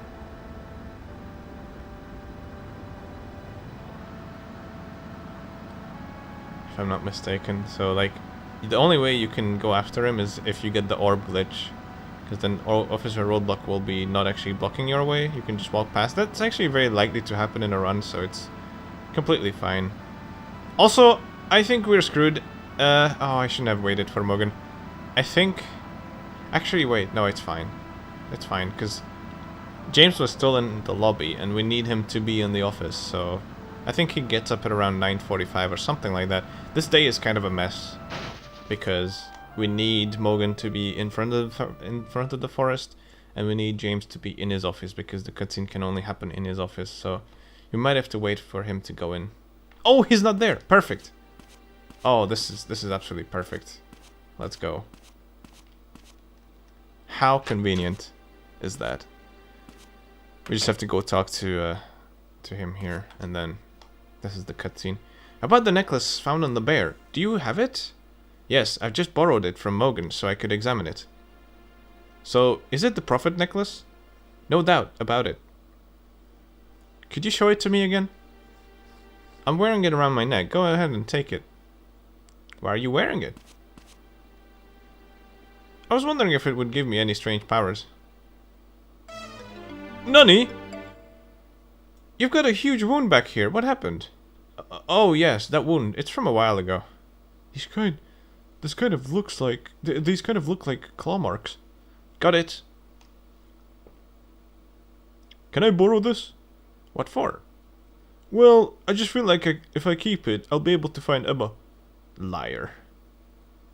You think there was someone else involved in the ritual besides Emma and Kathy, don't you? And you think that person still needs the necklace? Why are you... Because I was thinking the same thing. Yes, it's like you said. Well, whatever. Just promise you'll give it back to me if I need to examine it again. Sure.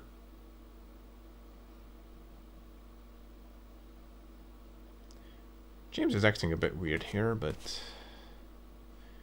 Either way, I actually, hang on a second. Did I need to talk to him anymore? I think that was the final cutscene with him here for today.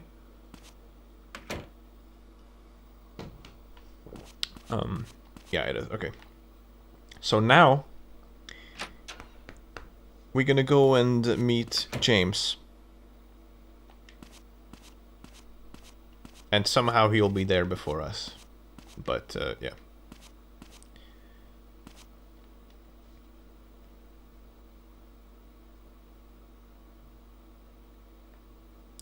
Do you have cameras in there at all?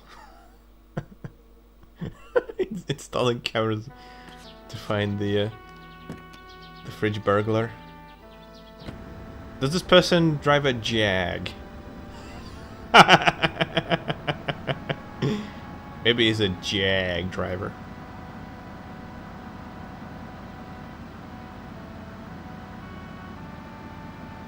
Sorry about eating your lunch, but you know I was hungry and I broke down in my Jag, so didn't have time to buy food. All right, church. Let's go.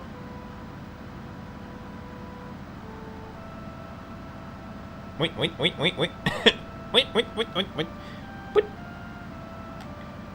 Why is this car so fast? Hang on a second. Wait, cars are usually never this fast. Is this James's car? This is not James's car. Who is this? Who is this maniac? Why is this person driving so fast? Dude, usually I'm able to go way faster than the NPC cars. I don't know who this is or why they're going so fast. They're like going the same speed as I am. That's so weird. Okay, they're not going the same way though. That's very interesting. I don't remember ever seeing a car that traveled at the same speed as me. An absolute maniac behind the wheels, I bet. Just like Mel. Or, I mean, Matthew. Or Mel.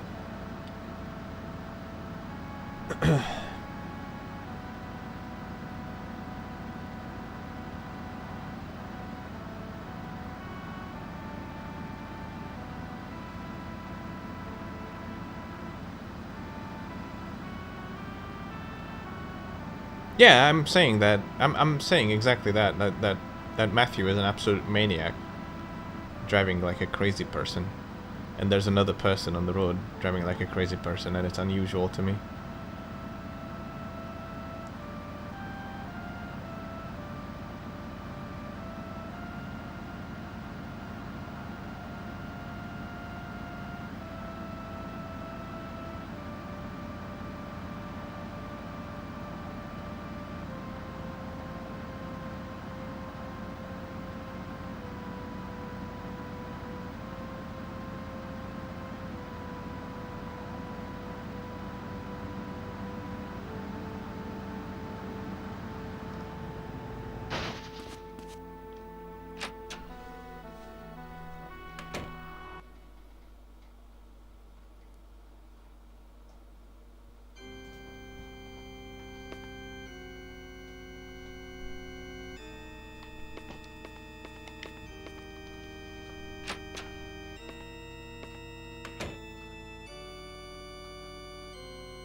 The extra events have been toned down quite a bit now, so there's nothing really extra that we can check out. It's mostly just everything that's required to actually finish the game from now on, so...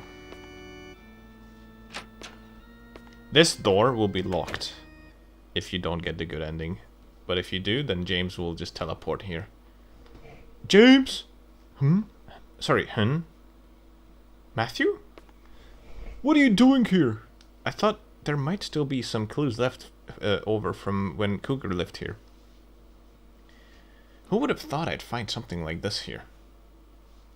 What's this? This is a painting of the Death Journey ritual. Cougar probably painted it. What's this round thing? It's the full moon! And beneath it, the dead. So it takes a full moon to reawaken the dead. A full moon? Wasn't there a full moon on the 24th? Yes. The next one will be the night of the 31st.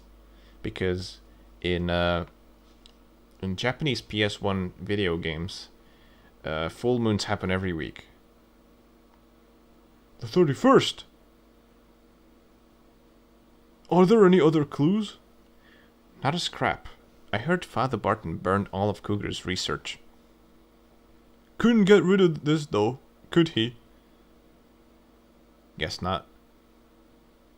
I'm going to head back now. See ya. So this is one of the cutscenes that is required for good ending. The other one will happen later in the evening when, you know, James just invited us to his house, so that will be the other one that's required for good ending. And looks like we are right on track for a good ending. Okay, so we have absolutely nothing to do from here till 11 p.m. So yeah, we're just gonna head home, chill out until the evening. Not really anything to do. I suppose you can route the game a little bit differently. Maybe you could do something today, but I mean, what is there to do? There isn't really anything to do. Most of the things would have needed to happen by now anyway, so today is just one of those lazy days.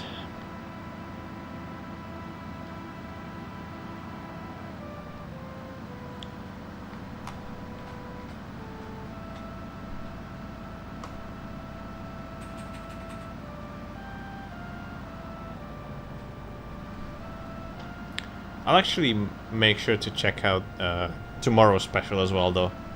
So, while tomorrow we will not be doing a lot in the first half of the day, I'll make sure to check out what's, what kind of special they've made for Sunday in Heinz Diner.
What's the time? 8. We'll sleep 2 more hours. Well, no, I didn't actually want to sleep. I mean, save. And 1 more.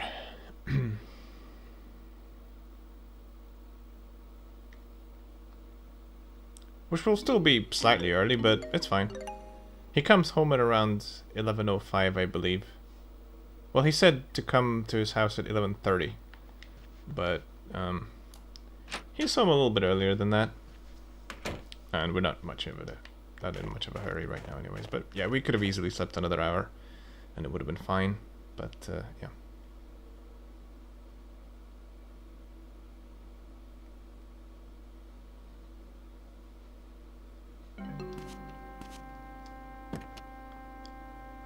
Bit of an odd request, you know. Quite late, 11:30, because it's not like, oh, you know what, Matthew? I'll actually not go to the bar tonight. I'll just go home immediately. No, he still goes to the bar and then comes home from the bar at 11:30-ish, 11, and then you can come to my house so we can talk. Yeah, he's kind of an odd guy. I think maybe we could even follow him home from the bar, potentially. Although I don't know what his car looks like. I think I know what it looks like. I wonder if we can spot him here. Although he might be already on the way. Because like I said, he comes home at around 11 something.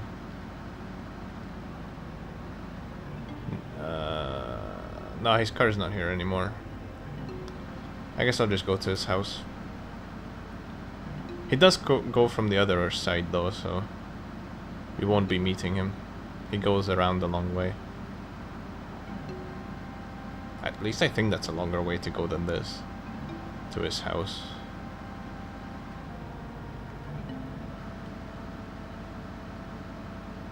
So he lives right here on the shore. I think you might have to maybe go to the... Actually, I wonder if you could do that.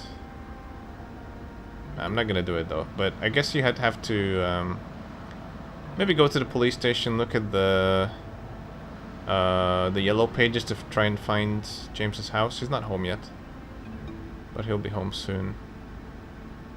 I think the reason he comes from that direction is to seem like he's actually coming from work, you know, like the hard-working James coming home from a hospital.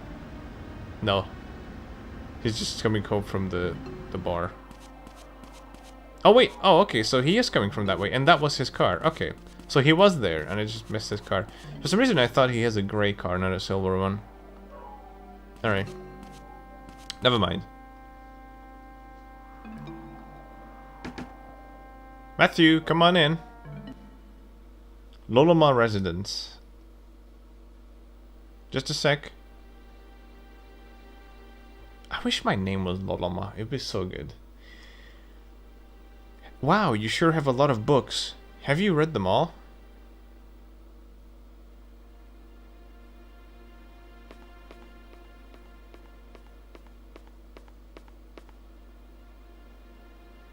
Aha! Here it is. What's that? It's a book I'm reading, written by a scholar who investigated the ritual a long time ago. It says that to perform the death journey ritual, one must take a certain drug and enter a state of temporary death. The prophet places the sacred necklace around the neck of the one undergoing the ritual. He who enters death will encounter many strange and never before experienced things, and finally, the Mizzurna will descend and enter their soul.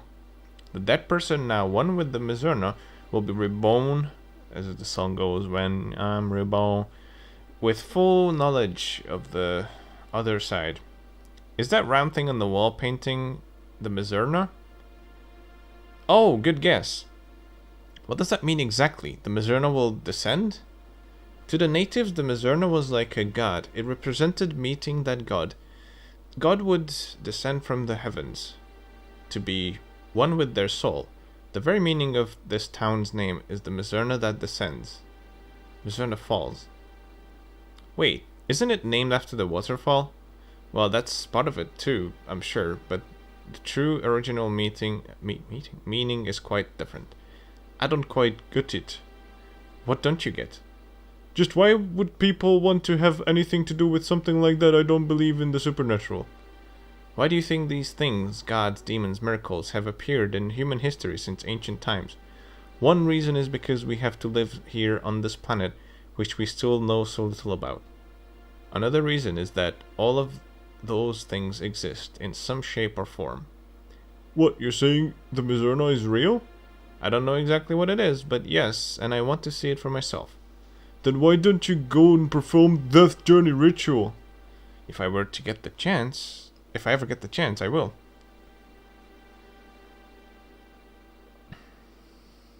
Matthew's really not liking this conversation.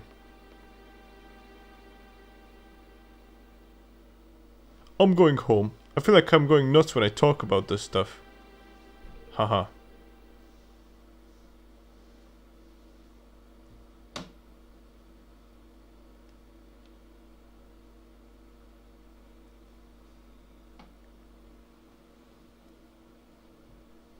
And there's really not much else to do today, so it's time to head to bed. Oh, look how cute it is. Our car is kissing with the James's car here. Alright.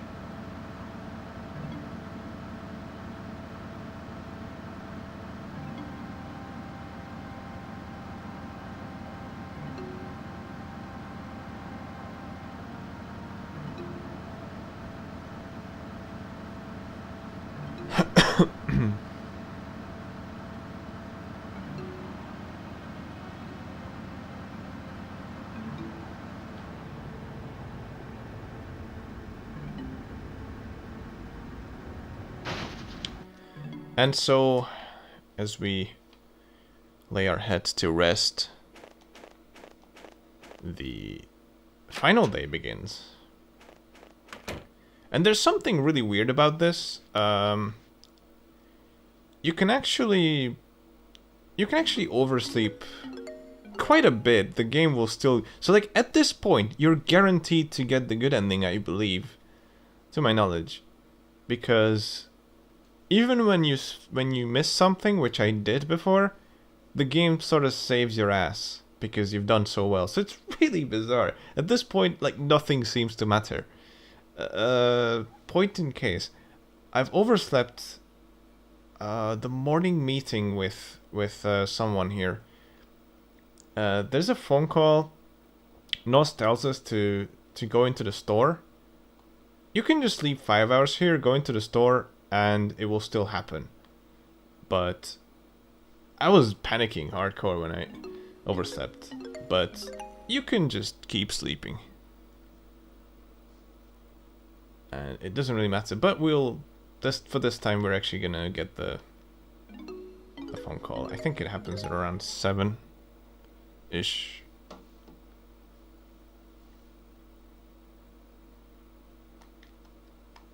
So I think if we wake up at 7 something, we might get a phone call.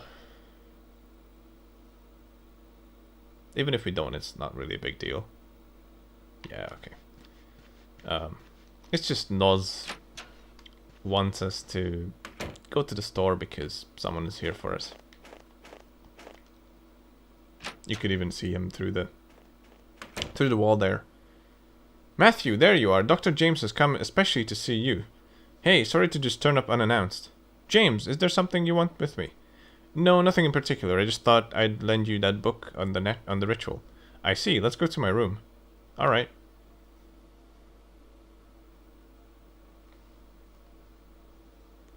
I'll put the book here. Huh, reading some pretty difficult books, aren't you?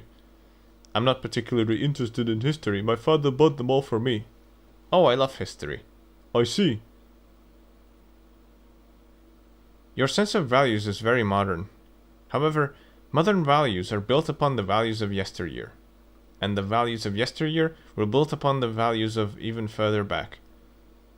By educating oneself on human history, you can enjoy the knowledge of 1,000 lifetimes. You're as difficult to understand as ever. That's because I think difficult thoughts. Anyway, how's Isabella? She still hasn't regained consciousness. I see. Isabella.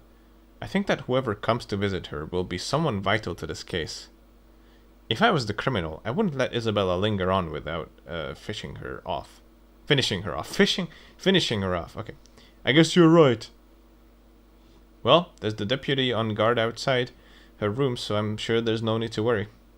I guess I'll go back to the hospital to see you soon then. Thanks for the book. So, he gives us an interesting hint a bit. Whoever,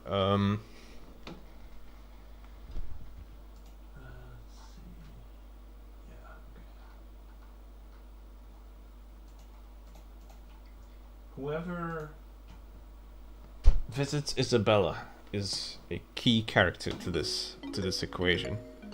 So let's just sleep a little bit longer. This is the final day, Sunday, and we still don't have a clear idea on what the hell is going on. But we can only hope at this point for Isabella's waking up. But let's go visit her in the hospital and see what's going on. Maybe what James said is actually something we can follow up on.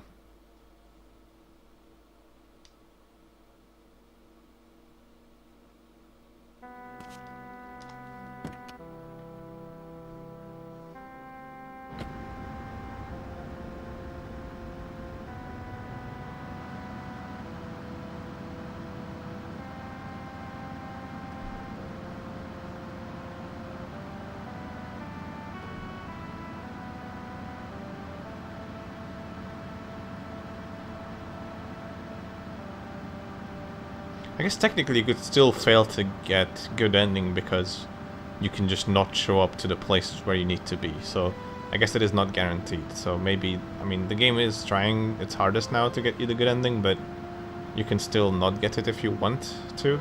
Just get the worst ending, but no point in that, obviously. You could just sleep and then get the same results.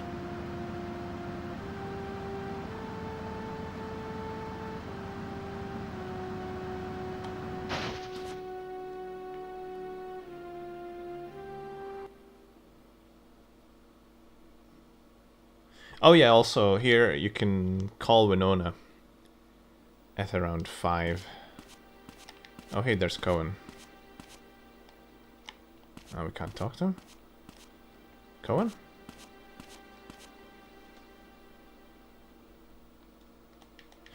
Oh no, I completely forgot about something.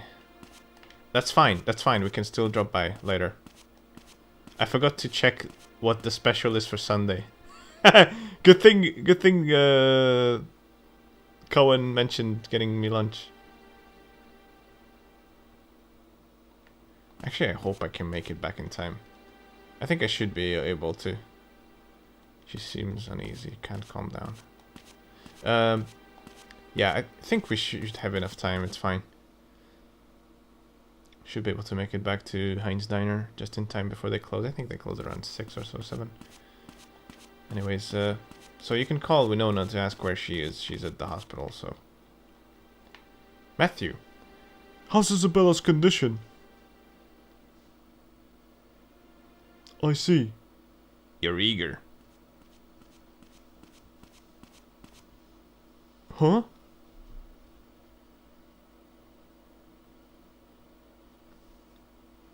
Is she still unconscious? Yeah? If she doesn't hurry up and get better soon, the bar's gonna lose customers. How dare you! Don't act like you're not responsible for what's happened to her. I know, it was just a joke. I guess I'll come back later.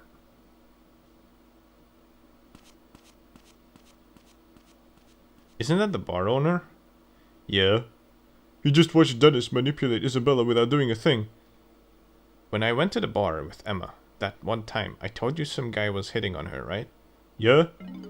Well, that guy saved her. What, Wolf did? Well, I guess it's his bar. He probably had to step in. But he was sort of weird about it, overly concerned with Emma's health. Like she was a precious thing he didn't want damaged. Huh? Okay, that sounds really weird. I'm gonna go after this Wolf guy here.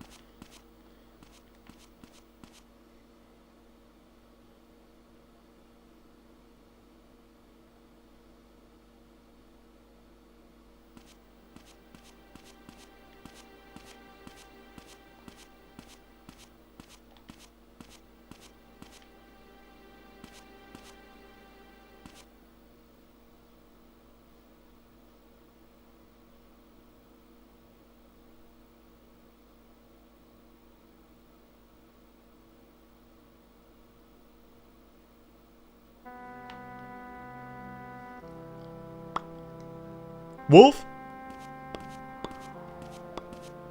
He spawned. He just used a cheat for an SUV and Bonehead to spawn. Bonehead, it's him!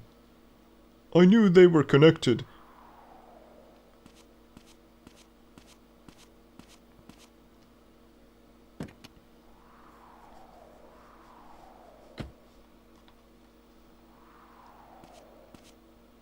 I bet they're going to the Wolves. Okay, so yeah. This is our last chance to get to the diner and get the special for Sunday. I really hope I can make it in time, because if not, I'm gonna have to reload my save just to check it. Don't have to redo a lot of things, but I'd rather not. So, hoping I can just about make it. 15 minutes might be enough. Let's see. I need to be optimal. Although, I'm not sure if I can even sit down at the bar. At the counter, I mean, and then order the special for today. Oh my god, what could be the special on Sunday? Are they even open on Sunday? Maybe they're closed on Sunday. It's 5:50. They should still be open. So if they're closed, then that just means they might be closed on Sunday. Okay, wait. Mel's bike is here? Hold on. There might be a cutscene going on here.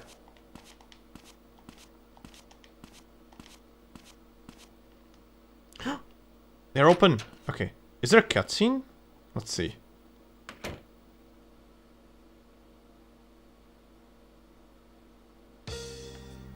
Mel's just sitting there.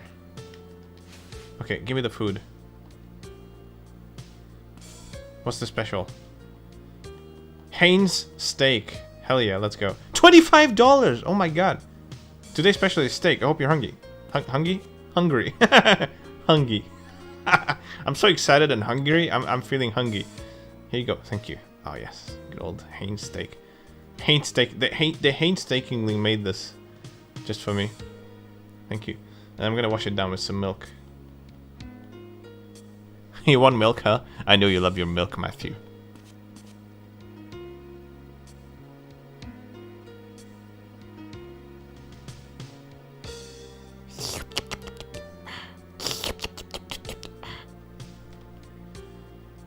Alright. Hey, Mel, what's up? Mel? Quit pissing me off! I'm eating here! Okay. Okay, so I guess there's no cutscene, they're just hanging out. I thought there would be a cutscene here or something. Are they gonna kick me out at 6, I wonder? Or are they closing at 7? They open at 7 in the morning, so closing at 7 would make sense. Okay, they're not closing yet, good. I mean, what would people do, right? Because I mean, the bar doesn't open until 8, so they have to... I mean, it's 7 for residents, right? Like, for most people, it opens at 7, but for Matthew, it opens at 8, so what would he do? He has, like, 1 hour to kill still between the diner and the bar, so... Not 100% optimal. Would there be a cutscene if I go in now? Would there ever be a cutscene? I don't think so.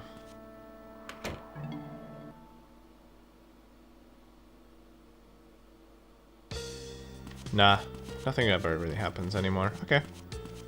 So guys, it's New Year's Eve. Happy New Year's, guys.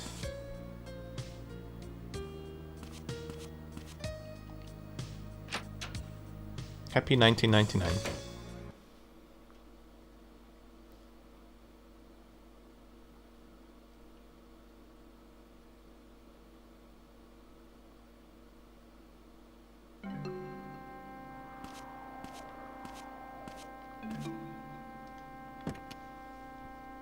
Time to go to sleep on New Year's Eve.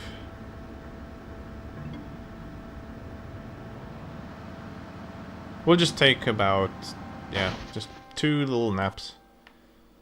I think Mel is just eating, getting his energy, getting himself ready for the night. Hanging out in the bar.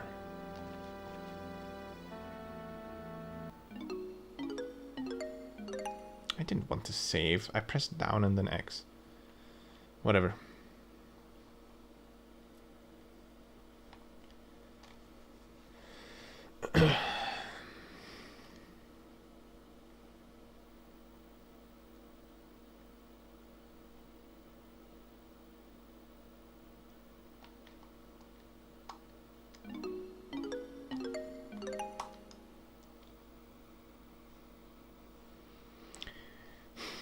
All right.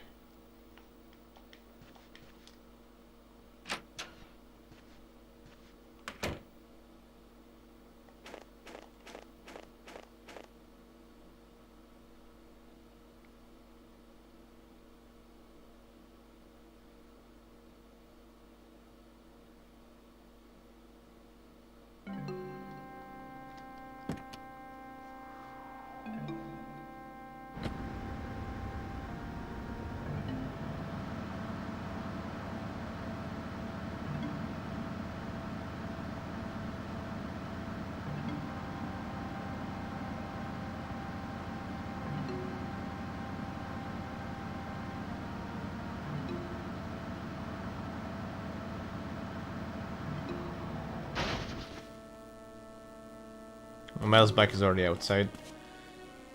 Let's see if he's causing any trouble again.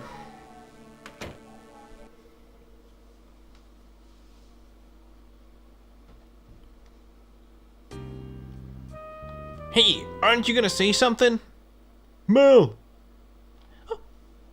Oh, Matthew, you have to stop Mel. What the hell is going on? If you got a problem with me, I don't really care, but keep it out of my bar. You heard him, now get the hell out. Answer the damn question. Where is he? Where is Bonehead hiding? I know you know him. I know you know. Sorry. That's about enough. Shut your face. That's enough. You jerk. Matthew, you have to stop Mel.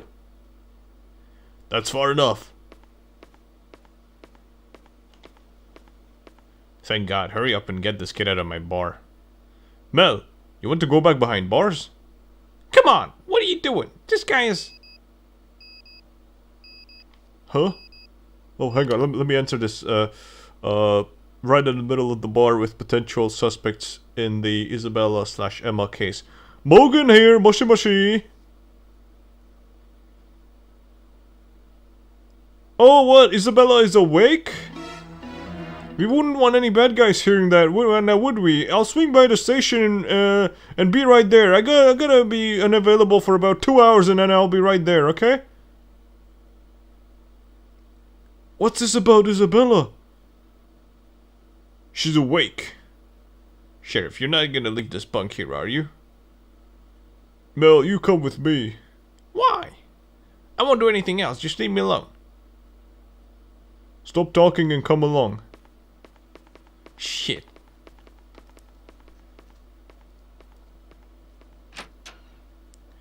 Matthew, let's go to the hospital too.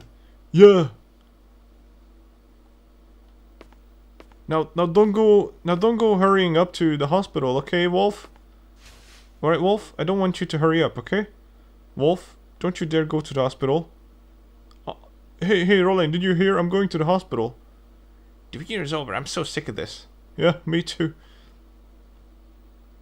I'd like some milk. You want milk? Well, whatever you say, kid. Thank you.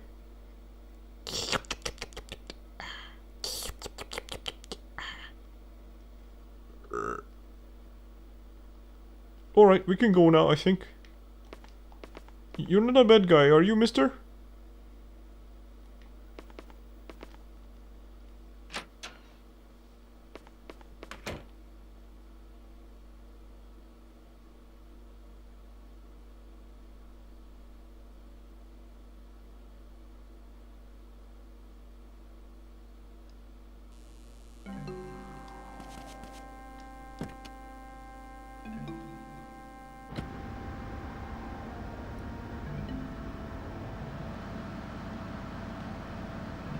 I want to drop by the bar for another steak before we go to the hospital. Is that okay with you, Winona?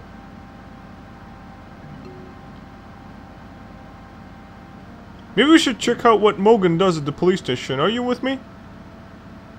Yeah, let's do that.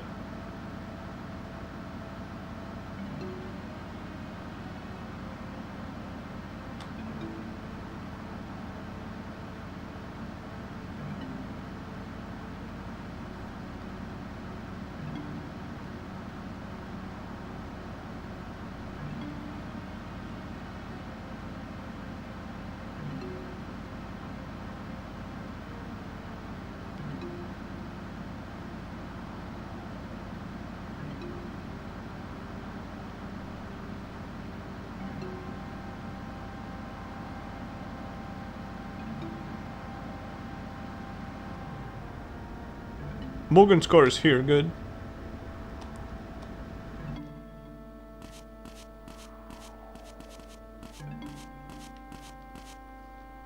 Matthew, Gruber Hospital! Oh, right, I forgot about that. Sorry.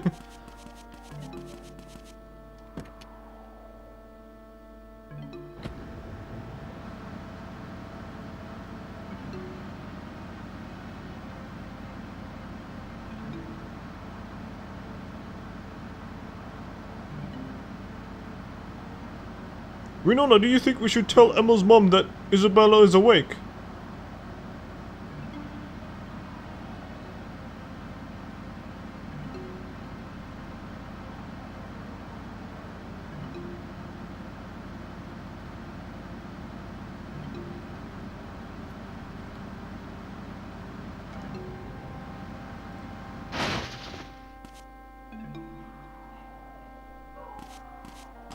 Okay, I don't see any bad guy cars here, that's good. Or is it?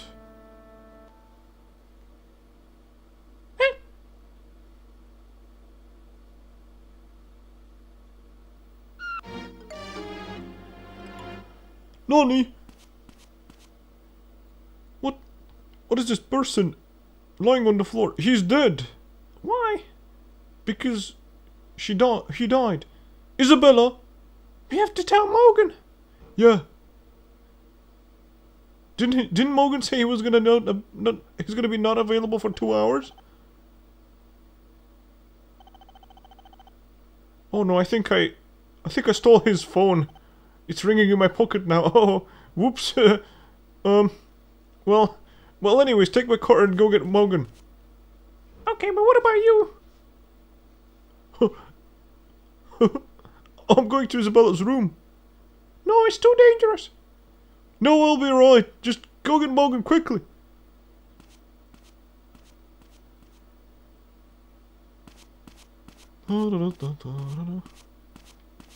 Wait, I can't go this way. Oh, right. I was gonna go upstairs. Okay. Wait, is James available? James, there's someone. James is not here. Where's James? Alright, it's kinda late for now.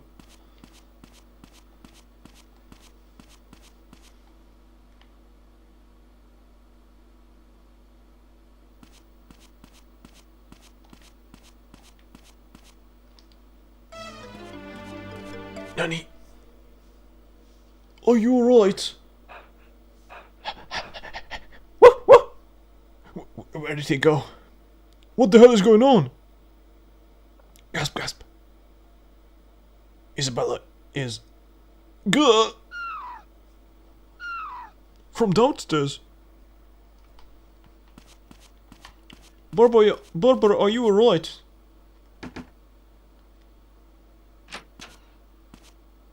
Barbara, are you okay? I got a bad feeling. It's just like it was back then. I feel like something terrible is about to happen again. Well, I better go find Isabella then.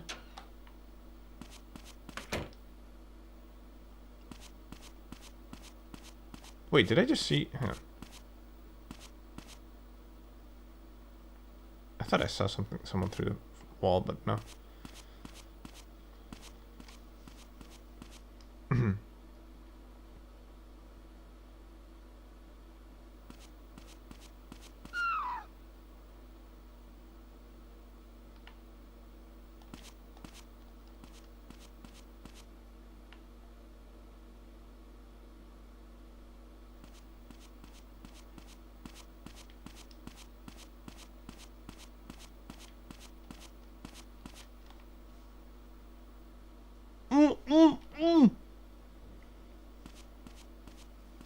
Thank God, are you alright?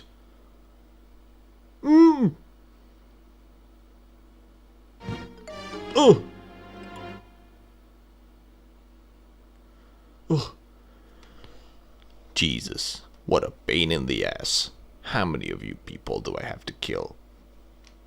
Bonehead, you're the one who... No, don't move. Sorry about this, kid, but you're about to be dead. I don't have time to make this look like a suicide like with Dennis. Dennis, then you're the one who killed him! Enough talk. Ow. James! You son of a bitch. So see, now we don't have the James glitch. Shit. Wait! Matthew, don't follow him. We have to focus on Isabella. Isabella, are you alright? Gasp, gasp. Matthew. James, let's take her back to the room. Emma's going to be killed. What? Emma? Matthew, it was Wolf, controlling everything from the shadows. He's the one who's been holding Emma captive. Wolf has been hiding Emma this whole time. He takes women he likes and makes them his slaves. I was the same, and Emma knew that Wolf was dealing Epoch. Emma knew about Wolf? I introduced her to Wolf. It's all my fault. He said he's going to kill her tonight at Aston Farm. That it's too dangerous to keep her alive any longer. Ugh. Isabella? It's alright, never mind me. You have to save Emma. If you don't hurry... You said Aston Farm, right? Matthew, let's take my car. Alright.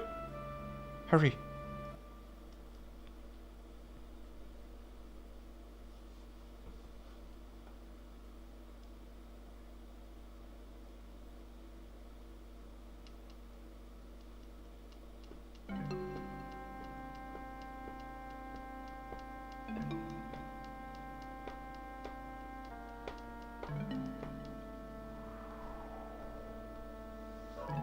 Aston Farm.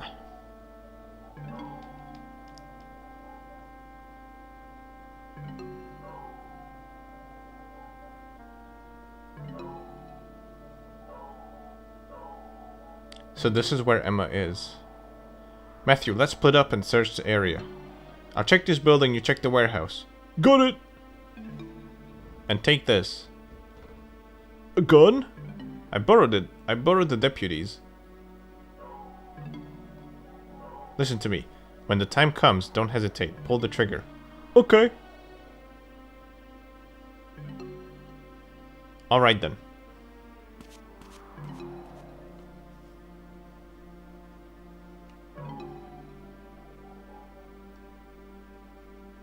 Where did he go? Where's Emma? Okay, I guess we can't go that way. Can we go this way? No. Okay, so there's like invisible walls here. Barriers. Okay. Now we actually have to go through the... Oh shit.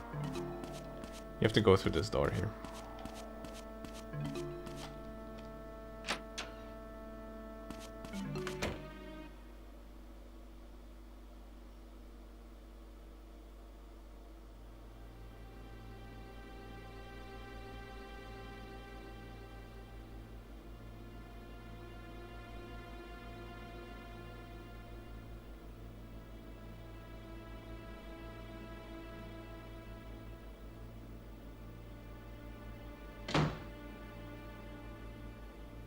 Nani? Hey, hey, what do you want? Emma! Matthew. Matthew, it's you. Emma, are you alright? Don't get too chatty, kid. She's all tuckered out. Huh? Come now, don't ruin their touching reunion. Wolf, you're the one who did this. Yep, I was behind everything. Satisfied? You're the one who was behind Dennis's murder too. You squealed? Whoops. Your tongue couldn't be any looser. Why have you done this to Emma? She was going to ruin us. Threatened to rat us out for dealing Epoch. Should have just killed her in the first place. Would have been a waste. A waste just to kill her. When I saw her stumbling along the road that night, I was so happy I could have cried. That night, the 24th? Give it a rest, kid. What does it matter now? Both you and her will be dead in a few minutes. In a minute. As soon as I light this gasoline, you two will be burned to a crisp along with this warehouse. Stop! Wow, that's really scary. Well, well. Hey, this kid is pointing his fingers at me. Give Emma to me. You want her? Emma! Drop the gun. Damn it! Wolf, let me handle the kid. Do as you wish. I have to pay you back for that stunt you pulled in the hospital. Don't worry, kid. I'll take you on with my bare hands. Now come at me.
Oh, come on. One more fucking punch.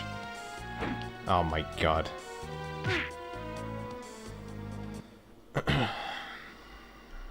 Gah. Hey, what the hell are you doing losing to a kid? Gah. You useless idiot. You couldn't kill Isabella and now this? You shut your face. What did you say? Shut up. Just shut up. Say it one more goddamn time, I dare you. I double fucking dare you. I said shut the fuck up. If you just killed the girl in the first place, none of this would have happened. That's it. You screwed this whole thing up every step of the way. I knew things were off when that jerk betrayed us. I was the only one who didn't. Nani? Shut up! Nani? Jesus, this is taking up too much time. Killing her should be easy. Bastard! Heh, serves you right. You're dead. Eat shit. Die. Whoa! Huh? Morgan! Shit. Bastard. All this because you couldn't shut up. Emma! This way.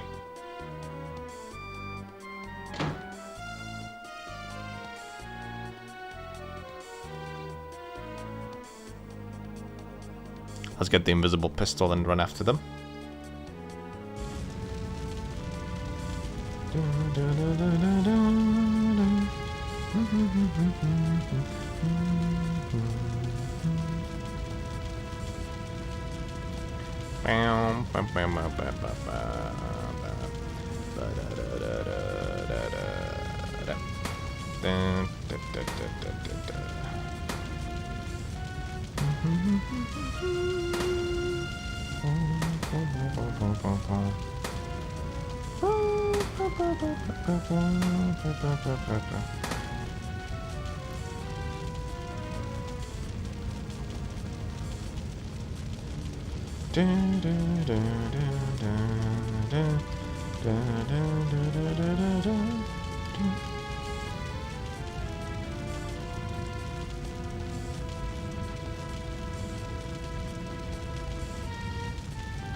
Ah, wrong button. God damn it.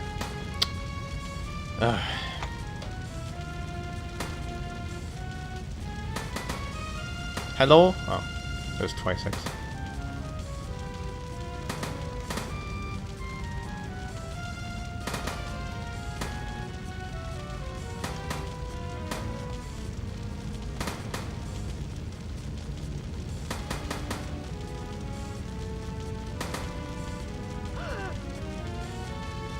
Dead.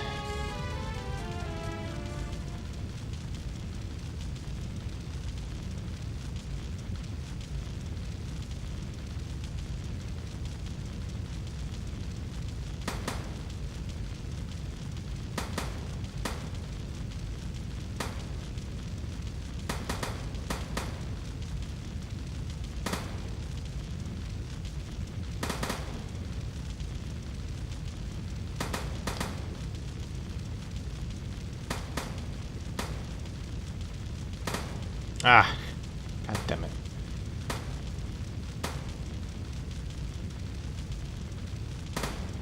Ah. No, oh my god, why? Ah.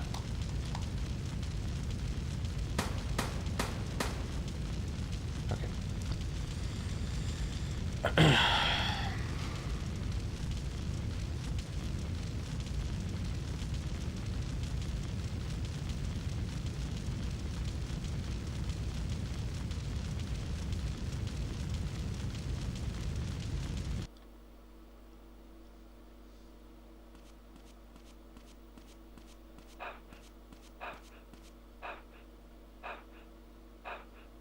What's wrong?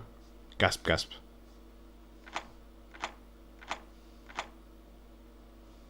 Shit. Out of bullets?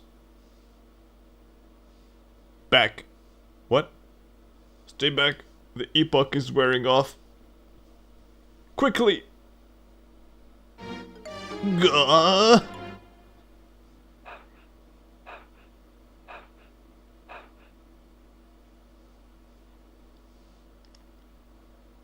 What's wrong? Did you come here to save Emma?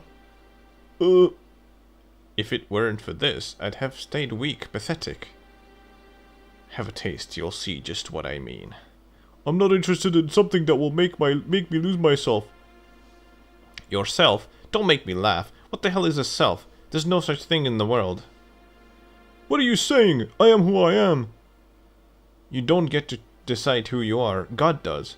God this, God that, who gives a damn? Don't get me wrong, I'm not talking about the Christian God or Buddha. I'm talking about the force of nature controlling us all from the shadows. I'm not controlled by anybody. I act of my own free will. Pitiful. He throws a stone and thinks he can take the credit for making it fly. Like a drop of rain falling in the ocean. With this, I become one with God. Come then, just try and take Emma from me.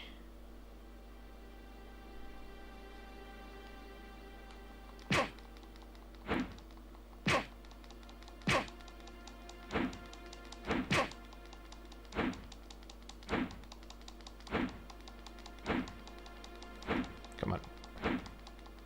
Come on.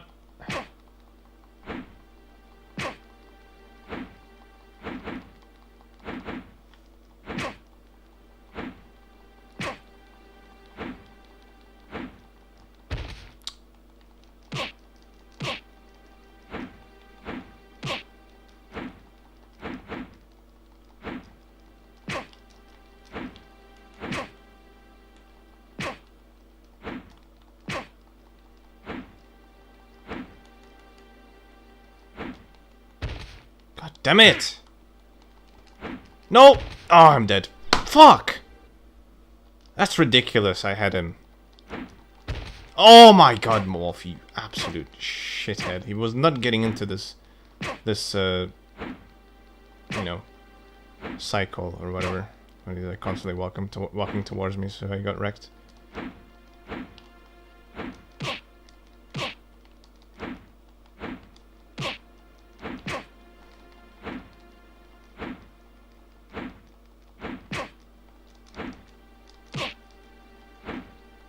He's always dodging my stupid attacks. Oh. No, I can't believe this.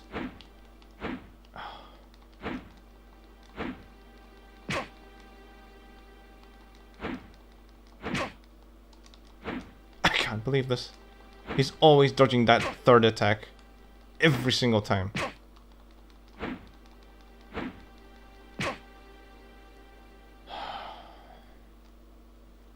Gah.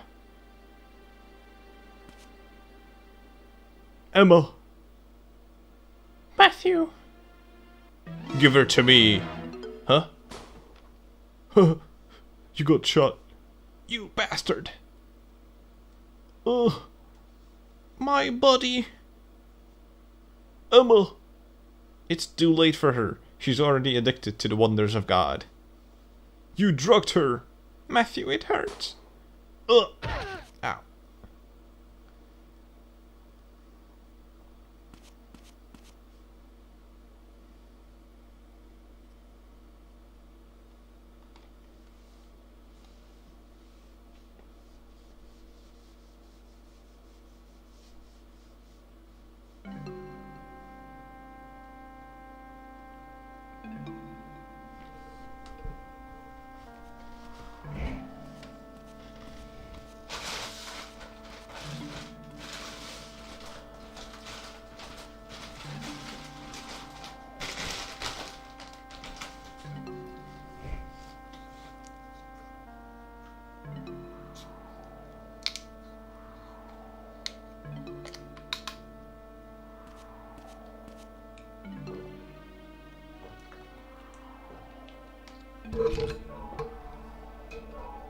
The fire is almost completely out.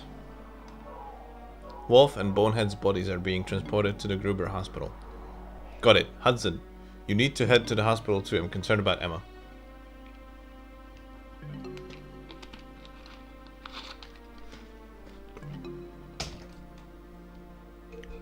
I'm gonna freaking zip tie this microphone to this arm.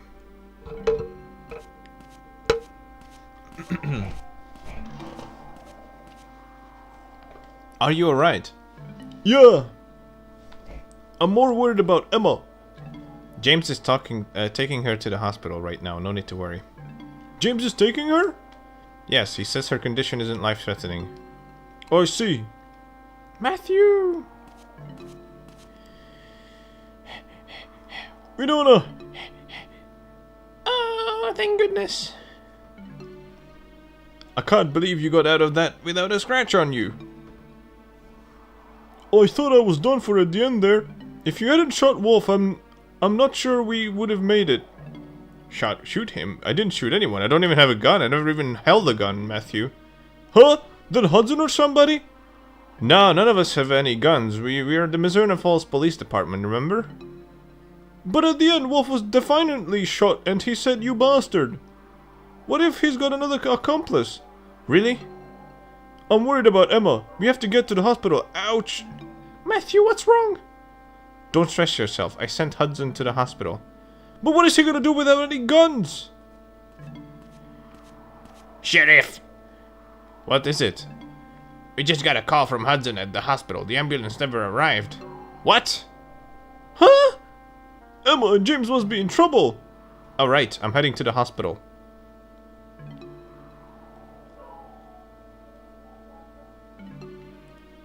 Yes, Mogan, go ahead, go to the hospital.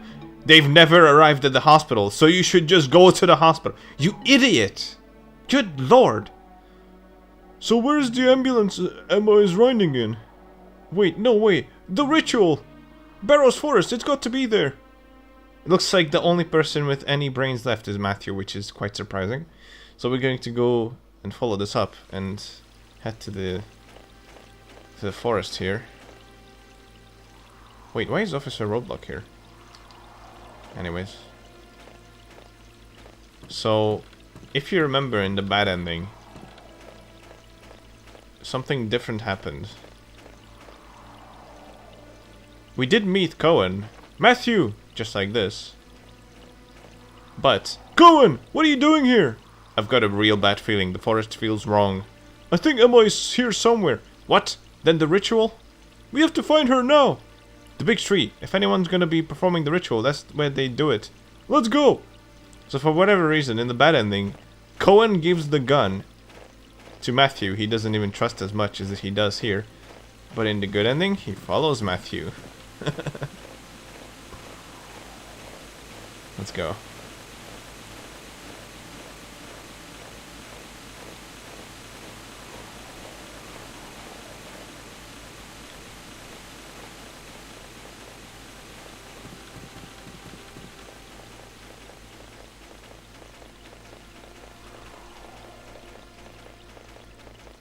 Emma!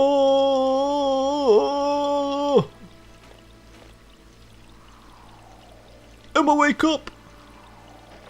Wake up! It's alright, she's just unconscious. Wake up! Wake up! You wanted to!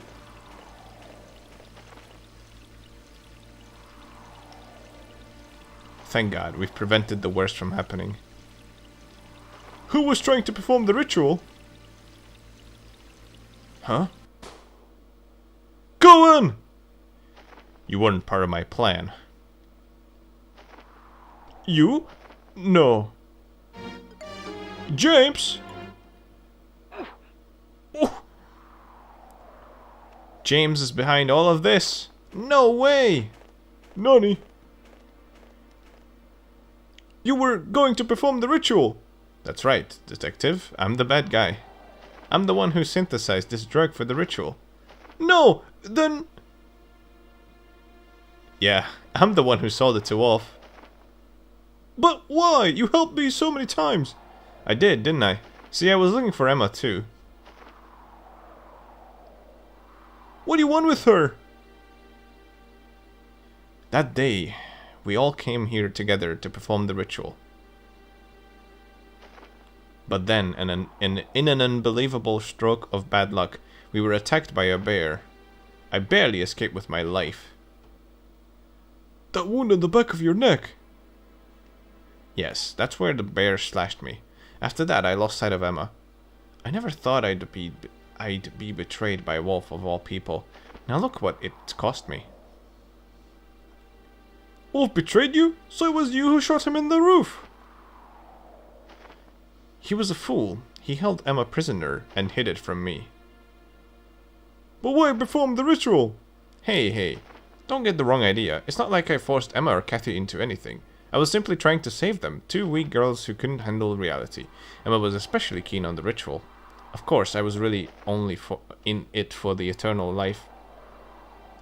That's insane! Who'd want something like that? Did you really think you'd gain eternal life? Who knows? Then why? You just don't get it. It's human nature to want to experience the unknown. You know Cougar ended up with nothing. Cougar's flesh may have died, but his mission was passed down to me. Eternity is truth. How petty our lives are compared to the history of the universe. We humans live our whole lives with a curiosity that can never be satisfied. I want to know everything. Everything to do with this world. Life is so short. And you really were willing to risk both Emma and Kathy's lives just for that? Live? Live? Die? Who cares? They had no purpose in life. How can you say that? Enough talking. Hand it over. Hand over what? The prophet necklace. I was waiting for you to show up and bring it to me.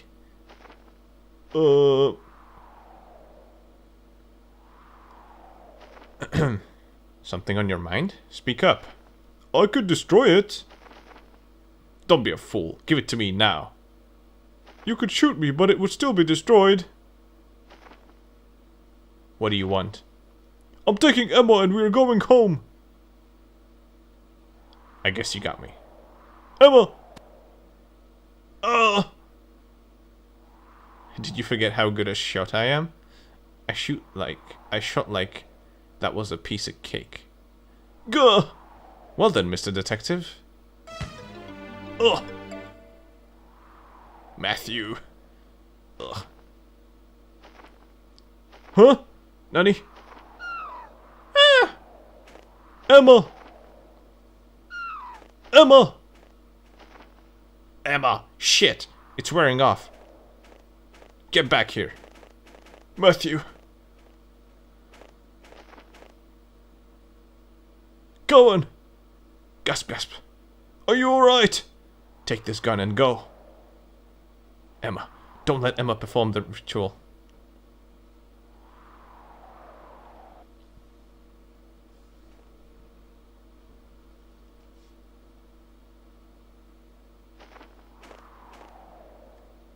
Emma. Matthew. Are you alright? Matthew, I don't know where I belong in this life. I was so afraid. Emma. You don't have to say anything right now. Oh, sorry. You don't have to say anything right now. Oops. Oh no. Okay. Doc is having some issues here. Gah. Gah. E-pockets. What's wrong?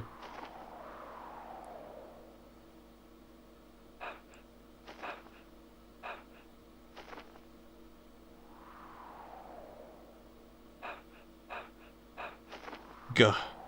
I made it too strong. Goof. Sigh. James? My god, I don't believe it. He turned into Michael Jackson. Ha ha ha ha ha! Yee-hee!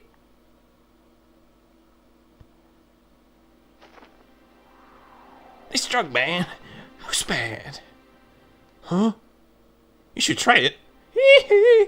You can overcome death with ease. Hee-hee! That's ridiculous. Everyone dies eventually. Come on. Die? What's the point of dying? Come on. Come on, bro.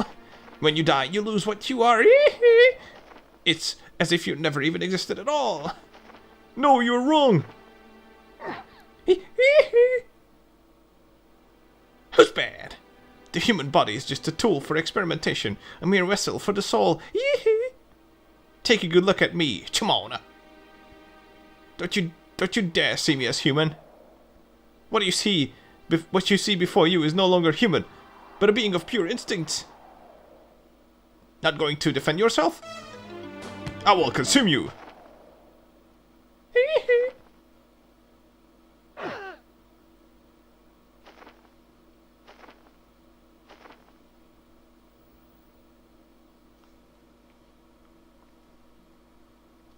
That's an interesting turn of events. And we're done. That was Mizzurna Falls' good ending. Hope you enjoyed it.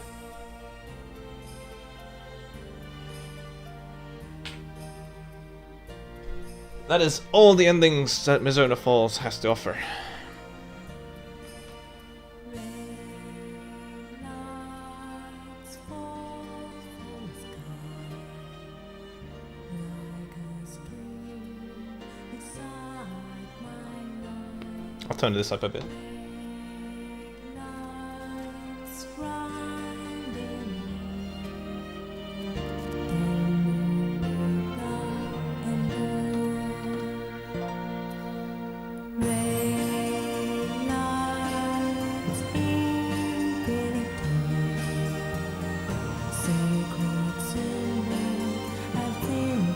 somewhere moments stop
Beyond the dawn, I shall go to a cave to search for mine eternal dream. Rain lights fall from sky like a stream inside my life. Moments, stops and songs sung by the new